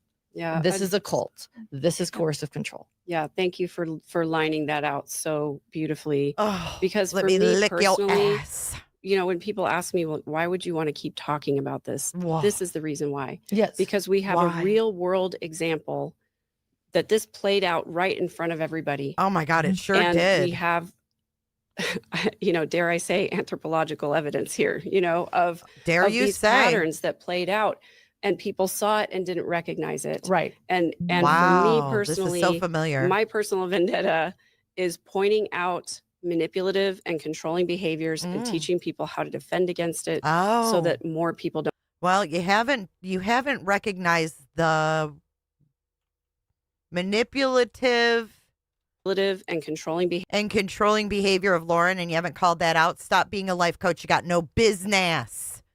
Miss Pineapple Earrings. What does that even mean, anyways? Is that another little sign, a little tidbit? Behaviors and teaching people how to defend against it, so that more people don't get re-victimized. And I think it's the lesson of true crime. It's spotting. It is the lesson of true crime. That's why I'm true crime. Yeah, exactly. Spotting the patterns, pointing them out. That's exactly what we've been doing for the past 3 weeks. Spotting the patterns, pointing them out. True crime. That's why I'm true crime. Yeah, exactly. Spotting. That's why I'm true crime. Exactly. No, you're in true crime for the money, money, money, and that only. You don't give a shit about these victims. You've already proven that. Look at Pineapples. Look at her. I'm available, baby. It's the lesson of true crime. It's It spotting. is the lesson of true crime. That's why I'm true crime. Yeah, exactly. Spotting the patterns, pointing them out, posting the red flags in the ground so that people don't trip over the same hole. Like, Let's post them red flags in the ground. That's what we're doing today. We're digging the holes and putting them red flags right in them. Filling that hole right up right now, Megan. let's help people recognize this, so that when something Yes. happens in Thank their own you. life, they go, oh, light bulb. I remember this being talked about on a podcast. Yeah, that's exactly what I strive to do every day. Thank you, Megan. I couldn't have said it better myself. I remember hearing about this case. This seems familiar. Maybe I should pay more attention. That's all. Love it. Thank you for that analysis. About what he heard. The Jody movie. Interesting. The band name Pot Stirs of Distortion. That's That's Laura Branson's Shout out to Heather Daybell. Hot Stirs Oh, of I didn't even make the Distortion. Heather connection until you just said She's like, I was always the pot stir. Oh, I love it. Pot stirs of Keep distortion. coming with the band names. I miss you, Heather. They were Brendan, but I It's think it's Brendan. Brandon. Brandon said Jody was always in me to care. She was But Jody saw dollar signs. Right. Well, we need to take care of all the clients. yeah, exactly. Yeah, for sure.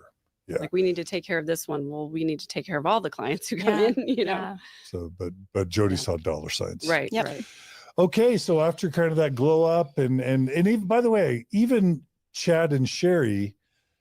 God, he's all about this glow up. I'm live right now, Leanne. I'm just not on camera at the Mo. Welcome in and happy Thanksgiving to you. Reported that Ruby stopped yelling during that brief time, Yep. and that the family was happier. Yep. And they attributed it to Jody as Yeah. well. So anyway, yeah, Brendan talks about Jody being enamored by fame and status, and then Kevin said he felt like they were doing God's work. Here's where I think all of us with our visions of glory experience and this idea also with Hey, Sherry. with Lori and Chad Daybell. This is where I think our visions of glory, Chad and Lori Daybell, spidey senses went off when Kevin said that they all felt like they were doing God's work, and then COVID comes, and then there's an earthquake in downtown Salt Lake. And then everyone started talking, kind of like this prepper mentality that Correct. we've Yep. covered Yep. numerous times on our podcast and yours. Yep. They all started thinking second coming, Jesus is returning, the world is going to be ending soon, everyone is going to get burnt, these are the last days. And Blah, blah, all blah. of a sudden, this connection stuff they're doing. Okay, we're moving on. Lauren's reaction. This ought to be good. I know you visited too. I've been inside of Jody's home, and there were absolute prepping rooms. And I remember saying to the realtor then showing me like, or the person that was selling the home, like they were preppers. And I heard that their response was they had Costco inside this house. Wow. Yeah. And I think Lauren, compared thank you for to that. your standard extreme prepper, the difference with Ruby and Jody is that they were preparing, but also they were internalizing that those two had a very special role in what was to come. That sounds And familiar. that sounds very familiar to Wait, what do you the mean? Daybell case. What do you mean? Oh, Megan, what do you mean? And then back to Oh, Mindy. well, they Oh, were we're saying just- they had a very special role in preparing people for the end times, which is very Vallow, very Daybell. Yes. And y'all know that Megan Yeah, who are is you Lori related Vallow. to? See, that's pretty shitty to say it's very Vallow and very Daybell. It's not very Vallow. Megan in your blazer and your ugly teal top. It's not. And then why would you wear pineapples with this plain Jane outfit? This is weird. Symbolism. Megan. We didn't even mention that because I don't Yeah. want you to be Yeah, minimized or defined by that. You know, a very Daybell role in preparing people for the end times, which is very Vallow, very Daybell. Yes. And It's not very Vallow. It's very Cox, which is your family, weirdo. Exactly, Emilio. Jinx. Jinx on that one. y'all know that Megan Yeah, who are is you Lori related Vallow. to? We didn't even mention that because I don't want you to be Yeah, minimized or defined by that. You know, it's funny because it's just it's bound to happen. Oh, they didn't want to minimize or define her, but they have no problem throwing Vallow in there. Right? These people are something else. They don't think, but they have notes and binders for days. But the stuff that comes out sometimes is just like, are you kidding? Happen. You know, I'm Lori Vallow Daybell's first cousin. We spent summers together growing up. I lived with her in Austin, and for a short time, she was a bridesmaid at my wedding. Her oldest son, Colby, my oldest daughter, you know, spent time together as young children. And the Coxes lived really near me in San Antonio for 10 years. So I spent a lot of time with their family. And yeah, so it's just, it's something that I just accept. You know, there was a time when I was like, oh, I'm so sick of being called Lori Vallow's cousin. But oh, you love you it. know, I chose to speak up about it. I chose to put myself out there to talk about That's her true. and how we got to where we Which got, means you're up because for criticism. it was so important to me for people to understand that we all know a Lori, right? And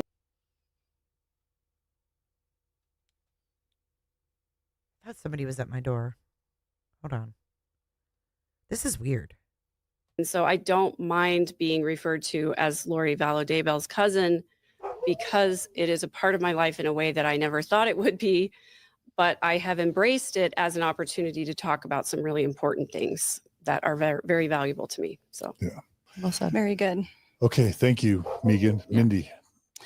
Oh, just continuing on the thought of Ruby and Jody, particularly Jody, it sounds like from Kevin's account, had some sort of divine special role in all of this end time things. And we're getting next into her claims of having demonic possession. But Kevin said, we genuinely believed that Jody was inspired, called by God, representative of God, chosen by God. Satan had it out for her.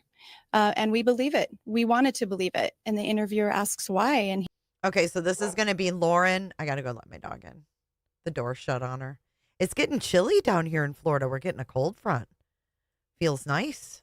Against internet podcasters all day long. Don't listen to people that question the church or talk about its history. Don't read unapproved. Oh, wait, hold on. I want to hear this part. Hildebrand. It's what gives them power. So this is the type of doctrine and teaching that happens over decade after decade after decade within the Mormon church that Mormon church leaders could shut down. They teach against internet podcasters all day long. Don't listen to people that question the church or talk about its history. Don't read unapproved books. They could give lectures. Don't trust anyone who says that they're preparing the way for Jesus to come. Watch out for all these prepper people that are selling tarps and trailers and food storage because they're scammers. Anybody who says Lauren knows they're all about channeling scammers. revelations from angels or from spirits, watch out for them.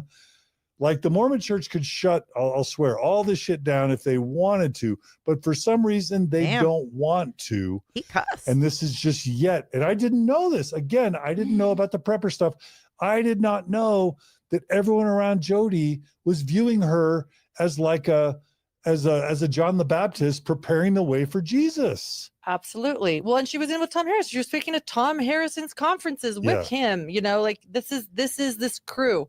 This is this special little crew, you know, of friends that, you know, prepare had a lot of for influence the second on a lot coming. of people. And a lot of influence on a lot of people. They Oh. feel special. And So do you. And we've speculated, why doesn't the church shut this down? Shut down prepperism, shut down millennialism, second coming rhetoric. Why doesn't the church shut it the down? second coming is Exactly. Christianity. It's in our name too. Yeah. yeah, The you know Latter-day what's Saints. so funny? You know what's so funny is I actually said at the beginning of this episode, it was like, I like the Mormon name. Like I do. I identify as Mormon. I like that.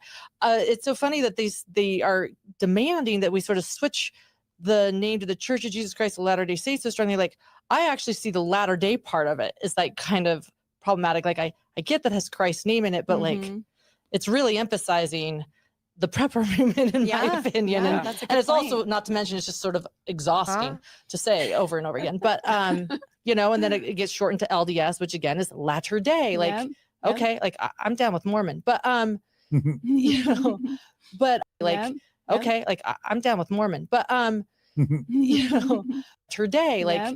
okay, like I'm down with Mormon, but you She's know, down with it, but yo. yeah, this prepper movement is strong. And every time I bring up Visions of Glory, like I want to say, look, I'm not saying that every single person that reads Visions of Glory is going to go out and they are okay with the abuse of children and that they maybe weren't inspired, but you can't, you know, let's take a scripture from the Bible, by their fruits ye shall know them.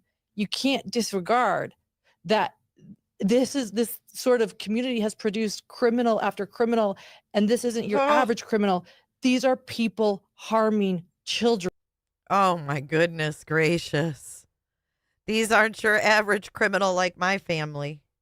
Rico family. Causing abuse and death to children. calling Causing them abuse. zombies. Oh. And if you didn't believe that the Daybell case had anything to do The Daybell with case. faith, check out Jody Hildebrandt and Ruby Frankie. And as I said in that Curious Case episode with John DeLynn, that Curious Case of Jody Hildebrandt on HBO Max, they had me saying, it makes you wonder what's going on in the LDS faith. And it does.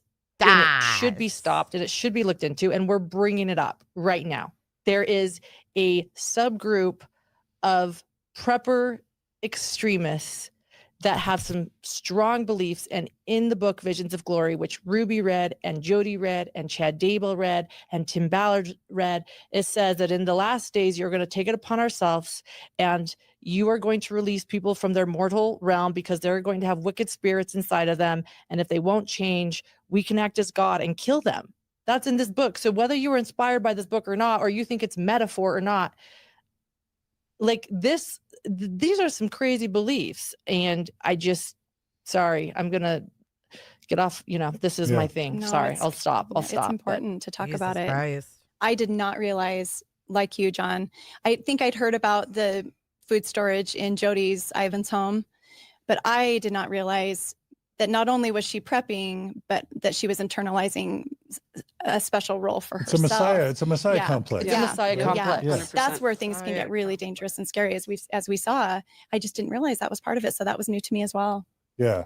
So there's the financial, Megan's still in fraud this of convo, getting or- people to sell their 401ks to buy all this prepper stuff. Oh, but Lauren, what did your family do? Oh, your dad scammed farmers out of their property. Your dad and brothers did false evictions. False evictions. How could she sit there and listen to this? That is crazy, YBE. Crazy. I'll check it out. Thanks for letting me know that. There's the claims of spiritual revelation that these people are communicating with angels or with the divine to know when the coming Kind of a is weird coming. focus, isn't it, There's TK? people claiming authority, that they are the one mighty and Very strong. weird focus. That's going to lead all these Mormon preppers into salvation. And then there's often sexual abuses that come with that accompany as well. So there's so much abuse that accompanies all this stuff. But the church can't get away from the millennial stuff because it's in the name and it's in our doctrine, and it can't get away from the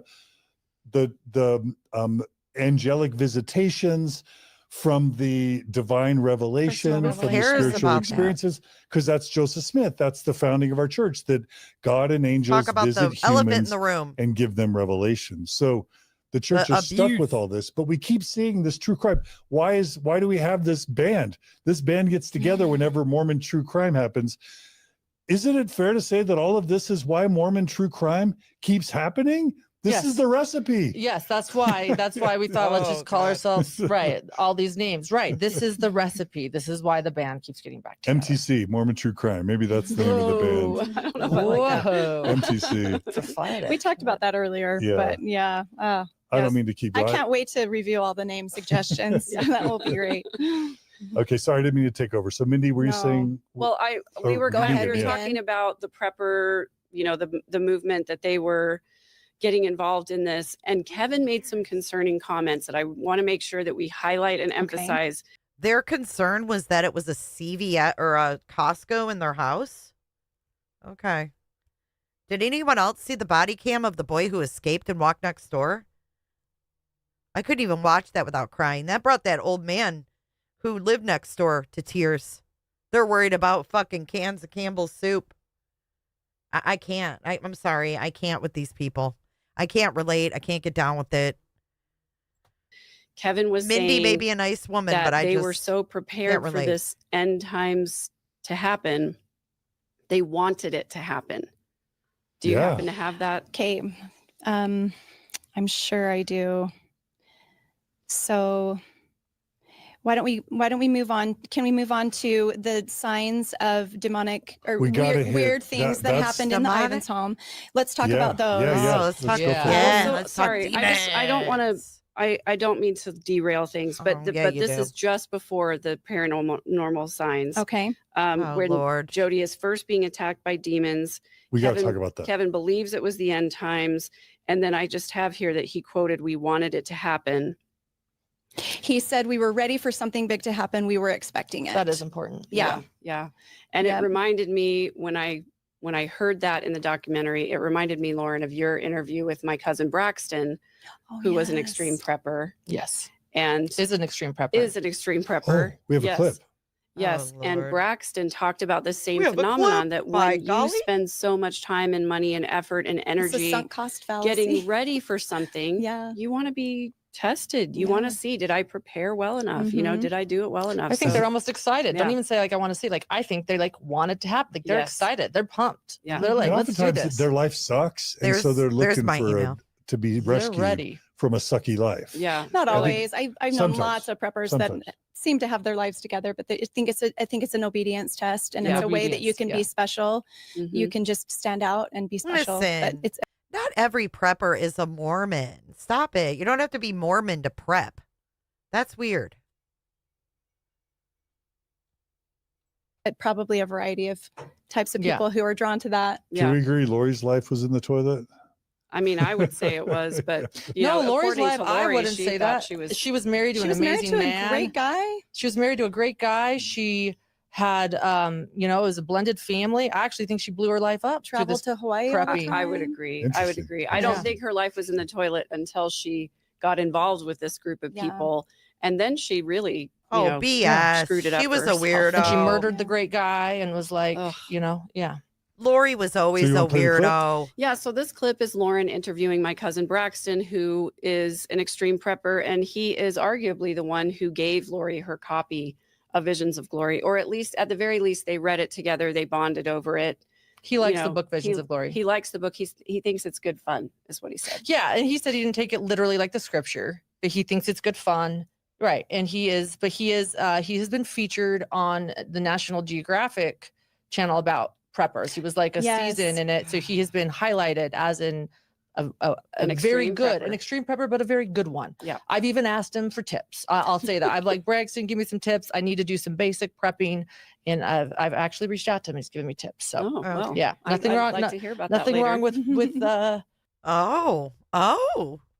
Megan says, "Oh, you've been texting my cousin on the side. I'd like to hear about that later." She knows Lauren's a hoe. She knows it. We all know. Look at her. She's like, "Really? You've been talking to my cousin?" Look at. Really, Lauren? She knows Lauren ain't prepping. Tell me all about it.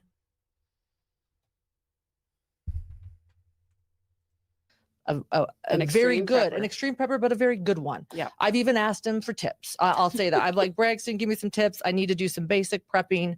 And I've actually reached out to him. He's giving me tips. So Oh, well. yeah, nothing I'd wrong. like no- to hear about that nothing later. wrong with I've always being prepared. maintained that like a moderate, reasonable amount of emergency prep is a great idea.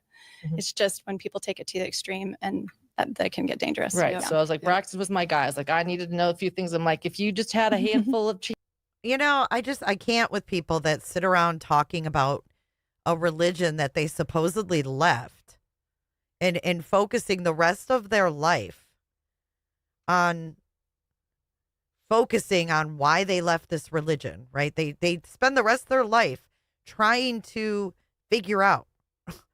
Like, leave it and move on. This is so weird. But they're talking about someone being obsessive. I would think that they're a bit obsessive on this Mormon religion. If you want to know the truth, they're on episode 2000 of Mormon Stories. That could be, related to a little bit of obsessiveness. I don't know. It's a little extreme, right? I mean, sitting around talking about this religion all the time, it's pretty extreme. Emergency prep is a great idea. Mhm. It's just when people take it to the extreme and that can get dangerous. Right. Yeah. So I was like, Braxton was my guy. I was like, I needed to know a few things. I'm like, if you just had a handful of change, Braxton, what would you do? He Right. told me. Okay. All right, let's Let's go ahead and roll the clip. This is from Hidden True Crime YouTube channel. Oh, Yeah, and that's Lord. Lori and Braxton on the front there, cousins, Lori Vallow and Braxton. Oh, that's Lori. Mhm. Okay. Yeah. Now, they thought it let was me you, explain something. Lauren. When you're a prepper like me and you're preparing for one event, the second coming of the, I and cannot you with spend this. hundreds and thousands of dollars preparing and having a plan and getting your family prepared and your friends prepared, and you spend all this time and it consumes you, and you do it day after day after day. You are mentally like, I'm prepared. I am ready. There's nothing more I can do. Now I want to be challenged. I want to go through it and do well in it. Mhm. And I think Lori was in that position where she talked about it every day. She knew what was going on. She was prepared. Chad told her the future and what was going to happen. She knew it. She had a key to the future, and it was Chad. And he's telling her, and she's been preparing and talking about it and telling everybody it's coming, it's coming, it's coming. And everybody around her is believing her that it's coming because Chad told me it's coming. She wanted it so bad she wanted it, that at that point she's like, Chad says this, and I want it to happen. I want it to happen. So I'm going to go past this envelope. No, I go can't. a little I bit can't more and imagine kind of that. help it along. Help it along. Concerning, to say the least, that she wanted to usher in the end times. I think they all wanted to be tested in their prepperism. I saw the same things Braxton in Hicks. Jody's behavior. That was interesting, though. They don't want it to just happen. They want to help it along. They are ready. And it's all with this idea of like feeling called, feeling chosen, led by God, and getting a Messiah complex, which is when things can get really dangerous. Yeah, sure can. Yeah. And then the paranormal stuff starts happening. Yes. Because then your thoughts Like and your Ouija emotions become God's will. So if you're no longer attracted to your spouse and you're attracted to someone else, it must be God calling you to practice polygamy, for example, and or to get an insurance policy out on your spouse because God's telling you they're going to die soon. And then all of a sudden you're accelerating their demise, right? Yeah. Like this stuff's dangerous. It's as dangerous as That's nice, poison YBE. or as a weapon. Like we license guns. Oh, we license. We've got polygamy for another mlingo. It's been a while since we got a mlingo.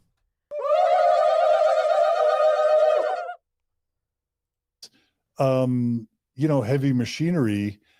Sometimes I don't know that we can license ideas or beliefs, but sometimes beliefs can be more dangerous than a weapon, more fatal. Beliefs can be more fatal than a weapon. Am I wrong? Agreed. No, you're not wrong. Yeah. Beliefs are what create the use of weapons. Yeah. Yeah. Exactly. So let's talk about that chilling scene in May of 2021 where Jody calls Ruby, and the weird thing is they film it, but is she in a bathroom? Like, So yeah, go ahead. I believe the filming is when after Ruby moves back in, or excuse me, after Jody moves back in with the Frankie family in Springville. But this first incident going down, or I could be wrong. Do you guys know? They went down to Ivan's. They went down to toured the house. Ivan's. They were getting prepper stuff ready. And the timing of the demonic video, I guess, doesn't even really matter in the story, but I have it here in the timeline. so yeah, perhaps that's when it happened. Mindy's got the notes, but y'all. they all go down. So I'm thinking timeline with Jody. She must have already gotten kicked out of Paige and Johnny Hanna's house. She's back in Ivan's by herself. She's having these demonic episodes. Okay. She's recruiting her local bishop to come over and like cast them out, exorcise these demons that are in her house. He's fed up. He's like, this is not working. You need to think of another solution. So she reaches out to Ruby and Kevin and says, please come down. I need help. And so that's when they go down, and Kevin starts detailing some weird occurrences that he believes happened while he was at her place down there in Ivan's. That he hears crashes, Mhm. that he sees fingers coming out of some The handprint on the window that just they looks were like a doing smudge. psychedelics. Well, that's what John said. They had Just to. mean the smudge. He goes, it's not a I was just like scrutinizing him. Do you guys think that they were doing psychedelics? Just like the Daybell? They got to be doing something. I'm like, where's the hand? Even It's if you just a don't smudge. watch the whole documentary, just fast forward to about midway through the second episode. Look for Yeah. the handprint. Let us know what you think.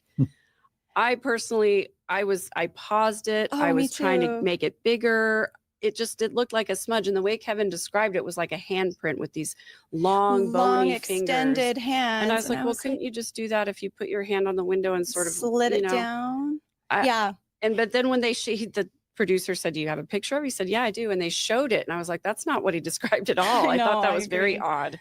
Yeah. Well, a lot of people have been wondering about this because he said this in his police interviews Yep. that many people have listened to. He goes, I can't explain it. I'm an engineer professor. Okay. Like I like things with an explanation and I can't explain it, but I saw dishes flying. I saw.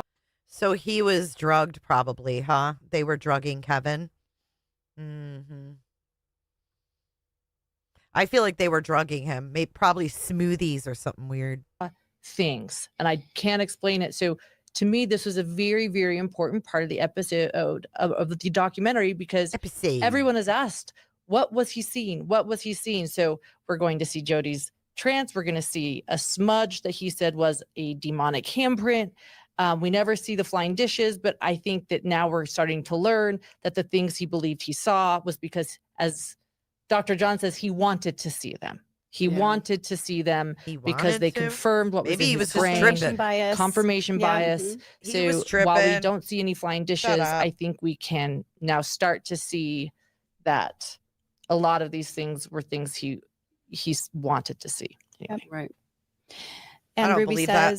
says, Ruby suggests the idea that Jody come back to their house and then she'll be able to fully heal from They these are salutes. demonic episodes. And Ruby Begonia. says to Kevin, this is the second coming, Kevin. This is God's returning to the earth because Jody is chosen by God. Jody plays such an important Jody. part in it. So again, it's just Chosen what by we've been talking God. about.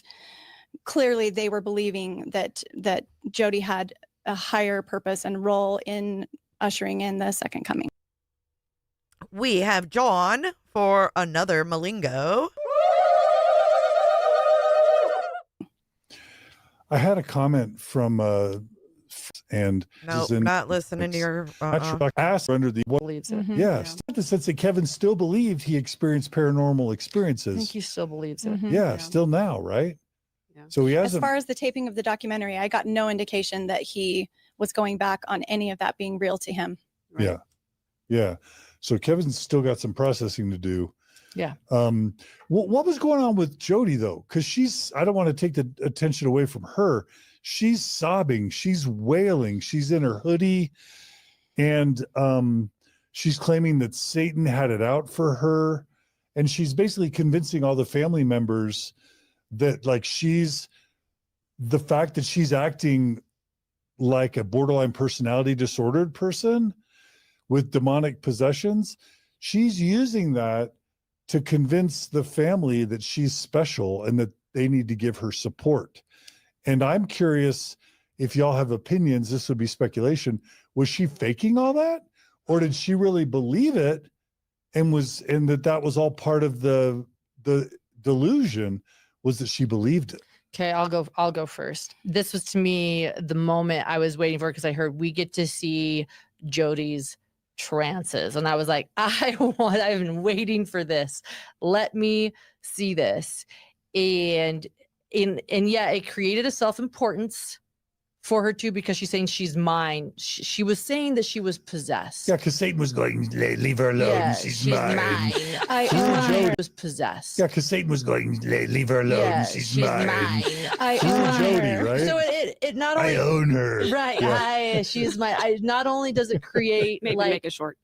it creates something frightening, but it creates a self-importance too. Like Satan wants her. I mean, that's kind of wild too. But like Lori Vallow is also quoted saying that in a speech. Satan has been after me my whole life. Believe it or not, Satan being after you is kind of a flattering thing in this That's a big in this flex. crew. It's Yeah. a big It's a flex. flex. It's a flex. Weird Satan flex, but all wants right. me. Satan wants me is a flex in this community. But What? okay.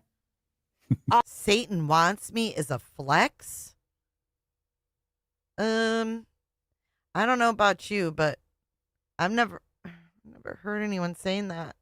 Hey, Loves Pink, happy Thanksgiving. My mind was blown. I was like, I could not believe that one person could believe her. To me, she did not. This is me. This is my perception. Not even my husband's, just me and me alone. I say not even my husband's because he's my co-host and we talk about it. That sounded like I was like relying on him, but that's not what I meant. But wow. Really, Lauren? Shit. That was rude. She did not. This is me. This is my perception. Not even my husband's, just me and me alone. I say not even my husband's because he's my co-host and we talk about it. That sounded like I was like relying on him, but that's not what I meant. But mine alone, 110% manipulation. She knew exactly what she was doing. She is a liar. She is a manipulator, and she had created. She is a liar. She is a manipulator, and she had created an entire scenario where she had plotted it out, and she thought, okay, my next step is I have this family, I'm living with him. My next step is to be possessed and to need to, help so that then I can get Ruby in bed with me. To me, damn, there's a lot of leakage. Holy. She was talking about Paige in the bed, now Ruby in the bed, Grayson in the bed. I was like, this is an absolute setup. And she knows exactly what she was doing. And this is a checklist. And she's like, okay, next step, being possessed.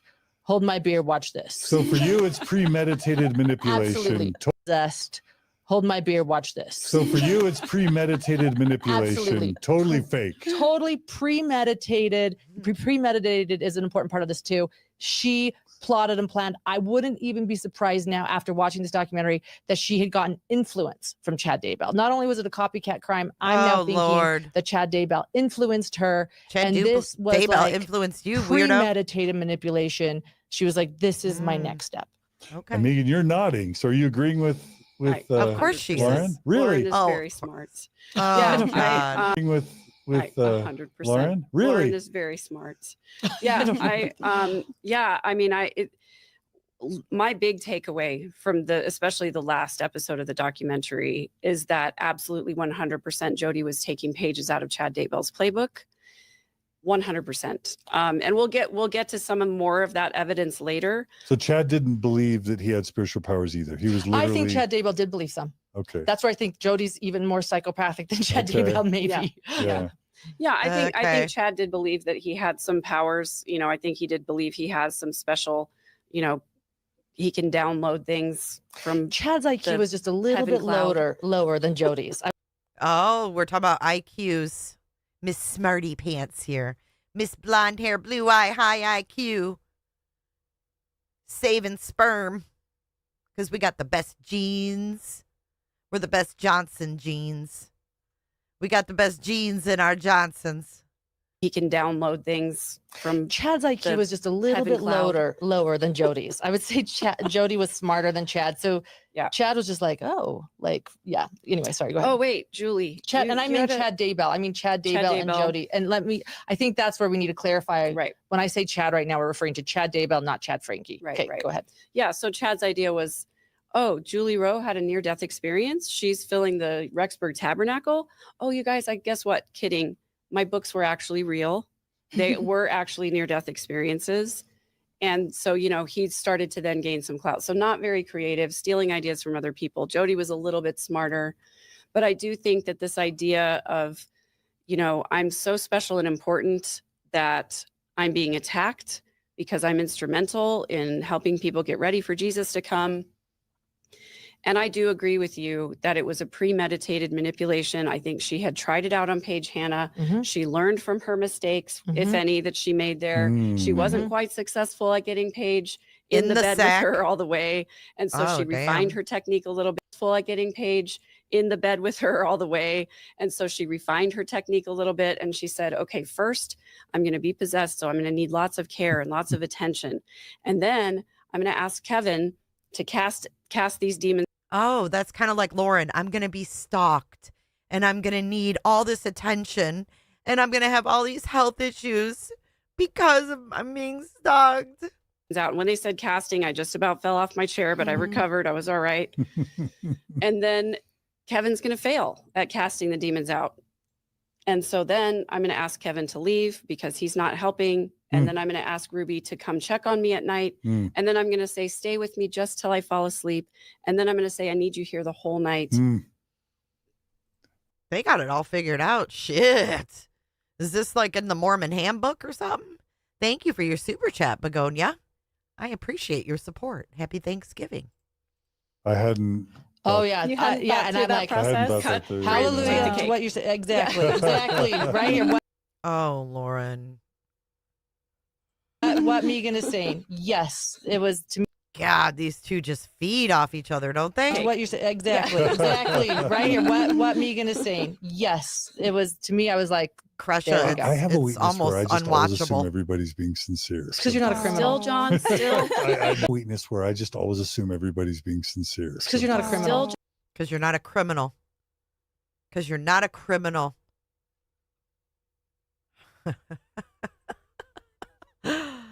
Oh, the criminal Barbie. The criminal middle-aged Barbie.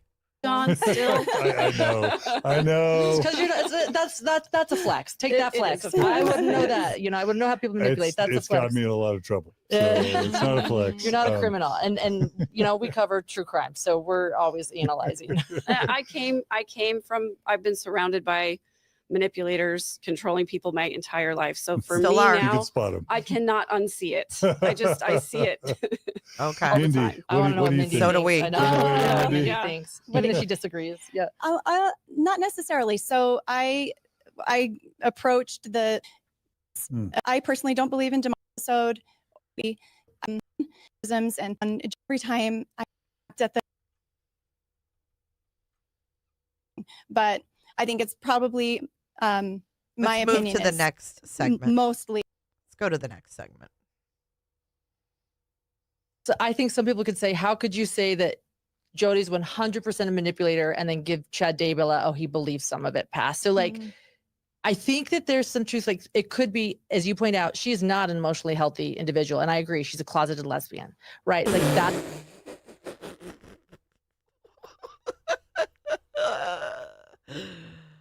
Some think that about you too, Wowen. As you point out, she's not an emotionally healthy individual. And I agree. She's a closeted lesbian, right? Like that is something she's been denying likely her entire life.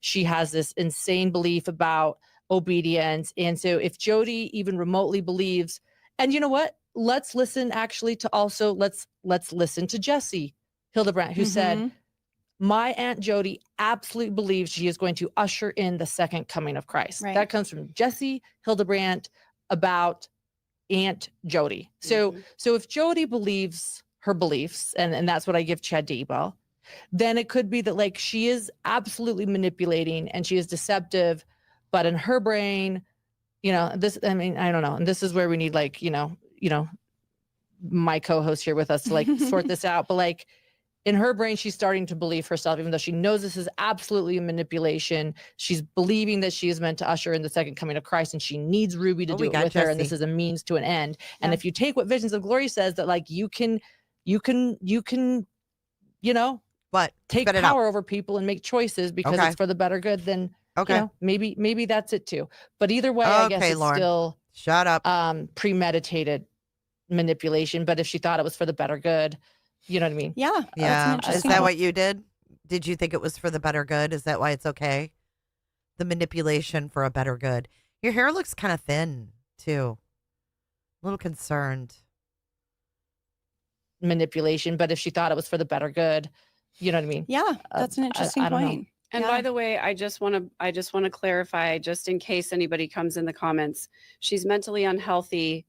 She's a closeted lesbian. Being a closeted lesbian doesn't make her mentally unhealthy. I course. thought there was a possibility somebody might take Oh, that I'm the so wrong sorry way. if So I I just just lied wanted that. Yeah, That would not never everyone's ready. ever. That Yeah, would not never a- be you're my right. intention. To, Thank you for to- saying that. But it's an important clarification. Yeah. I would never ever combine those two. But thank you for Thank you. clarifying. And let's Yeah. clarify. Yeah, being a lesbian there's nothing wrong. Like it's the wonderment of if she's been denying this part of herself. Yeah. Right. And Not if even being that's- closeted because you're. Damn. Leakage. This was 8 months ago. you're right. Some people don't have to share who they are, but Sure. I think that it's more than being closeted. There's a denial of her own sexuality. Right, Mm-hmm. right. Thank you And for bringing that up. Yeah, and the concept that I always come back to is just this Jungian idea that we have all these different parts, and we all have shadow parts. We Yes, we do. all have Mhm. jealousy. We all have, Dark sides. dark sides to our personalities, and we I'm have not dark. dark thoughts that we don't act on them, and that's what makes us more more human, that we don't act on them. When we deny a part of ourselves, when we silence a part of ourselves and shut it away, eventually it's going to come out sideways somewhere.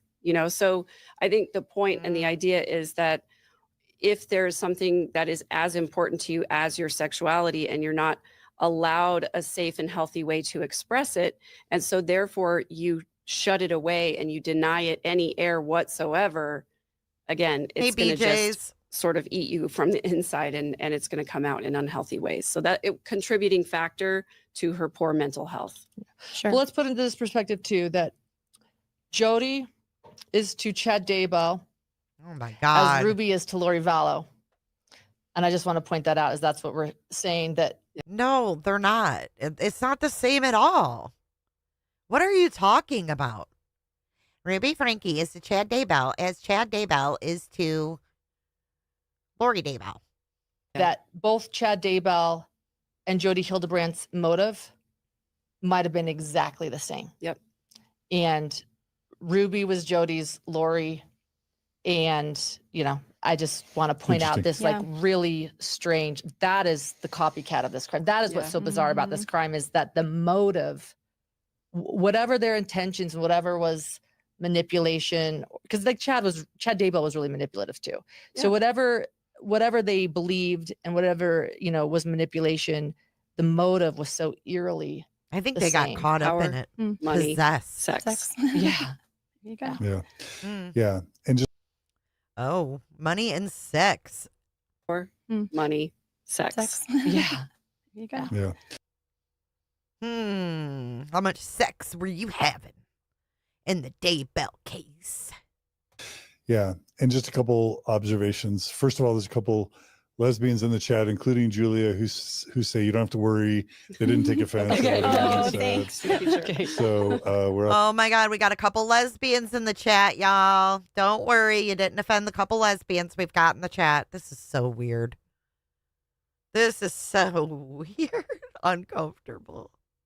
This was 8 months ago. Hook there. Mindy, to your point, people always ask these same questions about Joseph Smith, the Mormon Church's founder, and probably the most well-renowned, probably the most well-respected Joseph Smith historian of all is Dan Vogel, who has this theory of the pious fraud. Was Joseph a believer or was he a fraud? Dan Vogel says both. That he convinced actually did himself. believe in Mhm. Jesus. He did convince himself that God. I didn't mean sex with John. Let's clarify that. I gotta skip this, dude. I'm sorry, I can't do it. His lives are way too fucking long. He's good for napping, though. You can guarantee you can get a good long nap in, and it'll still be on when you wake up. You won't get any sudden, loud videos. Okay, here we go. We're rocking and rolling through this. Well, we'll get into this later, I'm sure, but Lauren and I were discussing earlier as well that when Jody is possessed and she has an evil spirit, it's Happy a feature. Thanksgiving, Angela But when the Lester. kids have an evil spirit, it's a bug. Yeah, that you should chain them up or And handcuff them. where or were the starve them. blessings for the kids? Where were the blessings for the kids? At what point did they say, let's give the kids a blessing? Let's take them, let's have a priesthood leader come in and lay hands on a child. That didn't happen as far as I remember. Right. That's where, the demonic children were zombies. The last thing I'll just say is that on my mission president, there was a investigator family that experienced, and it's to perform a cursing. So it's kind of voodoo witch doctor stuff, but it's scriptural. Did you know I did not know that, but until this week, I'm this week years old to know that, because there's a big article. Is it the Stampede paper that explained they've dropped the charges against David Hamblin. this week, and it was an in-depth article. I'm going to feel so bad if I don't acknowledge the journalists that did this article, so I'll look it up. It wasn't Deseret or Salt Lake Tribune, so it was another Utah paper. No one cares. And they explained how Ken Krogh, who's also in this group, went to this house of some people that kept getting targeted and dusted his feet. Well, however Did you that said ritual, it, yeah, did that he ritual, dusted and It's real. I was told to do it. I did it. So like the fact that there's Jody and Ken Krogh, you know, this is just kind of, you know, he's a good friend of Tom Harrison and all this crew. And Bo's, my friend Bo is in the chat, and he's saying, John, you know, did the home burn down or did lightning strike? His friend Bo. I would be willing to bet that John was a virgin. Yeah, I would be willing to bet that. You guys really think that? Strike it when you walked away. No, because it's all made up, Bo. But we thought that like maybe someone would get cancer, maybe someone would die. Goodness. Not that, but again, I was acting under the obedience of my mission president. Of course. So This when is your one mission, of those things that I read in the Doctrine and Covenants that I thought was part of Joseph Smith's church, but certainly not something we would do today. You know, and I'm just stunned to find out that you actually were called by your mission president to yeah. go perform that ritual. I've never heard of that before. and Miguel the alpaca says, yeah, I had a companion that did that, dusting off the feet Miguel ritual. the alpaca. Yeah, it's in the Doctrine and Covenants. So again, that's the problem Mormon church leaders have. I rhetorically ask, why don't they get rid of these teachings about demons? Well, the answer is because Jesus taught it. What are you going to do? It's in the Bible. It's in the Bible, but also the dusting of the feet ritual. You gotta It's in have the Doctrine game, and though. Covenants. He didn't you have could look game. it up and see it. So you have to erase the words of the founding prophet Joseph Smith to get rid of the dusting of the feet cursing ritual. So I just want to acknowledge this article because I brought it up. It's in the Sam Pete Messenger. It's February 21st, and it's by Suzanne Dean. Suzanne Dean, excellent article. There's a lot to unpack, but it comes up. It's an investigative piece after David Hamlin's. The charges against him have been dropped. And David Hamlin was involved in the allegations of like satanic ritualistic abuse. child abuse. And Ken Krogh is a Red big part Fox, of this I do article. not. And Ken Krogh, who chaired the lead stuff in front of their Skipping house, and this. they have it on the door. The case has been dismissed, arguably because discovery rules were not I can't followed. listen to Lauren read an article. Sorry. But no criticizing the church. Answer that question. Well, I think it's angle. As a journalist, I give it. I wasn't upset because I wasn't expecting it. This is the story of Kevin Franke. He gets to tell. I don't want to think about it either. That is what the angle of this documentary was, and I don't believe that the Frankies would have ever participated in a documentary and given their family footage to a documentary company that said our angle is going to be policies and systems in the LDS church. If they don't want you to be a part of this documentary, John, that's not their angle. And so I think I didn't want to be part of the documentary. I just want. Thank you so much, The Real Cows. Happy Thanksgiving, bestie, for the restie. I hope that you have a great day today. I bet you will. Give everybody my love, Cows. I don't know Hamblin's case. Kresha says it was a technicality, nothing to do with the belief system. These people are crazy. A priesthood cursing? Why would you want to curse someone? That's so weird. Look at his face. I want our you did culture to it. get improved. I know you did it, but I guarantee you they didn't want you. My point is, you Yeah, brought up that they didn't yeah. want you in the Oh, 2020. the Frankies. You mean the Frankies? Frankies. Yeah, yeah. Like they need to. They're going to have some ownership in this. Yeah, for sure. In this documentary. Hulu, into- yes. It's on Hulu. While we can just. They also only have 3 episodes. But so it's called Devil in the Ruby Frankie, Devil in the Family, and it's on Hulu. Think. Again, what I think this documentary is going to do is set the stage for a further discussion, which is what we're doing now, and some other documentaries. Hey, Randy. That will perhaps come out. But I mean, maybe it was wrong, and you guys can ask. It might be wrong. I guess maybe I'm just saying I wasn't shocked or disappointed because I wasn't expecting it to go into that. But yeah, I'm the same way. I wasn't expecting it because I think the church gets a pass a lot, and I think for all the reasons you listed, John, mainly fear of repercussions and things like that. But I'm actually glad that they didn't cover that angle, because that means the band has to cover it, right? So that's why we're here, and that just gives me an excuse to come spend time with you, beautiful humans. Oh, Ugh. I don't think I was enraged. I wouldn't use the word enraged, but I'm exaggerating. No, whatever. But- Own it. Own and it. I You're think- enraged. I mean, let's face it. These episodes are nothing but self-promotion. That's all this is. Self-promotion in a studio. Stop.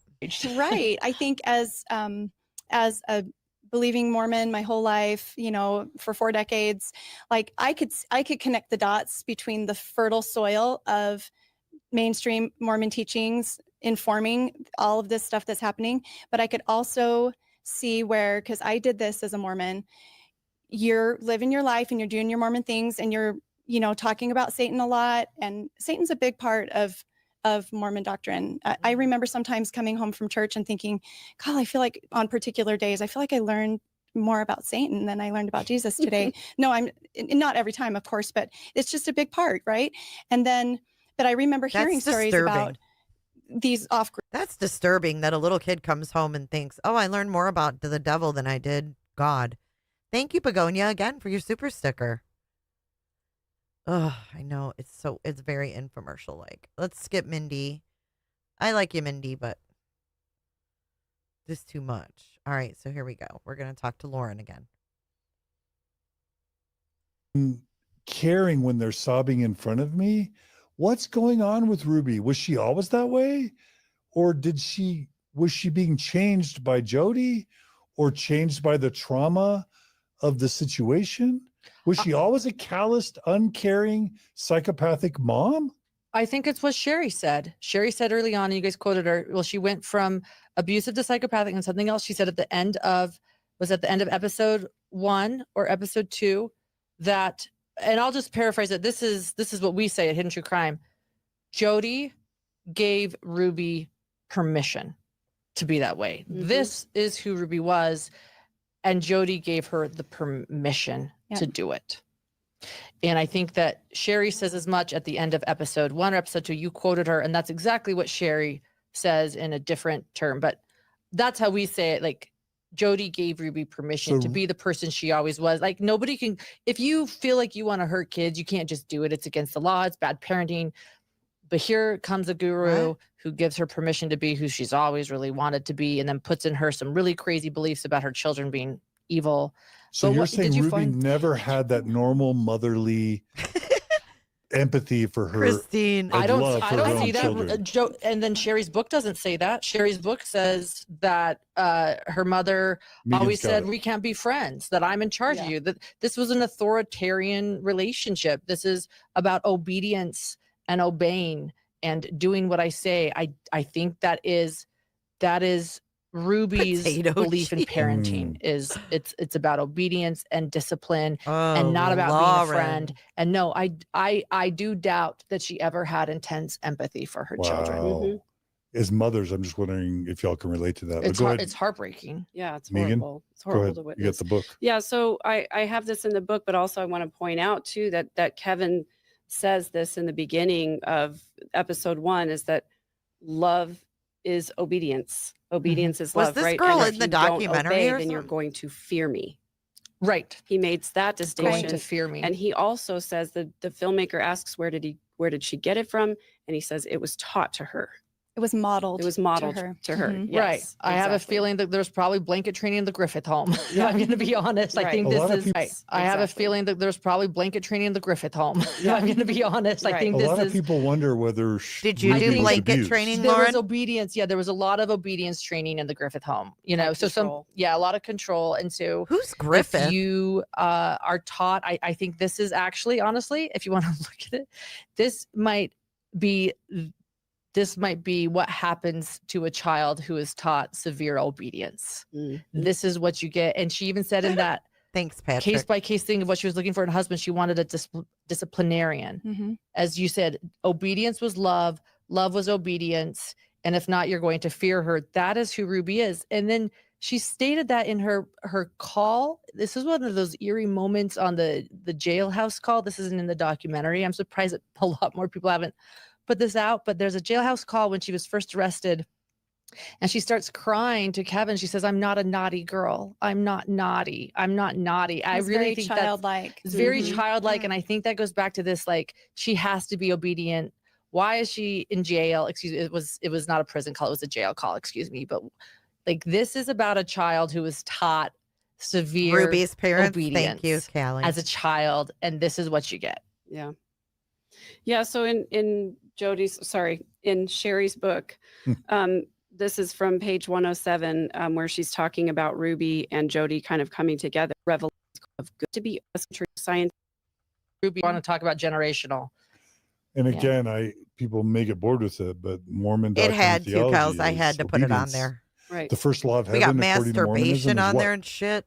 God. Obedience. Obedience is the first law of heaven. And there are even modern Mormon apostles that teach that God's love is conditional, that it's blasphemous to suggest that God's love is unconditional. And I'm talking about David Bednar, Mormon apostle, teaches that God's love is not conditional. God loves everyone, but the fullness of God's his love is conditional. divine approval Yeah. is conditional upon obedience. And we always heard this growing up, that obedience brings blessings, perfect obedience brings miracles. You know what? That is absolutely horrible. That And I is just want to say, if weird, there are any man. God-fearing people listening, I want to say that, like, God loves you unconditionally. Like, I just want to make that clear. Like, oh to my say God. that, like, God loves you unconditionally. Like, I just want to make that clear. I know there's a spectrum of beliefs that listen to you and us, and if you are a God-fearing individual, God loves you Amen. unconditionally. Amen. Period. Yeah. Yeah. Yeah. Yeah. And also the Book of Mormon, if people sin, was awkward. they get cursed and Happy calamities happen to Thanksgiving, them. proud fur. And anyway, was that all, Megan? Yeah. Okay. Yeah, Okay. that was it. You done, Megan? So, I Fuck. mean, yeah, what a poop show by the end of episode 2. I'm trying to filter And a if little you thought bit. that was bad, we Yeah. start out episode 3 Yeah. with I wondered. a podcast from Ruby Oh yeah. where she says, "Your woke child is a walking zombie, and it's Look your at job as a Megan. Look parent." at Megan taking over, deciding where they go next. Did you see Mindy? She's like, I'm the one with the notes. Look at her. She just took right over. Megan. With I wondered. a podcast from Ruby Oh yeah. where she says, "Your Did you see her just step on Mindy's toes? if you little thought bit. that I was know. bad, we Yeah. start out episode 3 Yeah. with I wondered. a podcast from Ruby Oh yeah. where she says, "Your woke child is a walking zombie, Mm. and it's your job as a parent to wake the zombie up." So at this point, 8 passengers had totally converted over to Moms of Truth. And then they're posting these increasingly problematic videos. Got ahead of Mindy there. including that. Right, which by the way, I just want to point this out that if you go to Spotify right now, Jeez, all Megan. of the Jody and Ruby podcasts are still available as of just a few hours ago as we checked. And there are several podcasts that are made leading up to their arrest, which are very problematic.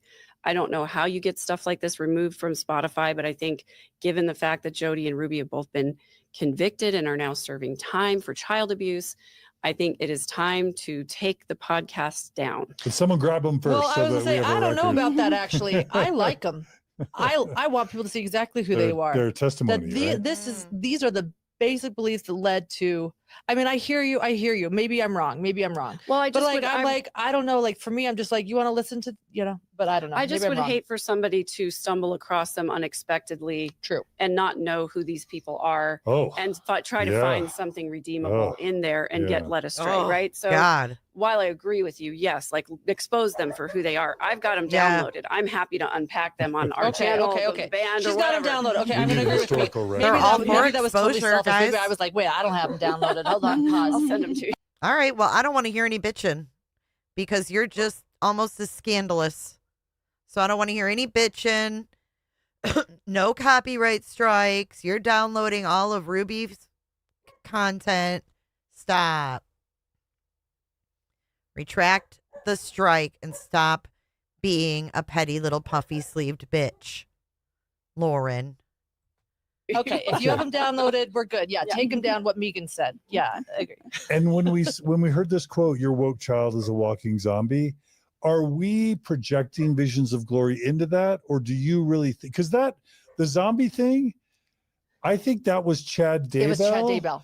So Yes, do you but- think by this point, Jody Hildebrandt was believing the Chad Daybell zombie doctrine? I think so. Okay, well, let's say what I suspect. This is speculation with Oh, evidence. Lord, here we yeah, go. Okay, yeah, The sorry, expert. I don't. I'm talking a lot. I should listen more. I'll do that after this.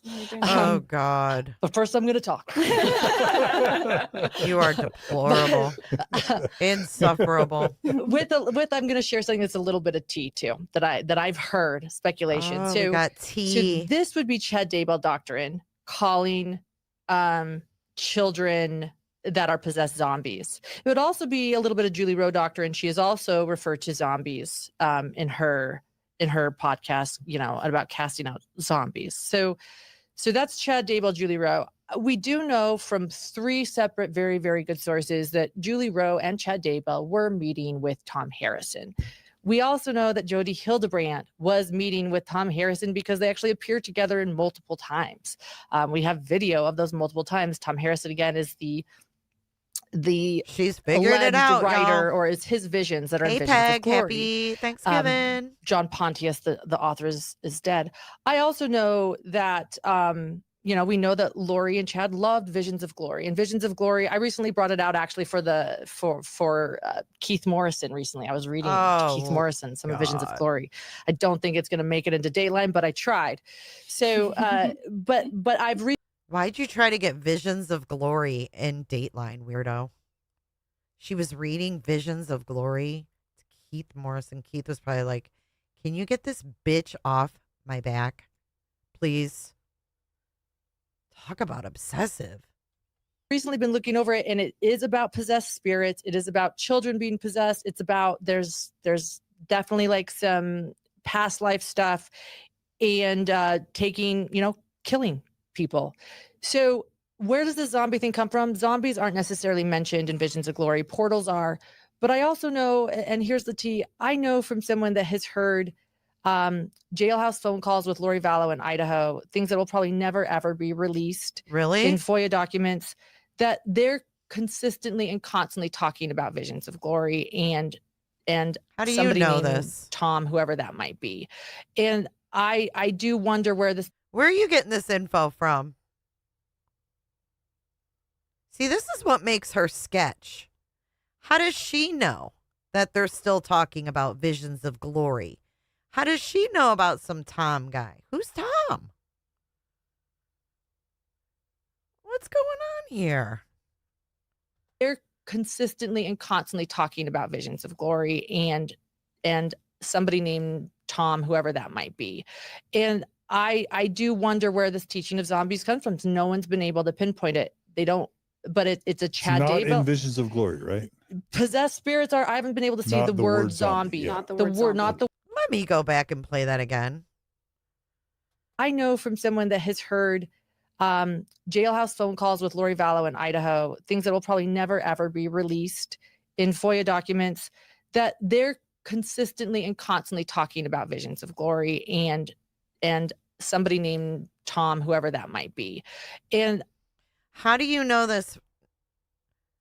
No, she said this will never be released in FOIA prison calls.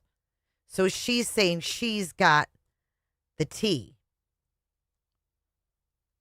And she says that these calls are from Idaho. No. She said, I have info that won't make it in a FOIA. So who was giving her info when who's her info person in the Vallow case that's in Idaho? Do we know? Who's her info person in Idaho for Lori? I'm sorry I said Vallow. I'll try to not do that, Crasha. I don't mean to. Who's her info person?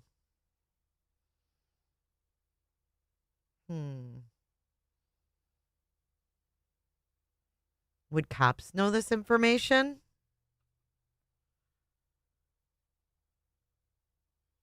You think she's lying?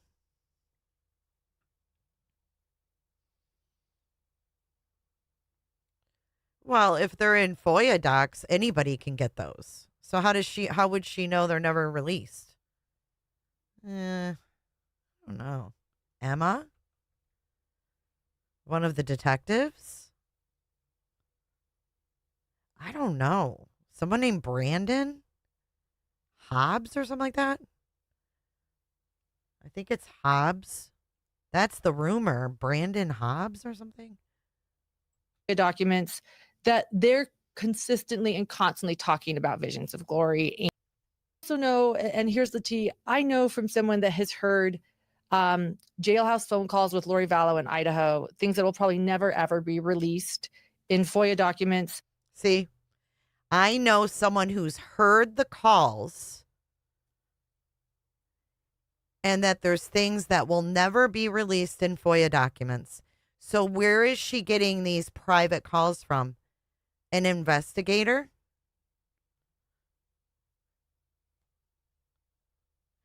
Is she getting those things herself?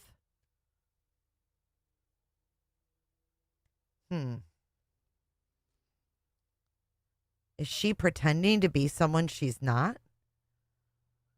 No, Blue, that's not what it is.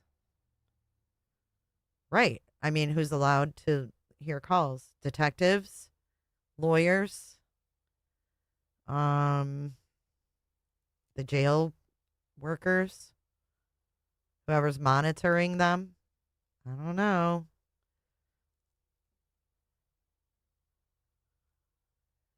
I think if those could be FOIA'd, they would have already been FOIA'd by now. Because we can't get Koberger's calls either. You guys think it's her? Is she having combos with Lori about visions of glory? So this interview was back in March. Oh my God. And here she has everyone thinking it was Lindsay.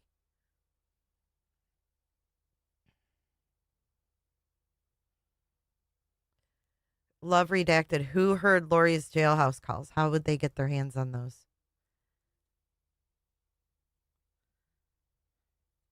Right, but a FOIA is for the general public. It's the Freedom of Information Act. So if they won't ever reach a FOIA and she's hearing them, she's got some kind of connection, and I want to know what it is or who it is.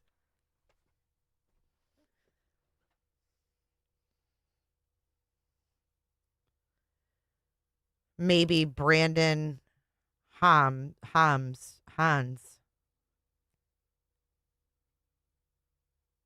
Listen to that again for the context. She's got the T. Everything come from. Zombies aren't necessarily mentioned in Visions of Glory. Portals are.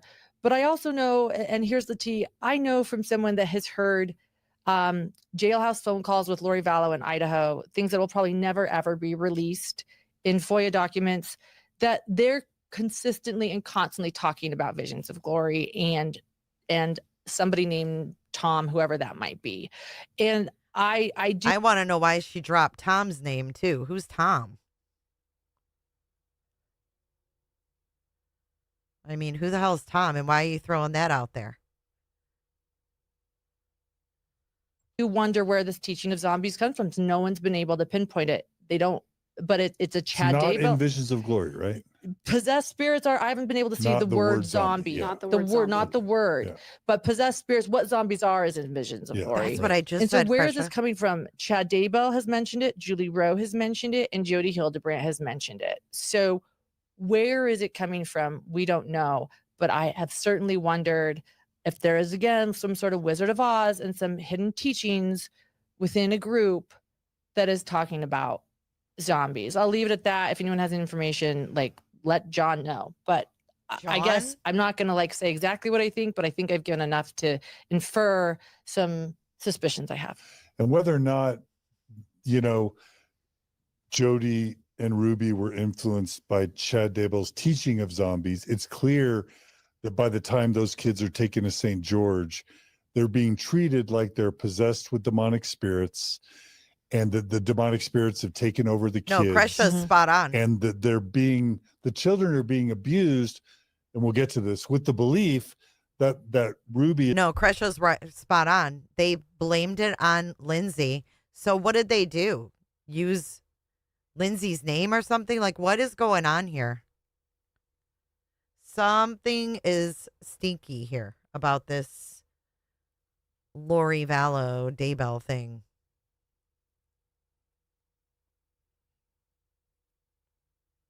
And she's so obsessed with Lori. I mean, I can't get that thought out of my head that I wouldn't be surprised. You know what I mean? Okay, here we go.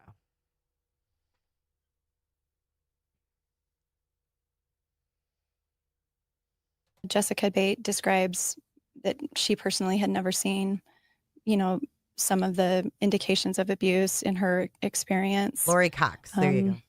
Well, did she say there were tendons or showing? She was able to see through the front side of his leg. Yeah. You could visualize like the tendons, like the Achilles. And you could see bones through the wounds. Mm-hmm. Oh my like God. Bone, like the wounds were so deep, you could see bone. Went to the bone. This is covered getting in hot cayenne and juicy. pepper. And that it was clear he had been and honey tied down, honey. And then they went into the house. They found handcuffs and ropes. And I mean, this, if you want to know how horrible this is, and I will just, like, these children went through, they'll never be the same again. I can't imagine. But in the documents, in the charging documents, I'll never forget they released, but they essentially said that he was hogtied backwards. That his hand, one ankle was attached to one wrist with handcuffs and ropes, and the other to the other. While those wounds were created, lying flat, face down on the floor, clearly being also starved and in a dark room. So, wow. I mean, that's torture. I don't know how a human being gets past that, and God bless him for escaping. And I can't imagine how a mother allowed that to happen. So, and one thing, I attended the Lori Vallow trial. I'll never forget the day that the children's autopsies were shown at the Lori Vallow trial. And it was the only time you ever saw emotion on Lori that was like sad. And it was clearly sad for herself, but she didn't want to see those photos. She felt that the jury should look at them, but she deserved to be able to leave the room. And everyone was appalled and disgusted by her. But I think Ruby was in the house participating in this. That is so sadistic. And how do you know Lori wasn't participating? I can't forgive her. Like, I just can't. It's just so bad. And then she journals everything. Right. As a mom of truth. Play by plays, everything that happened. So. Yeah, all the ways the kids were tortured and harassed and forced all to stay tied outside. back to their demonic. I would love to hear Cobra her mother calls. Trampoline all day long, death marches in the desert. You're right, Kresha. You got her figured out. That's why she's He saved his life. That's why she's so intimidated by you, because you've got her figured out. Life and his sister's life. I believe was it Jessica Bates? Is that what you said her name was? Jessica Bate is the detective. Mm-hmm. She said there's no doubt. She said there was no doubt. Had R not escaped, they were going to die. Yep. Yeah. Exactly. And this was his second attempt, right, at trying to escape, or his second, I guess, multiple. second successful attempt where they, were driving around the neighborhood looking for him. And just to think that it's possible that he could have been going up a driveway when Jody was driving by. And that's why it was helpful for me to see the neighborhood, the layout of the neighborhood, and how far he actually had to travel before he was able to find help. There were several houses near Jody's that were under construction at the time. And the closest one was across the street, which is where he went first, and there was no answer.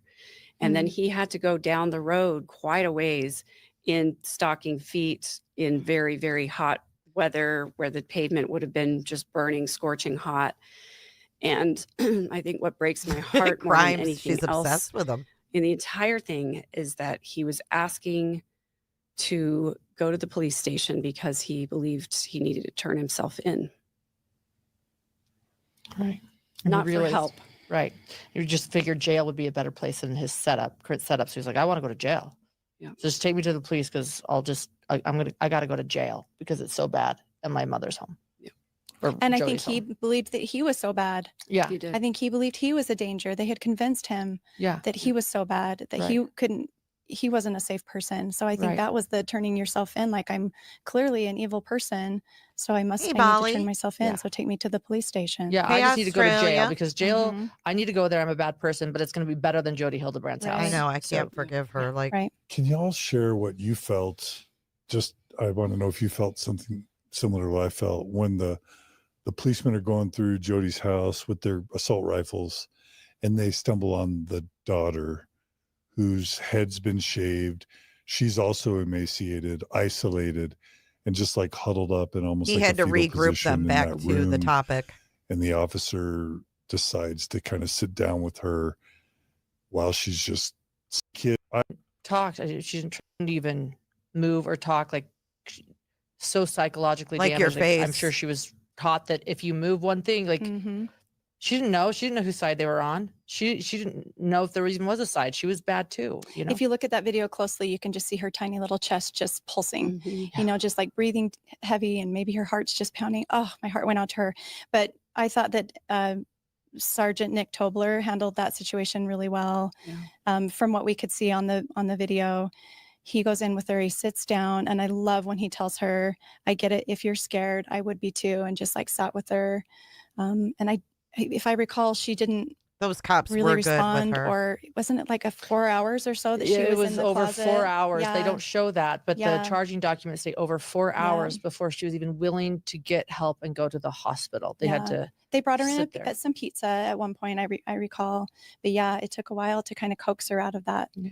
to feel safe. It took her a while it took a while for her to even be coaxed to eat the pizza. I remember they set it Yes, there. that's right. They set it there and walked away, and she wouldn't take it. You know what I mean? Which I'm sure she probably thought was a joke because they would do that to her too. Like, Yep. do you want this? Taunt her. Dangle food in Yep. front of her and then take it away. So she was like, she didn't know if she could eat. Yep. And then when she was able to eat, yeah.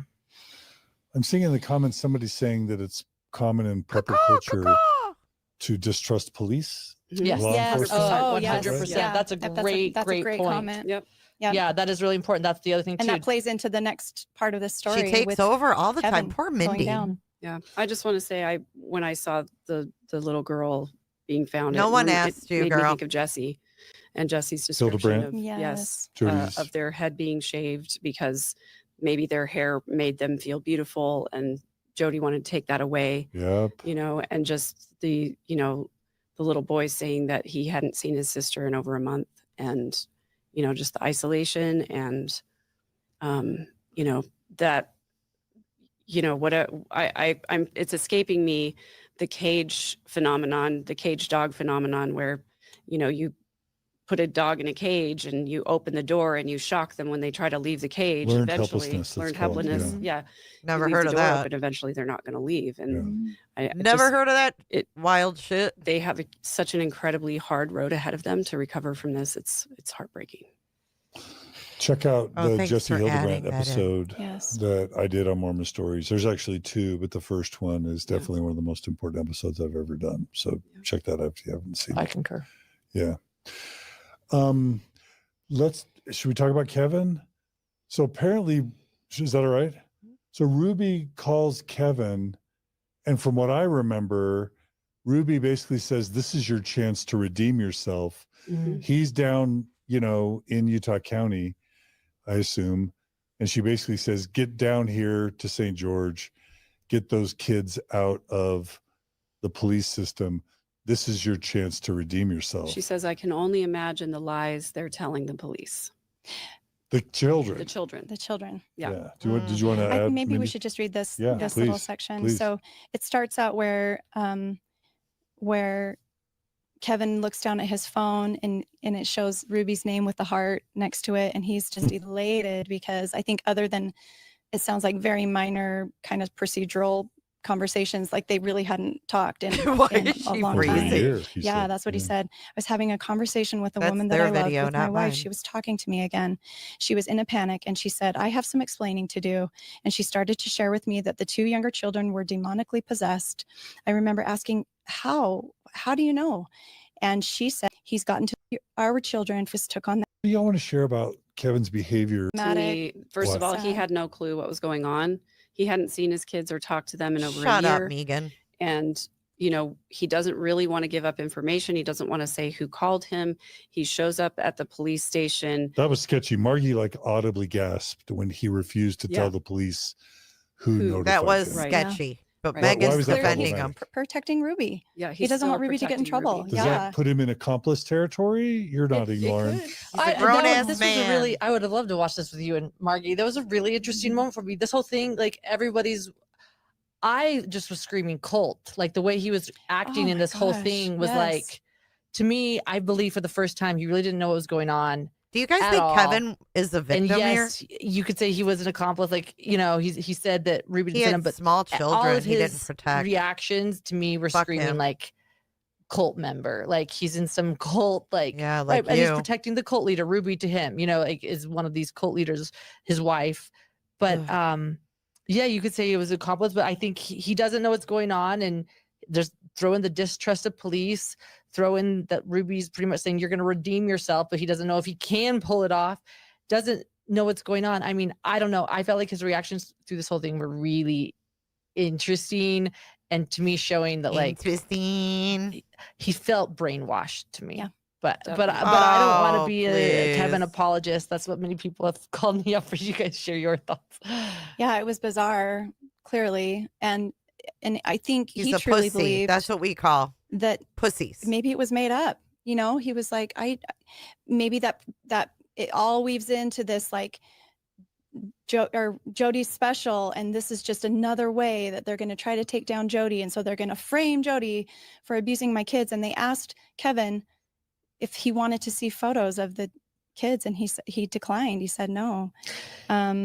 Yeah. Oh, go ahead. Keep Do you going. have a thought about that? Well, yeah, Of course this she is a moment, does. too, where he said something kind of profound too. He said, "What he didn't want to see it, but he was also. It was like he was coming out of his brainwashing, and at one point he says, "No what was in excuse, front man, of when my there's eyes kids." wasn't in my brain as to what was going on. Like Okay, this is Kevy. literally someone that's just like refusing to see what's really in front of him. Like this is being brainwashed, or it's confirmation bias too. Like it's an example of confirmation bias. Like I know the facts in my brain, but it is not what I'm seeing, and thus I don't believe it. They always say seeing is believing, but that's not true with confirmation bias or if you're in a cult. Seeing is not believing. Believing is seeing. So what he's seeing in front of him is not what he's believing, thus he refuses to see it. And I think denying to see photos of his kids was part of that. Like it was like he was not believing is seeing to him, and he wasn't going to break that. Yeah. What'd you And guys? they- Go ahead. No, go. What'd you think of him saying when the police told him that his kids were found emaciated? Him saying, "What is emaciated?" Is it possible to get a PhD and you've never heard of the word What is emaciated? emaciated? I've seen this question come up so often because he had to know what the word emaciated meant. I refuse to believe he didn't know what that word meant. I think it was just so much was going on, and you can see So he's kind of leaning shocked. forward, and his face is just like, I'm "What does confused. emaciated mean?" I think maybe he was just saying like, "What do you mean? That doesn't make sense to me." Yeah, I think what he's trying to say is, what does Yeah. it mean to you? Okay, Yes, To them. yeah, What does good point. emaciate me? Like you tell me, what does that Okay, mean God, to you? Lauren. You're telling Yeah. me this, but your I think he's your thinking they're definition might be overreacting. different. Yeah, they're like, Right. clearly they're not really emaciated. And by this point, too, though, Kevin had shown up at the police station thinking that he was just going to collect his kids and leave. He was thinking the kids are there waiting for me. He just thought that he was going to say, "Hey, I'm their dad. I'll take them with me." And so instead of that happening, they take him back into a room. Right. He Two probably things has to can wait be a right while at the for same officers time. to come meet He him. can be a pussy and in this shock. is confusing. He doesn't understand. He's trusted what Ruby has said this whole time. And so he's being confronted with some really awful truths in a very short span of time that is breaking his shelf, shall we say, Yes. in the connections Yeah, cult. emaciated is like Margie, one of starving. the things I wrote, I was asking Margie why she was having that reaction. And she said, in the face of a threat to the family, Like withering with away. police, Kevin's reaction shows how completely unwilling he is to see reality. Yeah. That he declines the picture that's painted, and that it makes him unfit to be a parent because it's so enabling, and he refuses to see reality, and he is 0% differentiated from his wife. Yeah. Yep. Yeah. So true. Thanks, Margie. Thanks, Margie. Yeah. Like that's why there's Great two, point. right? Thanks, Maybe? So Margie. Yeah, well, and I liked her refusal to see, like, just denying, like, he wants to stick to what's in his brain. And, like, human beings will go so far to believe what we believe. Yeah. Like, we will take it so far. No, I don't want to see photos, like, of his own children because he is desperate to believe in his wife, in Jody, and in his reality. You know, if seeing is believing, he doesn't want to see. And Chad was in that headspace as well. So he claims that he didn't find out until I know the next they go day, way too deep, and in my he opinion. is confronted by, or he's told by his employer, he's at work. He looks at things up on the phone. He searches Ruby Frankie today. I've never seen people that are so superficial on the surface go so deep into topics like this. You know, it's fascinating to me. Because he hasn't had contact with anybody in a year either. And I think this wording is actually really interesting. He said, I had no idea what my employer was talking about. And then he pulls everything up on his phone. I was being fed all of this information, and I thought, this is not real. And I Fed really my believe that. He ass. says, this has to be a setup. At this point, I really believed that Jody and my mom were God's chosen people. I really believed that these were the last days. The only one being The fed prison was walls would Jody. crumble, and they would be standing with God. That's what I truly believed. That and part. that's a story straight out of the Book of Mormon. There's Yeah. a part of the Book of Yep. Mormon where someone's in jail and the walls crumble and God delivers them. And Yep. the wall. Right. I think he's drawing on that Come story. crumbling But down. I was surprised. Chad's whole participation in this docuseries surprised me, and I was grateful that he shared all of these insights. That's probably hard to share some of that, you know, to admit that that's what his mindset was at the time, but I think it provides a lot of context. But I was surprised that at that point, after being isolated for a year, he was also still just like buying into the whole story. The theology of it. Yes. Right? Right. Exactly. What about when Jody See, I don't know. I could not ever rationalize that guy. I'm sorry. There's no excuse. There's no excuse. Then let's excuse deadbeat dads who don't pay their child support. I mean, I'm sure we can find a fucking reason to do that too, right? I mean, where do you draw that? What is with this, man? They want husbands, but they want them to be big pussies? Is that it? Like, I don't know. he's being interviewed by the police officer, and she's like, I really want to tell you everything, but my lawyer says that I can't. Otherwise, I would, because I've got nothing to hide. And I'm by a the way, psychologist. I work with people. I know how people yeah, manipulate these situations. She uses the word manipulate. I'm like, oh, goodness. Well, she says she's a psychologist. While she says she's a psychologist, Yes, she right. says she knows how people manipulate. Yes. Okay, what do you Lauren. think about that, Lauren? Just, I mean, so manipulative, right? She's so manipulative, so Yeah. manipulative. Like this is the ringleader. You know, this is the person who set this whole thing in motion. Like you can't deny that. And I'm not denying who Ruby is by saying that. You're But talking like about you have to Kevin Frankie. the ultimate question is, would it have gotten this bad if Jody hadn't come into the picture? And I don't think it Chad is the would kid. have. Thus, you know, she is who she is, the mastermind behind this, but she's so manipulative. Yeah, I was really happy to see that the officer didn't fall for it. I loved to see Jody doing the manipulation thing. And then the next thing you see is the officer saying she was totally trying to manipulate us. Yeah, you know, I exactly. was so glad that someone who's seemingly so young spotted that right off the bat. It gives me hope for law enforcement and for the future. But again, imagine those Idaho kids, law you knew enforcement the wounds or that those kids had psychologically and physically. You've been caught. Now you're in jail. And Ruby too. It wasn't like I'm sick. I feel so shameful. It's just like, how about Ruby's just kind of The slow blinking. silent, slow blinking? Yeah. So defiant. It was more than just like I need an attorney. It was just I think it's like, defiance. you suckers, I'm smarter than all of you. Yeah. Right. And Is that Ruby or Jody? Ruby, Okay. just the slow blinking, just like Ruby. you'll With her see, head held you'll see. high. I'm smarter I am a than mom all of y'all. truth. Don't you Kresha know is who I am? I am a mom of amazing. truth. Mhm. That's how that read to me. How dare you question my parenting? You know what? That sounds so cliche. Crush is amazing. You know, I tuned into someone the other day and they were like, oh, go listen to this person. They're amazing. Go listen to this person. They're amazing. And I don't want to sound like that. But I think, Kresha, I think you're pretty fucking badass. I really do. techniques. I was called by God. Yep. I think that's really what she God? believed in that moment. Like, just So wait. she's a true believer, I think so. which is scary. Because I go get I this do. question about Lori all the time too. Does she really still believe this stuff? I think the answer is yes, because the alternative is you have to admit what you've done, and that would psychologically break you. So, Unless you have no conscience. and I think And that's are- part of it. I yeah. think that's a big part of it. I think we saw that demonstrated throughout Ruby's, devolution of behavior, where she got more dogmatic. She started talking in harsher rhetoric about the kids, saying more and more often how evil they were.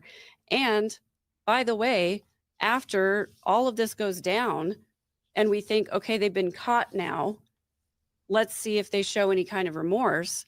And then we have the jailhouse calls where they're talking about how evil kids can be. I don't think people understand how evil. Oh, how do you know about the jail calls, Missy? Or did Lauren share them with you too? Does Megan know about the plan, Kresha? How does she know about the jail calls? I mean, she's referencing Lauren, so maybe Lauren told her. But then we have the jail calls. Let's see if they show any kind of remorse. And then we have the jailhouse calls where they're talking about how evil kids can be. I don't think people understand how evil kids can be. So obviously to me, in my mind, there hasn't been a change in demeanor, in belief, in understanding. I want to hear these calls where they're talking about kids being evil. What, Megan? Megan, are you going to put these on your channel? Are you going to put these on your YouTube channel? I think you should. Don't you think so, Kresha? Yeah. Got the jail calls, Have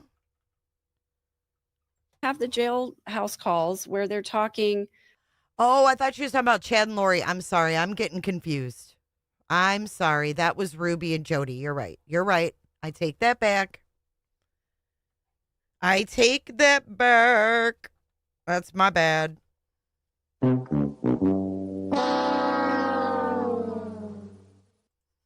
About how evil kids can be. I don't think people I understand thought they were how talking evil about kids Chad can and be. Lori. Sorry. So obviously to me, in my mind, there hasn't been a change in demeanor, in belief, in understanding in either one of these monsters. And I was going to say, I wish Dr. John was here, but Lauren, you probably may know this. God, but, I don't. And I should know this because I study psychology. He would have had to wear but, pants, though. The diagnosis for someone who, has potentially no empathy, Begonia no loves the conscience, cooter is salutes. antisocial Correct. personality disorder. Yes. And that's what we loosely call a psychopath or a sociopath. My understanding has been that that's kind of a personality trait that shows up from a young age. And, you hear about those kids that would pull the limbs off of crickets or Right, and torture animals and small animals as a kid, and that shows up at a young age. Legs and off follows all the way through. crickets. I'm wondering if What? Whether that can be, if those are personality traits where you lose your empathy or you lose your conscience, if that can be Thank you for learned supporting over time Kresha, Libby.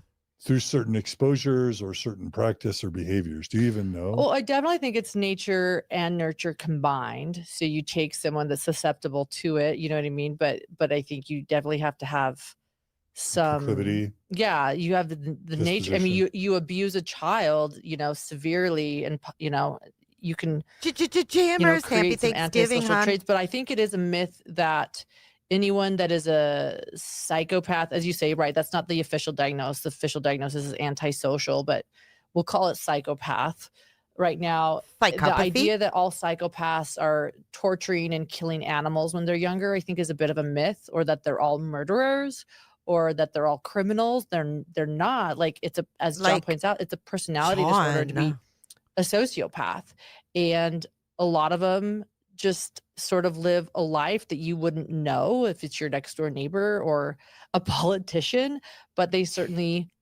show What? signs, and it's one of them is a lack of empathy. And Who's the politician? Who's she talking about? know if it's your next door neighbor or a politician, but they certainly show signs, and it's one of them is a lack of empathy. And Another's manipulating. Another is saying, I didn't do that, or that didn't Oh. happen. Oh my God, that's you. That's you to a T. Show signs, and it's one of them is a lack of empathy, and another's manipulating. Another is saying, I didn't do that, or that didn't happen, or Wow. pity play. A lot of them they're always the victim. Oh, They're just really, really good. They can be charismatic. They can be your friend. And so wow. Holy shit. I got to go back. Hold on. This is what she's pointing out as a sociopath per Dr. John. You ready? Describing herself much? criminals, they're not. Like, it's a, as John points out, it's a personality disorder to be a sociopath. And a lot of them just sort of live a life that you wouldn't know if it's your next door neighbor or a politician, but they certainly show signs. And it's one of them is a lack of empathy, and another's manipulating. Another is saying, I didn't do that, or that didn't happen, or pity play. A lot of them they're always the victim. They're just really, really good. They can be charismatic. They can be your friend. And so I think I do want to point that out, because time and time again, being a true crime podcaster, every case we cover, people say, oh, as we start to learn and the police are starting to investigate and we have an idea of what's about to happen and who's about to be arrested, if there's missing kids or a missing wife or whatever, people are like, no, this person I know would never do that. No. You don't know this person. You don't know this family. They're great. They're kind. They're wonderful. They're, story as old as time. People that have antisocial personality disorder, and there are people that don't have it that commit crimes too. But if you're looking to pinpoint a psychopath, they can be your next door neighbor, they can be a teacher, they can be a podcaster, and it's not like they're out in their backyard killing animals necessarily. Right. It can be anyone that you know, and sometimes they just want to be normal. If you want my opinion, after studying your cousin for 5.5 years now, I think she's a psychopath, but I think she's a psychopath that didn't want to be a psychopath. I think she wanted to be a really good mother, and I think that she really tried to fit in, and I think she tried to be a good person, and she loved being a primary chorister. And what's a primary chorister? She relates with Lori Vallow Daybell. Look at her. I think Lori wanted to be a good mother. She fucking relates with Lori Daybell. My opinion, after studying your cousin for 5.5 years now, Happy I think she's Thanksgiving a vibe. psychopath, but I think she's a psychopath that didn't want to be a psychopath. I think she wanted to be a really good mother, and I think that she really tried to fit in, and I think she tried to be a good person, and she loved being a primary chorister and singing and being a mother, and like wanted to be a perfect Mormon. But I also think she was a psychopath. And that's what I'm wondering, was Ruby always a psychopath? I know we keep coming back to this. I think she is. You think she always was? I think that she's never had empathy. I've never seen, show me a clip where Ruby has empathy, and maybe I'll rethink, but I haven't seen that. And to that point as well, throughout this series, what shocked me and also didn't surprise me was looking at the blank stares of Ruby and the despondency that you see when it's not time to film, or when she knows this part is going to be cut out. It's like there's nothing there. And the other thing I wanted to point out is the sadistic element of that sociopath, that they enjoy. I keep thinking other she's talking people's about Lori suffering. Vallow. And that doesn't Sorry. always have to look like, again, mutilating animals or something like that. Sometimes it's the person who loves jump scaring people because they know it's going to make them cry. To know that your child is being tortured in your house takes an exceptional lack of empathy. As I pointed out, I see less. I just called out Lori Vallow, but I see less empathy she was in Ruby talking about Franke Lori. than I Okay. do in Lori Vallow. Lori Vallow at least didn't want to see her children's autopsy photos. She's like, nothing to see here. Ruby Franke is. Oh my God. What? Lauren, you are psychotic. What is this? She's given Lori Vallow Daybell a pass of empathy because she didn't want to see the autopsy photos in court. That doesn't mean she has empathy. What? Yeah, she's talking about Lori because she's obsessed. They're talking about Frankie. She keeps going back to Lori. Cox. As I pointed out, I see less And I just called out Lori Vallow, but I see less empathy in Ruby Frankie than I do in Lori Vallow. Lori Vallow at least didn't want to see her children's autopsy photos. She's like, nothing to see here. Ruby Frankie is in the house running the concentration camp of her children. I do think that Jody gave her permission. She the wanted to be a great rationalization mother. here She is didn't weird. want to be a criminal. She wanted to be the perfect Mormon mother. But if you lack empathy, you can't just go find it. So she did her best. Jody found her and gave her permission to be who she's always been. You cannot have empathy, in my opinion. This was more than like brainwashing. She was participating in the torture of her own children. That takes an exceptional lack of empathy. Yeah. And while this crime might not have happened if Jody hadn't found and manipulated this family and manipulated Ruby, she had to have had antisocial traits in order to allow that to happen. Stop it. You are not qualified to say that. All right. They're like, okay. Mindy. Oh, I agree. I couldn't add to any of that. What are you wanting to Yeah, what see else? what's I next? want to make sure we get the good. They don't want to Yeah. touch took. her with a So, 10-foot pole. I think we can skip to She's going off script here. So I guess they do Mindy the big shook. list of all the ways. I mean, Jesus. the diary. the diary right? was terrible, and I don't think we need to recount all of the things in the diary that can be found online, but just Okay. unless you guys No, want no, to. it's good. I mean, it's horrible. Ruby's Yeah. Ruby's abuse, Ruby's record of her children's This is abuse for and how she Lauren. participated in it. Head in the toilet. And like, she would say- covering mouth and nose. Like, Yeah, it's really, really awful. And often the theme of saying creating pain is what gets you closer to God, or what will release the demon from you is if we create pain for you. I think that was the underlying theme. So the whole I have the power of God and he must obey. yeah. You know? He needs to be 100% obedient Right? with exactness. Mindy Yeah. definitely has. So it was an impossible. obey with exactness Definitely was has emphasized on my mission. Yeah. Yeah. Exactly. Yeah. So I guess we can move to the Chad and Kevin reunion in person after the kids are Yeah. discovered. Yeah. So at this point, Jody and Ruby are both in jail, and Chad actually tried to call Ruby with no response, tried to call his mom with no response, and then he said it was a big no-no, but I called my dad, and my dad just said, we need to talk. I'm going to be at the house tonight. Please come over. And Chad described seeing Kevin for the first time in over a year and how he was skinny and scrawny and clearly had declined physically. And then Kevin said Chad looks so much older. And he had asked Kevin to purport admit this, but he's full. I'm just going to skip this part. We're buying the belief. We're going to get To to where Lauren's dysfunction comes in. And Ruby had done something awful. And when he's asked, do you feel guilty? He says, as you mentioned, Lauren, I think previously, I was the last line of defense for these children. And I packed my bags and walked away.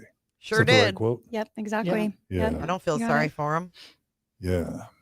Yeah. I mean, I like Little that too comes late, from him. Daddy. I guess I want to point out too, as upset as we all are, I do see him they pushed him at the end and he took some responsibility. So a lot of people say he just deflects all responsibility. I saw him taking some responsibility in this. That was the moment. Me He goes, too. yeah, Me I too. walked away. I was their last line of defense and I walked away. He knows that he did that. Okay. So what? Still, he's a But I POS think to me. just based on comments that I read online, I agree with that, YBE. I think Kevin just didn't do himself a lot of favors just in those last 3 minutes of the documentary. Interesting. Are we Yeah. at that point where we should talk about that? Yeah, Do you have yeah. anything Let's else talk to about add? it. So this is kind of the conclusion here. And Chad is asked by the interviewer, Chad is asked, do you miss her? And Penny, you have a great day today. Enjoy your dinner. And thank you And Chad again says, for I the Thanksgiving gifts. I appreciate you. Be safe. miss a mother figure. I miss how she was when I was very young.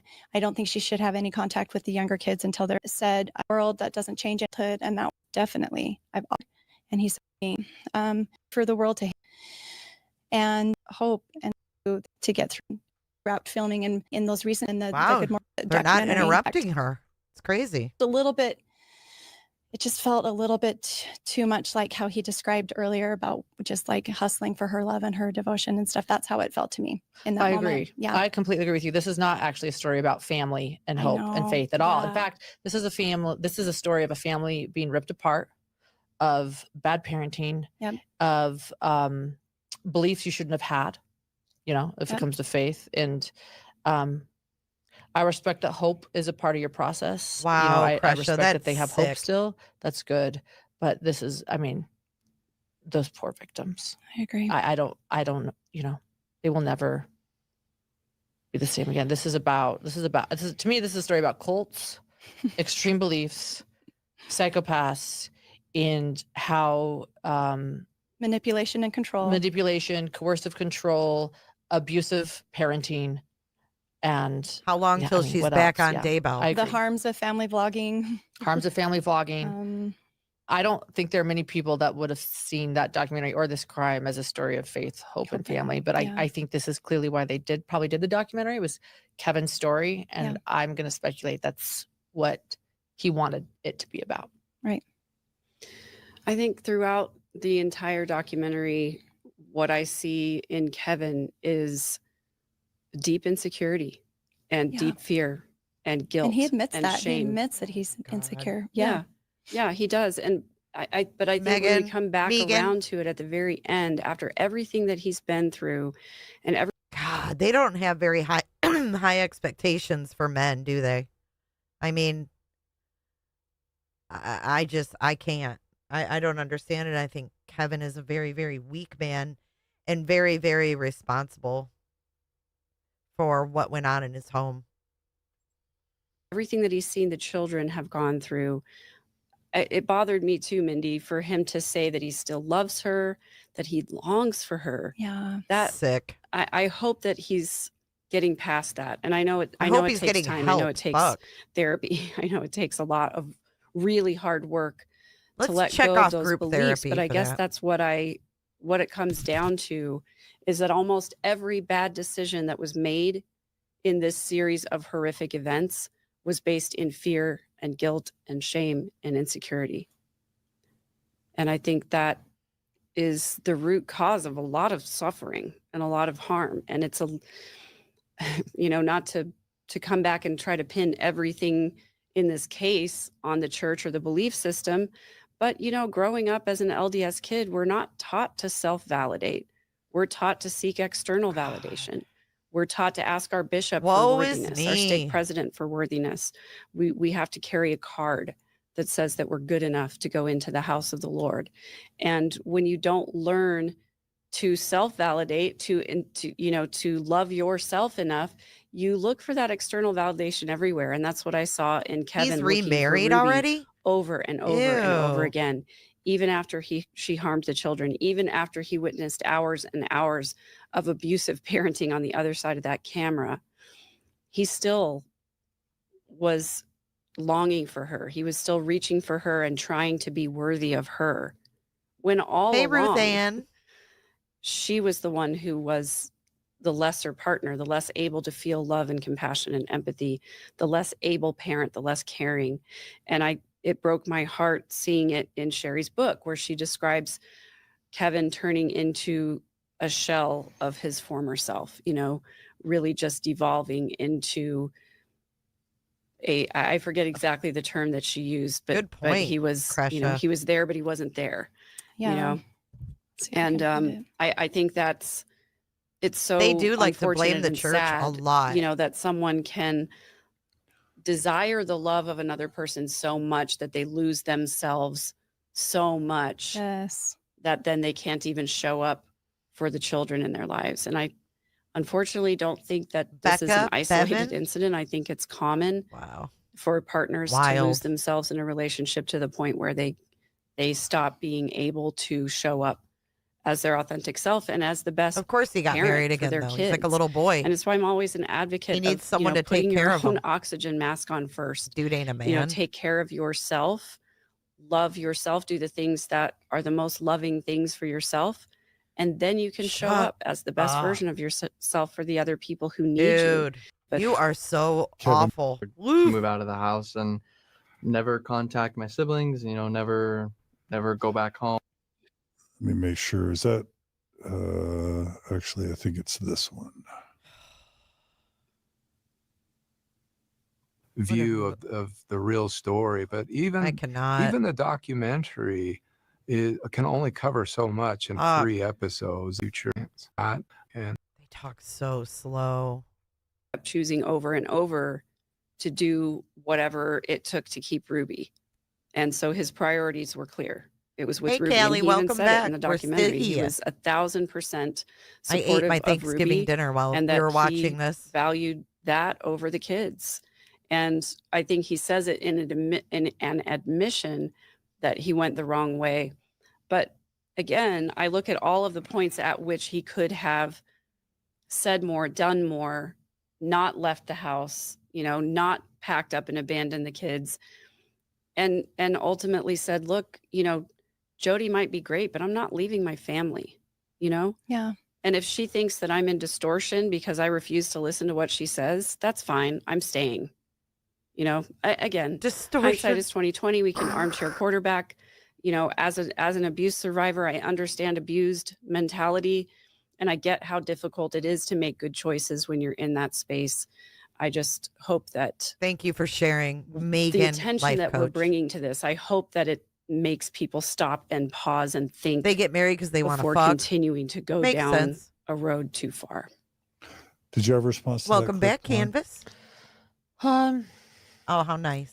It was, I don't know if I have a response necessarily. It was interesting to see, as you point out, like what else does he have to say? I do agree with him. The documentaries can only show so much. That's, people wanted to describe everything that was in Sherry's book. It can't. It's 3 episodes. Maybe as a. Did we get the 2020? All right, double Mlingo. Everybody coming in after dinner. Welcome in.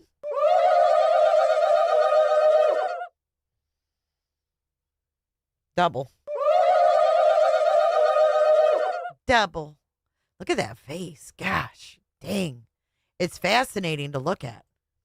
As a former TV reporter, I do understand that people are like, it didn't mention this, it didn't mention this. Like, I can never share as much as, a newspaper article. So I think there's probably a lot that they cut. I would be curious to see what was on the, cutting room floor. And I, the cutting room it is floor. disappointing that he was so desperate to be loved. Dr. That he let his kids Lowen be abused. That's Esquire. ultimately what he's just said there. So it's hard to swallow. Yeah. Mindy? I don't have a lot more to add than what you two have both said, but I mean, I think Kevin failed those kids. And, yeah, he did. And 100%, he has a lot of Mindy. work to do, I think, to then he gets to make up for that. remarried. And it sounds like he's on that track, but there's just no denying. He should I have can stayed imagine any single. scenario. So easy to put ourselves in that position and say, I wouldn't do this or I would He do that. should have stayed but single I and just cannot imagine masturbated. any scenario where I It would have been safer. where I would be okay with that. So it's so foreign to me, and it's hard for me to have empathy about that. But that said, I think he clearly, hopefully, has learned and is learning lessons, and Mindy just has moving empathy, forward can for be sure. a better dad and a better person. And I love what you talked about, Megan, about just figuring out how to find your own value in yourself and not always seek external validation from people. And some people may see that as selfish, taking care of yourself first before you take care of others. But I think it's imperative as a full functioning human to make sure that you are okay with yourself. She does and have that you're empathy. good with She's yourself really nice. despite whatever seems like a happens nice girl. externally, that you're good with you. And then you can be the healthiest version and you can be the best parent, the best friend. Perhaps Kevin will be in a romantic relationship in the future. Chad He has Frankie said that got married. Oof, they are in the that's process some of scary divorce, thoughts. correct? Yes. So He's filed for divorce. Oh, okay. So yeah. Dream on, because it's all about if this person wants to target you or not. This isn't Lauren's video, anyways. She can't do shit about this video. It's not hers. That's all I really have to say about that. Clearly, Lauren is targeting Kresha because she's a tragedy vulture, and she's intimidated. Yeah, Margie's texting me, and she said Kevin is not doing himself any favors by trying to make explanations like that. That whole who hasn't loved someone so much that they would do almost anything for them. That kind of gave me the ick a little bit. Yeah. Yeah. And then she said that was so hurtful to Chad. And then she says, "Did you see Chad? That the kids deserve better." Yeah. Yeah. Yeah. Well, I don't know if that's love necessarily either. Have you ever loved someone so much that you do anything? That's not love. That takes love for the rest of us who have that's had a different kind of desperation love. for approval and Yeah. acceptance. Mhm. Tell us, Lauren. Insecurity. Tell because us, actually, Lauren. if you really loved yourself, you wouldn't do anything for love. Yeah. She's I would actually teaching his son next to him to like anything for whatever love. it takes. But I If you won't have do self-worth, John. you don't do No, anything I for love. won't do You know, John. You find someone that loves you back for just who you are, and you don't sacrifice other people you love. Hello, Long Beach. To get the acceptance you're desperate for. Exactly. I'm noticing that at the end of this documentary, we're talking about Kevin, and I'm thinking about that. We did an episode. We mentioned that Sherry really didn't appear a lot in this, and that was probably tied to the fact that she had just released her book, and that's really her story. Is it fair to think of this documentary as Kevin's story? I think that's fair. I think that's what it was mostly. Yeah. I think That's that this is interesting. a bit of Kevin's project. Yeah. And that, Yeah, Sherry had like- a voice in it, as did all of the adult children. But this is, That's I just mean, shit. yeah, Kevin would ultimately probably own this footage too that he released. Colleen. I think I The thought is remember just, ugh. Sherry doing some publicity for her book, saying that she was happy for her dad's opportunity to tell some of his own story. And I that's think right. She She was did. referring Mhm. to this documentary, and while I do think that this is Kevin's side of the story, but not to leave Ruby out of it. I hope that she doesn't get parole. I hope she has to serve her entire sentence. I don't know that I 30 agree with years her is on enough, that. to be honest with you. When I think about the way that the children were tortured and the horror Why is she so that they had red? to endure, and the huge long road they have ahead of them for finding any Ew, hope Lily. of healing or semblance of a happy life. I think if you take someone's childhood, it deserves a very severe punishment. And when I heard 4 to 30 years, I think I was pretty devastated about that. Yeah. Is Kevin still a professor? Like, is he still accepted at that college? So we've gone 5 hours and 40 minutes, Oh my which is kind of Wow. My prediction was correct. Mine gonna- was not. I'm gonna just speed read a couple comments.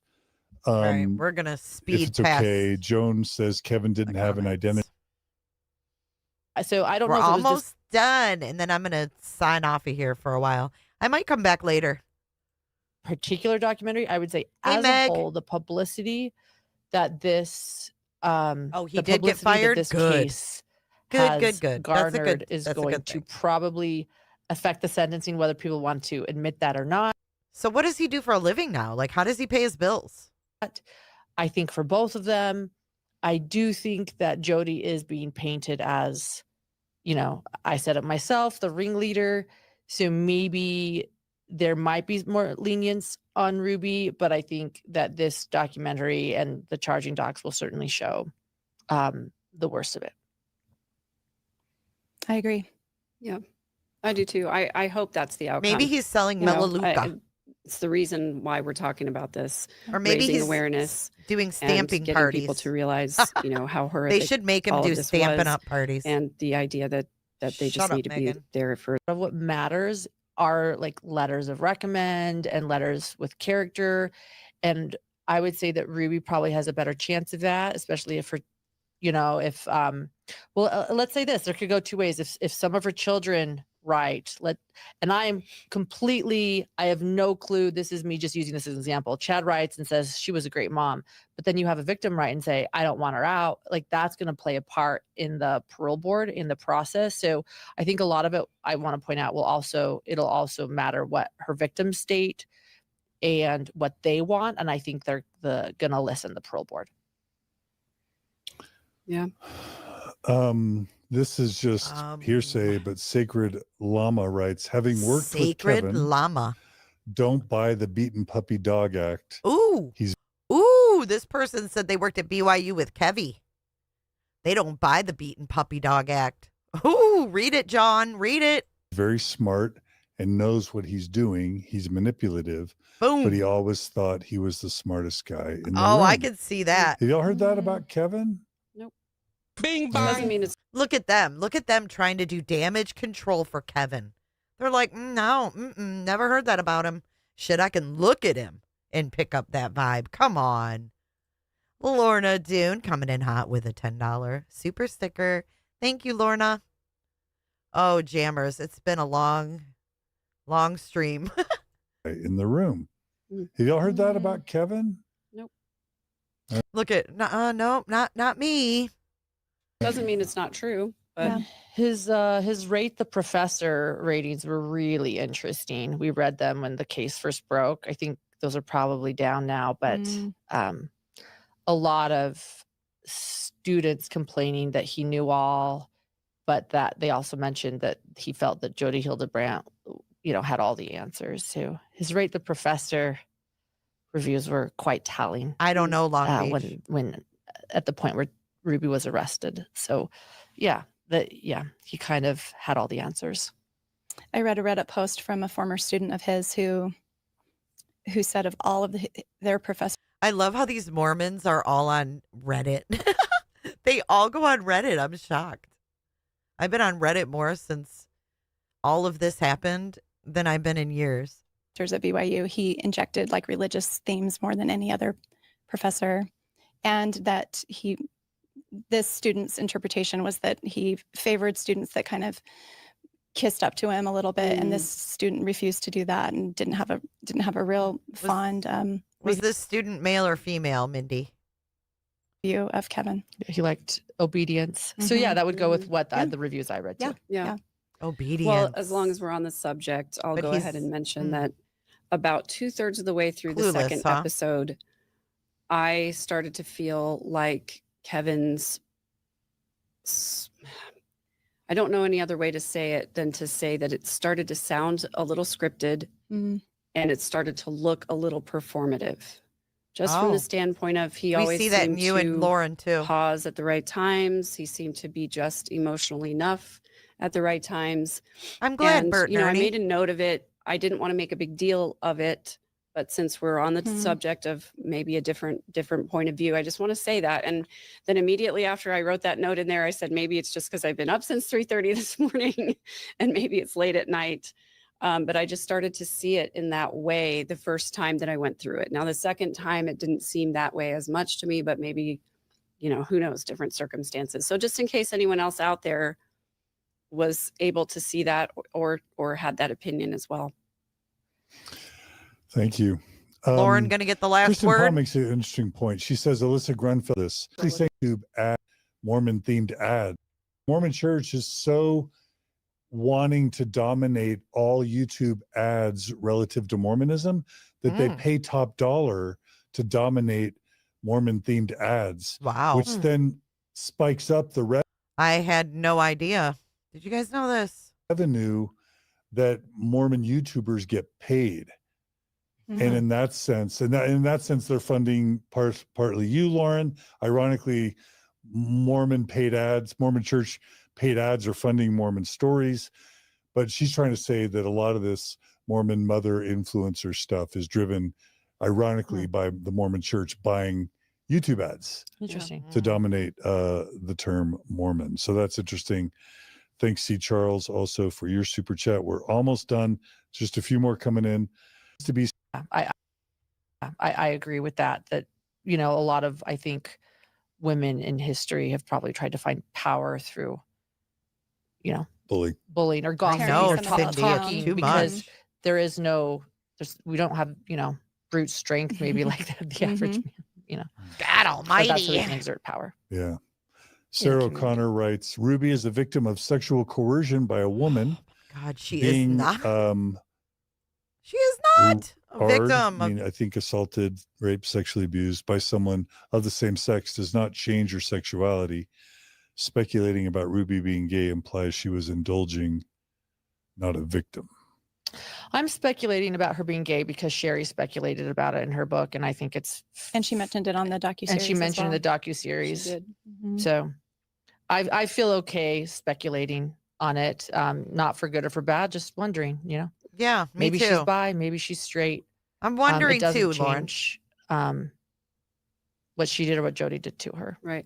Gay or straight. And there's also the idea that sociopathic people, don't tend to form attachments, and they tend to view relationships as transactional. And Correct. so it's possible that any sexual What's engagement on Thrive? her Oh, part where is she's transactional. speaking? Yeah. The Thrive Conference? Yeah. Okay, a couple more. This is something I noticed. Brett, where I doubles down. All right, let's see it. We're almost done. Thank you for being here, Baker, who actually is a wonderful mod. I think. And tell people what they are. You know what? And I want to say to Troublemaker Baker, who actually is a wonderful mod from Hidden True Troublemaker Crime. Baker. Thank you for being here, Baker.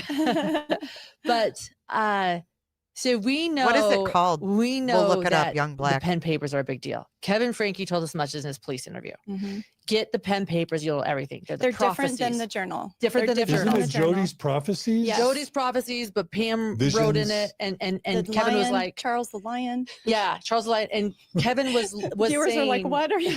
Yeah, go ahead. Kevin, Charles the Lion. Is the idea that Jody thought she was a prophet Yeah. and that she was receiving revelations from God and Pam would write them down in the pen papers? Is that it? Well, I think there was a lot of people writing stuff in the pen papers, but it was Jody's prophecies. And Kevin made it very clear in his police interview, get the pen papers. If you have the pen papers, police, you'll know everything. You got to get the pen papers. I bet Pam Botcher has them. So you go back and you have all of the body cam footage of the search of Jody Hildebrand's house after the arrest, and you watch a police officer, it's like hours into the footage, and you watch him open something in the walk-in closet, take out a leather-bound book, which is what Kevin said they were in, that they purchased a leather-bound book for the pen papers. He and Ruby gave it as a gift to Jody. And you're like, that looks like what he explained. And you can pause it. And you can see that the top says pen papers. And you're like, there they are. There they are. And what does the police officer do? He puts it back in and he shuts the drawer and he moves on. The police have never stated that they have the pen papers. What do you want them to do with it? What do you want them to do, probably- Lauren? I assume that is what Pam Botcher went in and she got them. I hope she's destroyed them. If she's kept them, it probably means that she's still a believer and she's holding on to them. And I don't think that they could get a search warrant for her house. I don't think the police have the pen papers. I think the pen papers have either been destroyed or they're hanging out with Pam. I don't know where they are, but I don't think the police took them that day. But luckily, they found the journal. Yep. Any other thoughts about the pen papers? Do you have like more inside scoop, Lauren? Just watch You're that like, happen. they were right and go, there. No. Stizzy Ella asks why the older sisters didn't save the younger kids. They weren't with The younger middle kids. girls. Yeah, The older the s- two older sisters. I The think. older sisters, from what we understand, were being left alone in the Springville house while the two younger kids were taken down to Ivan's. I do think they one have of the been down sisters there. was at Yeah. Ivan's at some point. But they have been down to Jody's. Yeah. Jody's house is so big, God, and they one R up each says other actually. Constantly. And you hear that in the documentary that he hasn't even seen E for a long time. Like Mhm. R hasn't Right. seen E, and so He said he they- hadn't seen her in a month. in a month. So Mhm. they kept all the kids isolated. and separated. Everybody hates me. They want me to go So eat I don't some think any of the kids who were in the house wouldn't have known who else was in the house because they were all being kept separately. And So I the think two mid sisters didn't see the harm being done to the youngest two. I think the day that they were arrested, the two older girls were in Springville. Is that right? They were found at Pam's house. Pam Botcher's Yeah. house. Yep. At In Pam's Springville? house. Mhm. What's Or it called, or- Young Black? somewhere around Thrive? there. Okay, Yeah. okay. Yep. C. Charles says, thanks for getting the band. Thanks for gathering the band for this review. You're the best. Thrive Summit. We have another recommended name, Apostates of Glory. Oh, Thrive Beyond Religion. Gerardo's saying he's heard negative things from former students of Kevin as well. Thank you, Gerardo. Sincerely, Angie says, I think he played the I found quote, it. I wasn't there for the worst part. So I'm innocent card. That's what sincerely Angie is saying about Kevin. And then thank you, Savannah, and literally thank you, Biking Bandit. And we're done. All right, we're not taking any more super chats. Woohoo. You can still send them to us, but we're done. Final words, Mindy. My final words are Final read words. Sherry's book if you haven't already. They did not mention Sherry's book in the documentary, and it is Sherry's birthday today. It's her 22nd birthday Whoa, today. what a coincidence. So happy birthday to Sherry, Frankie, and we here at Mormon Stories wish you a very happy birthday and hope that you have a fantastic year. Interesting docuseries. I'm glad we've talked about it, and I look forward to more information. I feel like it was definitely skewed towards a certain angle, and I think you mentioned that earlier, angles. I think it was interesting. I think we learned a lot, and it will just be fascinating to see what comes of it. And I wish every single one of those Frankie children the best in their healing and their growth journey following what they've been through. Megan?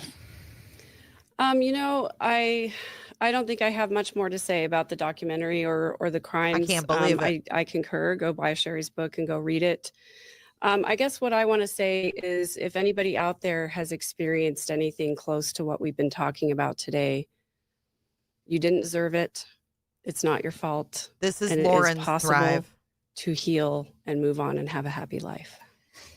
And you do some coaching for people who have experienced. Oh, here we abuse. go. Plugging the Yeah? coaching. Okay. Do you want to tell your website or whatever? Yeah, my website is third-verse.com. Third and all my verse, coaching same information as is the there, as well first. as my e-course about understanding and defending against manipulation. She has a fucking e-course about defending and understanding manipulation. You failed. You got an E. You believe Lauren Matthias. Stop it. My e-course. Coaching information is there, as well as my e-course about understanding and defending against manipulation and control. No way. And then you have a YouTube channel Yes. called? Midlife Revolution. It's at third_verse, but most people find me by searching Megan Connor. Okay. Thank you, Megan. Thanks for coming. Thanks for having me. Lauren, I don't know if I have anything super profound to say, but are you exhausted? We're 6 hours and 3 minutes my in. goodness. but I will say Margie's here now. She's shaking her head. Interesting, Hi, Kresha. Margie. Something that we used to say on our OG podcast, which is about the Daybell case, we would end every podcast episode with, don't go into portals. And essentially, Chad Daybell believed in portals, and don't go into portals was a light-hearted way of saying, She's got to bring this up just again. Keep your head up. Don't, stay out of cults. Avoid extreme beliefs. Great advice, Lauren. Don't fall for sociopaths. Look at facts, look at evidence. Don't, fall That's to what your we've own, done. what you want to believe, or, just stay out of portals. So I think that's, what I see from this case.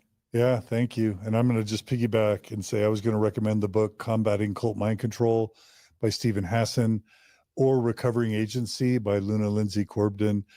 Luna Lindsay wrote Recovering I know, Agency right, Meg?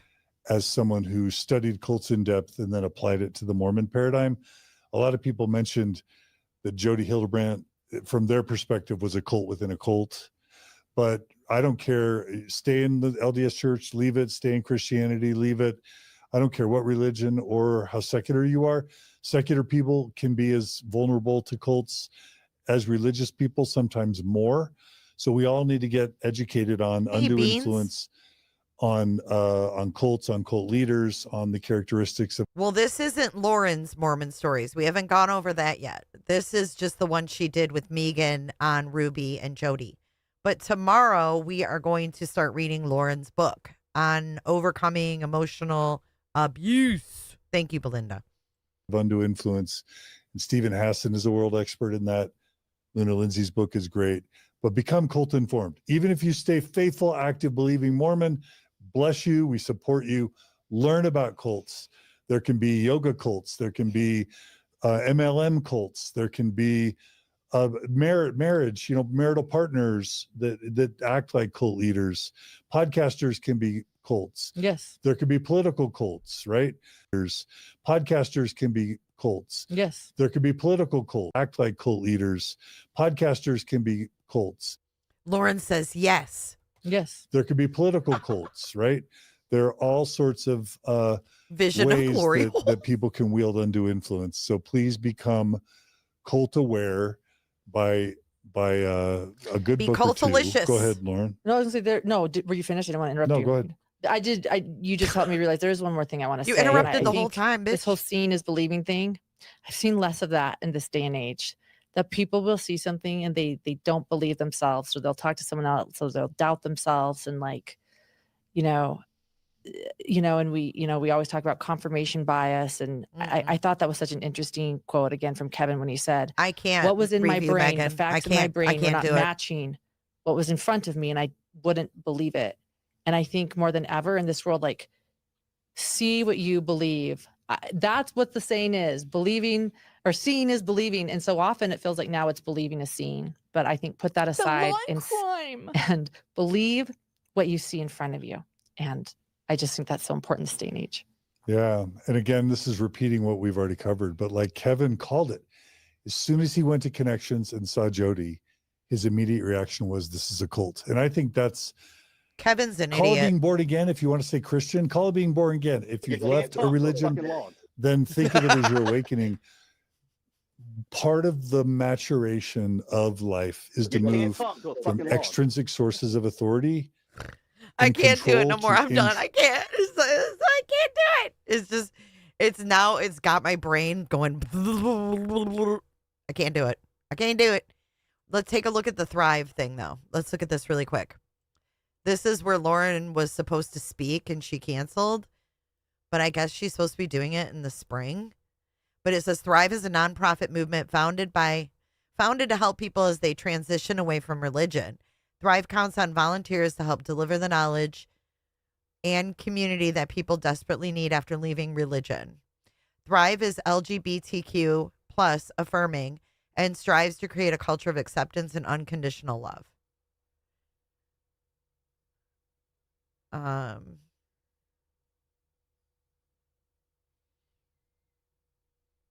And then it has events. And this is February 26th in St. George, or 26. And there's tickets. They're $45 each. They have a cruise. 30 cabins. Well, that's interesting that she's supposed to speak there. Ain't it, though? But it's not the same thing that the Watts. It's not that.